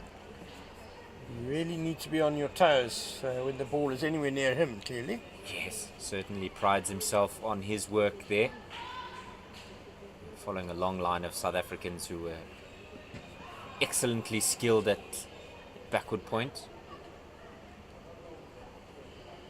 And Siboto, just a slight delay here as he gathers his thoughts. Straighter this time and just worked away to the onside. And at the end of the 19th, 107 for 4. And the required nigh on 13 to the over. And you're just having a look at that Northwest Dragons dugout. A matter of formality, Ken? Well, unless someone produces a really remarkable innings from here, to score at over 12 and over for 12 overs, that takes some doing. Yeah, a couple of shakes of the head of those in the dugout, and so do you think they just merely picked this opportunity to just see their skills, perhaps just test themselves against an opposition like the Lions? Well, I think the Dragons will be going, let's try and get as close as we can. Sure. You never want to give up, and hopefully when they're next in this situation, they'll fare a little better. And, the only way to learn from this experience is by trying to get the most out of it. Absolutely. Change of bowling from the golf course end, Sisanda Magala. And he's bowled 3 overs, 1 for 19. He's got 2 men out on the leg side and 2 men out on the off. He now bowls to Brits. Hoofed away onto the onside, just beating the man in the ring, and so Siboto will clean up for the single. No distant relations to the women's cricketer Tasman Brits, but I suppose different spelling. Is it S and Z? Yes. Brits and Brits. But well, doesn't Tasman have a Z in the Tasman and an S at the end of the Brit? Just for double confusion. Sure. Magala now to Pretorius. Bang, that's high up in the air. There's two men converging under it. Safe as houses, and the Lions have their fifth. Great bit of work there, making sure they communicated, and it was a mistimed shot from the Dragons superstar. Josh Richards, again, the man with his hands around the ball. That's the end of Pretorius. He's gone for 1 from 4, and the Dragons languishing in pain, 108 for 5, with 2 balls gone in the 20th. And plenty of motivation for the Lions to wrap this up quickly, because if they can get a bonus point win, then they will overtake Northwest on the standings. Northwest currently second with 13 points, and the Lions on 9. And the Lions, the game in hand as well. Yeah, two games in hand, in fact, on Northwest. So the Lions win this with a bonus point, they'd be second, and in a very strong position indeed, having played just 3 games. Yeah, absolutely. And with the Western Province side coming undone seemingly against the Warriors, I think it's going to be an interesting battle as they look to seek out back-to-back one-day cup titles. And Titans taking on the Hollywood Bets Dolphins. Titans 231 for 7 in the 43rd, chasing 262. And that game could be a lot closer than I think anybody would like in that environment. And the Knights taking on the G-Bets Rocks, and the Knights are still struggling on their home turf. Magala, this one squeaked away, and 4 runs to begin here for Dwan Janssen. Not pretty at all, but boy oh boy is it effective for him. Bukaka looked like he was wrong-footed. He looked like an English fullback trying to defend against any South African wing. I think he was caught in 2 minds a bit there, because it was almost a catch as well to fine leg, and he was sort of torn between, should I go for it, should I wait? And in the end he decided to wait, but then the ball zipped off the turf, spun a bit away from him, and he was in no position really to stop it. So Bola Magala not too impressed, and a bit embarrassing for Bukaka. Yeah, hands on hips from Magala, and I'm sure the groundsman is wincing when he sees players tramping on his covers with their spikes, particularly a fast bowler. Magala will have to try and find a reprieve here. I bowled him! Done him! All ends up. And that's exactly a reprieve if you ever thought of one. That really was just a slog by Dwan Janssen.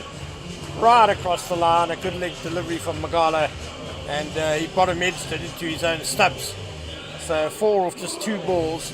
I think Dwan Janssen's probably a bit of a better batsman than that. Yeah, not really giving himself any pats on the back with his batting performance. He's gone for 4 from just 2 deliveries, and the Dragons on 112 for 6. Kaya Kotani, the wicketkeeper, coming to the wicket in his 11th game, and having batted every single time. He averages 14 in his highest score coming last year against Western Province of 41. So still a blossoming List A career, and as a wicketkeeper in the side, will want to make sure that he contributes with the bat. But it is a dire situation in which he finds himself. Sasana Magala on fire, and the Lions slaying the Dragons. Yeah, Kotani, really his job initially will be just to give the strike to Christopher Brits, who's on 25 and is going well.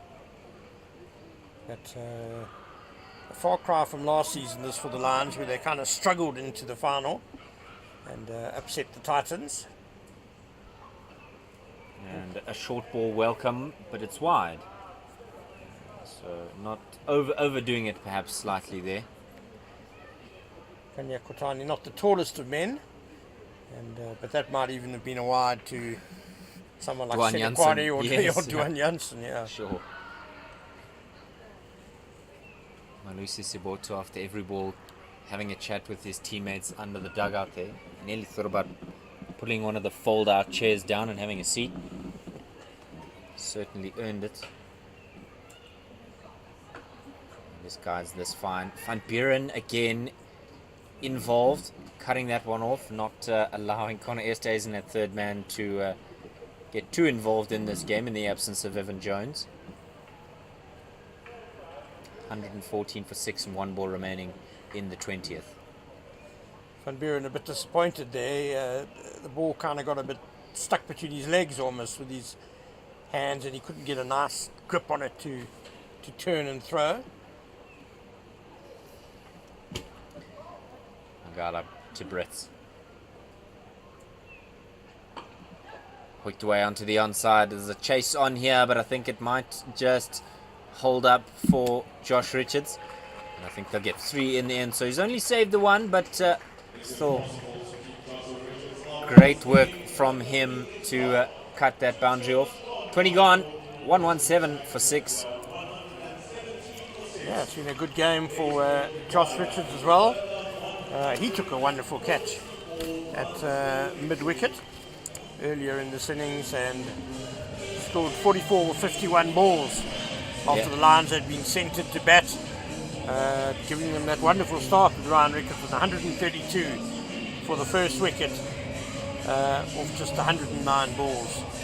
Yeah, markedly different performance between these two sides, and we saw that in the comparison between those sides there. The Lions yards ahead. Change of bowling from the caller drive in. Bjorn Fortuin. He's got 2 men out on the offside. Man sweeping in the covers and a very wide long off. Long on a little bit straighter. And a man at mid-wicket on the boundary. He goes now around the wicket. Slapped and cut away and gone. I thought he'd slapped it straight back at us, but edged it. Simple catch. And all he had to do was swallow it. 7 down for the Dragons. Brits is gone. 117 for 7. Well, it's a really disappointing delivery to get out to for Chris Brits. He's worked hard for that 28 or 25 balls. It was quicker and flatter by Fortuin, but it was basically a long hop, which he contrived to edge.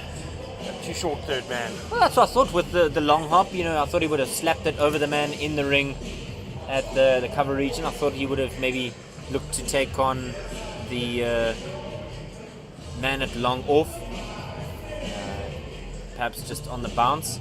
But in the end, falling away and possibly with the chances of a last gasp victory here for the Dragons. They've really struggled today, and after their victory at home against the Dafabet Warriors, this will certainly put them further down the table after a great start. Walking to the wicket now, Ronaldo Meyer comes in at number 9.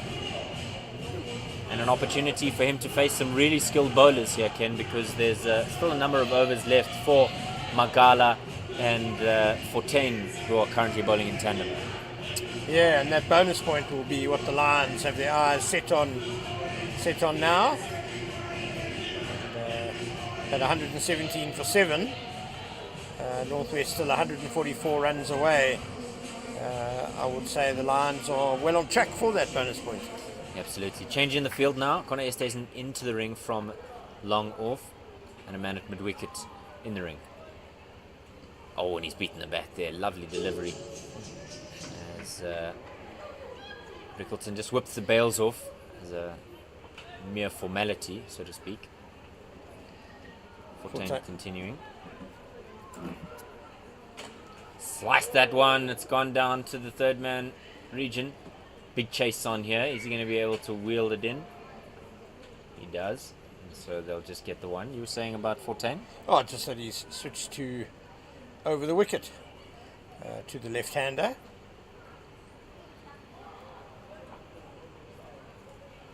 Continuing. Yeah, tight line there from Fortuin. not really in a hurry to kind of whip through this over. Wants to frustrate the Dragons batters. That one will go all the way over the head of the man at mid-wicket, and all he can do is ask the children to lob it back to him. Just using the pace of the ball, hitting with the spin, and the high felt air, Ken, is always going to be kind to those who lofted up into it. Well, I think Fortuin dangled the carrot there a bit to the tail end. It was slower, it was tossed up a bit more, and Ronaldo Mayo was good enough to put it away with the slog sweep. Yeah, not much the man on the boundary could do. Almost directly in line with one another, the men at mid-wicket. A shortish mid-wicket just off the square, and then one right on the boundary. Comes down the wicket this time, does Mayer, and nearly cops it on the noggin, making sure he's covering his bases there again. Turned his back and hightailed it home. 21 gone, 125 for 7, and the run rate required is more than worth mentioning, 13.6.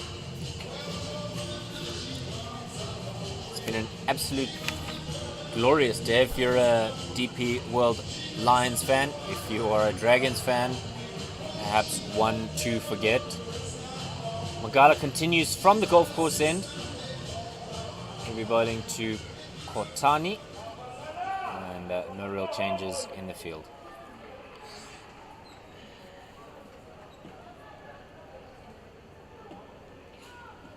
It's struck in front. Light appeal, and he's got him. Magala able to convince the umpire, and Kaya Kotani can only turn and stride for the newly relevated tunnel. He's gone for one. He only faced 2 deliveries. He's been dismissed leg before. 125 for 8. Well, that was pretty full by Magala and pretty straight. It looked pretty plumb from our vantage point here, pretty much looking straight down the pitch. Kotani playing all around a straight one, nice and full from Magala, and the umpire Gampu did think about it for a while, but I think he was dead right in sending Kotani on his way for just one off 2 balls. Yeah, slow finger of death there, and closing in on a result here at the DP World Wanderers, but also closing in on a result at Supersport Park as the Titans go in search of 262. They are 252 for their time at the crease.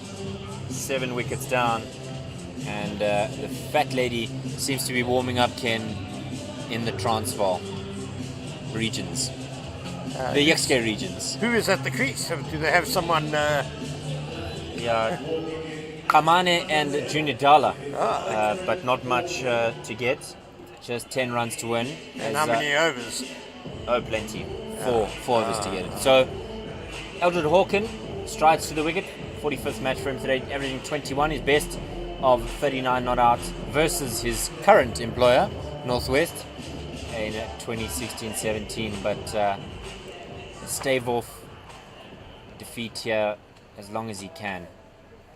Yeah, and if my calculations are correct, then if the Lions win by 52 runs or more, then they'll get the bonus point. Waft.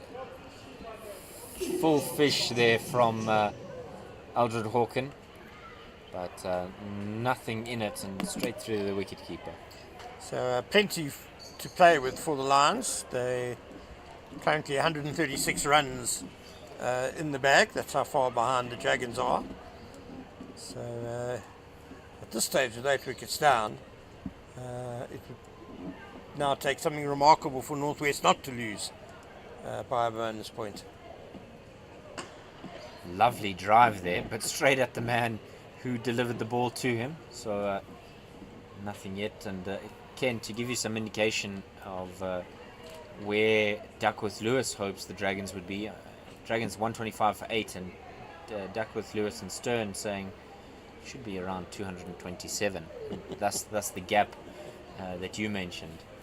So just the last 2 men at the crease. The last two batters to snuff out for the Lions. It's a tuck onto the onside, shy, and narrowly missing. He had to pick it up and remove the stumps on the run, did Josh Richards. Only one stump really to aim at when he did release, and so tough one. But they get through for a single in the end. And Aya Komane in the game against the Dolphins has been dismissed. Leg before wicket, so perhaps late drama with only 9 runs to win. And they're 2 wickets in hand. Magala going now to Meyer. Oh, certainly made it uncomfortable for him. A short leg might have been in play there, but as a result of that absent fielder, they'll get through for 127 now for 8. 1 ball remaining in the 22nd. Eldred Hawken is no mug with the bat. He's got a handful of first-class 50s, high score of 84 not out. So he could hang around here a bit, but the problem is he only has tail-enders for company as well. Yeah, certainly not an easy task for him. Magala now does bowl to Hawken. He's edged and gone! Just a full-blooded shot, and that's Pfeiffer for Sisanda Magala. He's picked it up in 5 overs, conceding 31 runs. Well done, Sisanda Magala. He's bowled well today. He's continued to bowl well throughout this one-day cup, and richly deserves the high fives that he gets from his teammates. Left out of the South African side for fitness concerns, but he's certainly showing his detractors that he's still a man to prospect for the national side. Yeah, superb bowling performance by him. Just very steady, just very much in control of his game and knowing exactly what he needs to do, what he wants to do, and able to execute it. Hasn't done anything too fancy today, but just excellent control and discipline.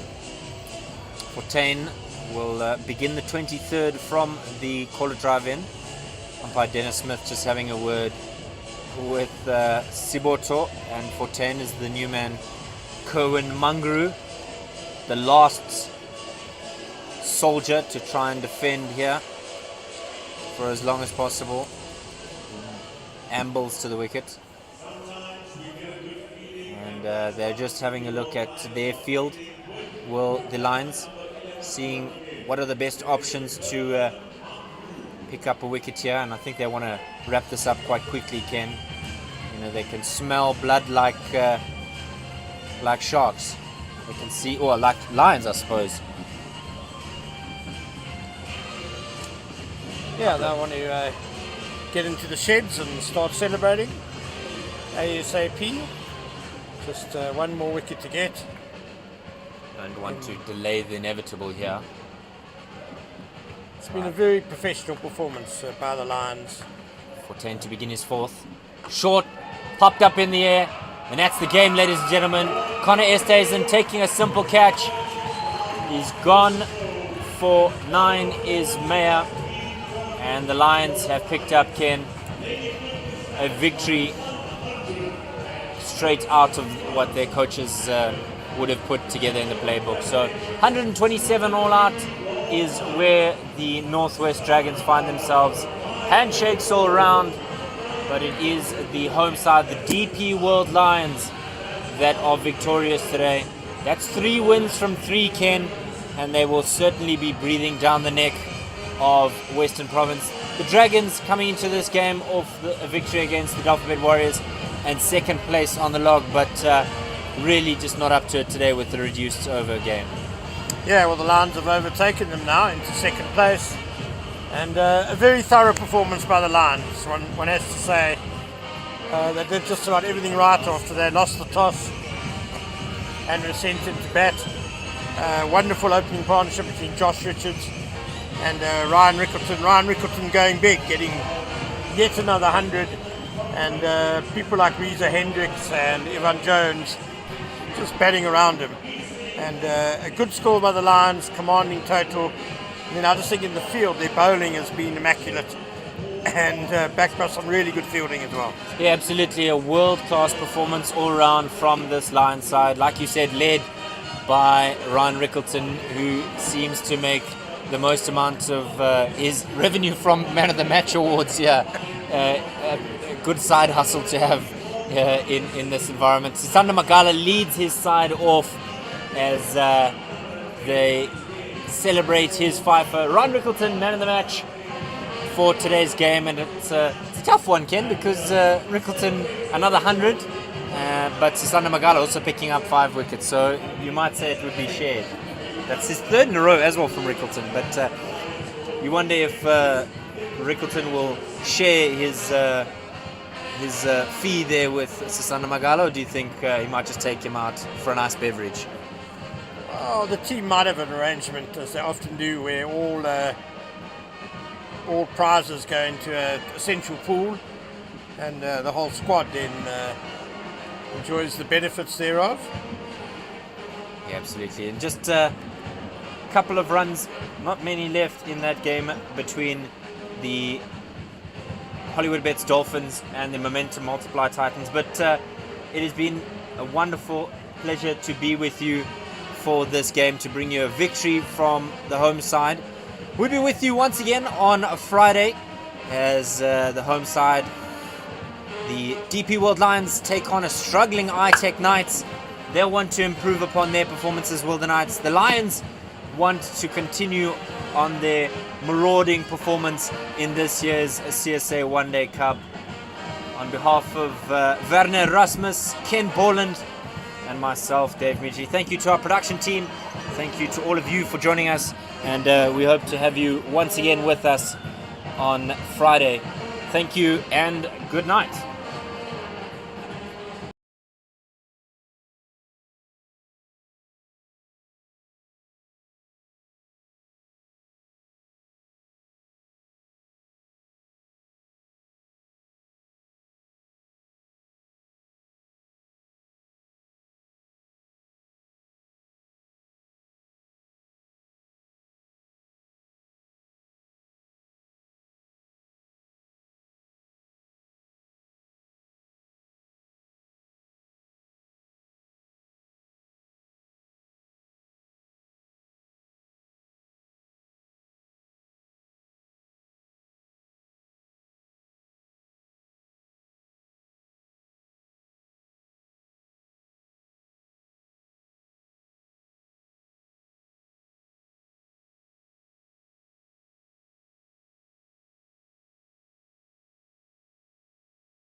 Titans have sealed you.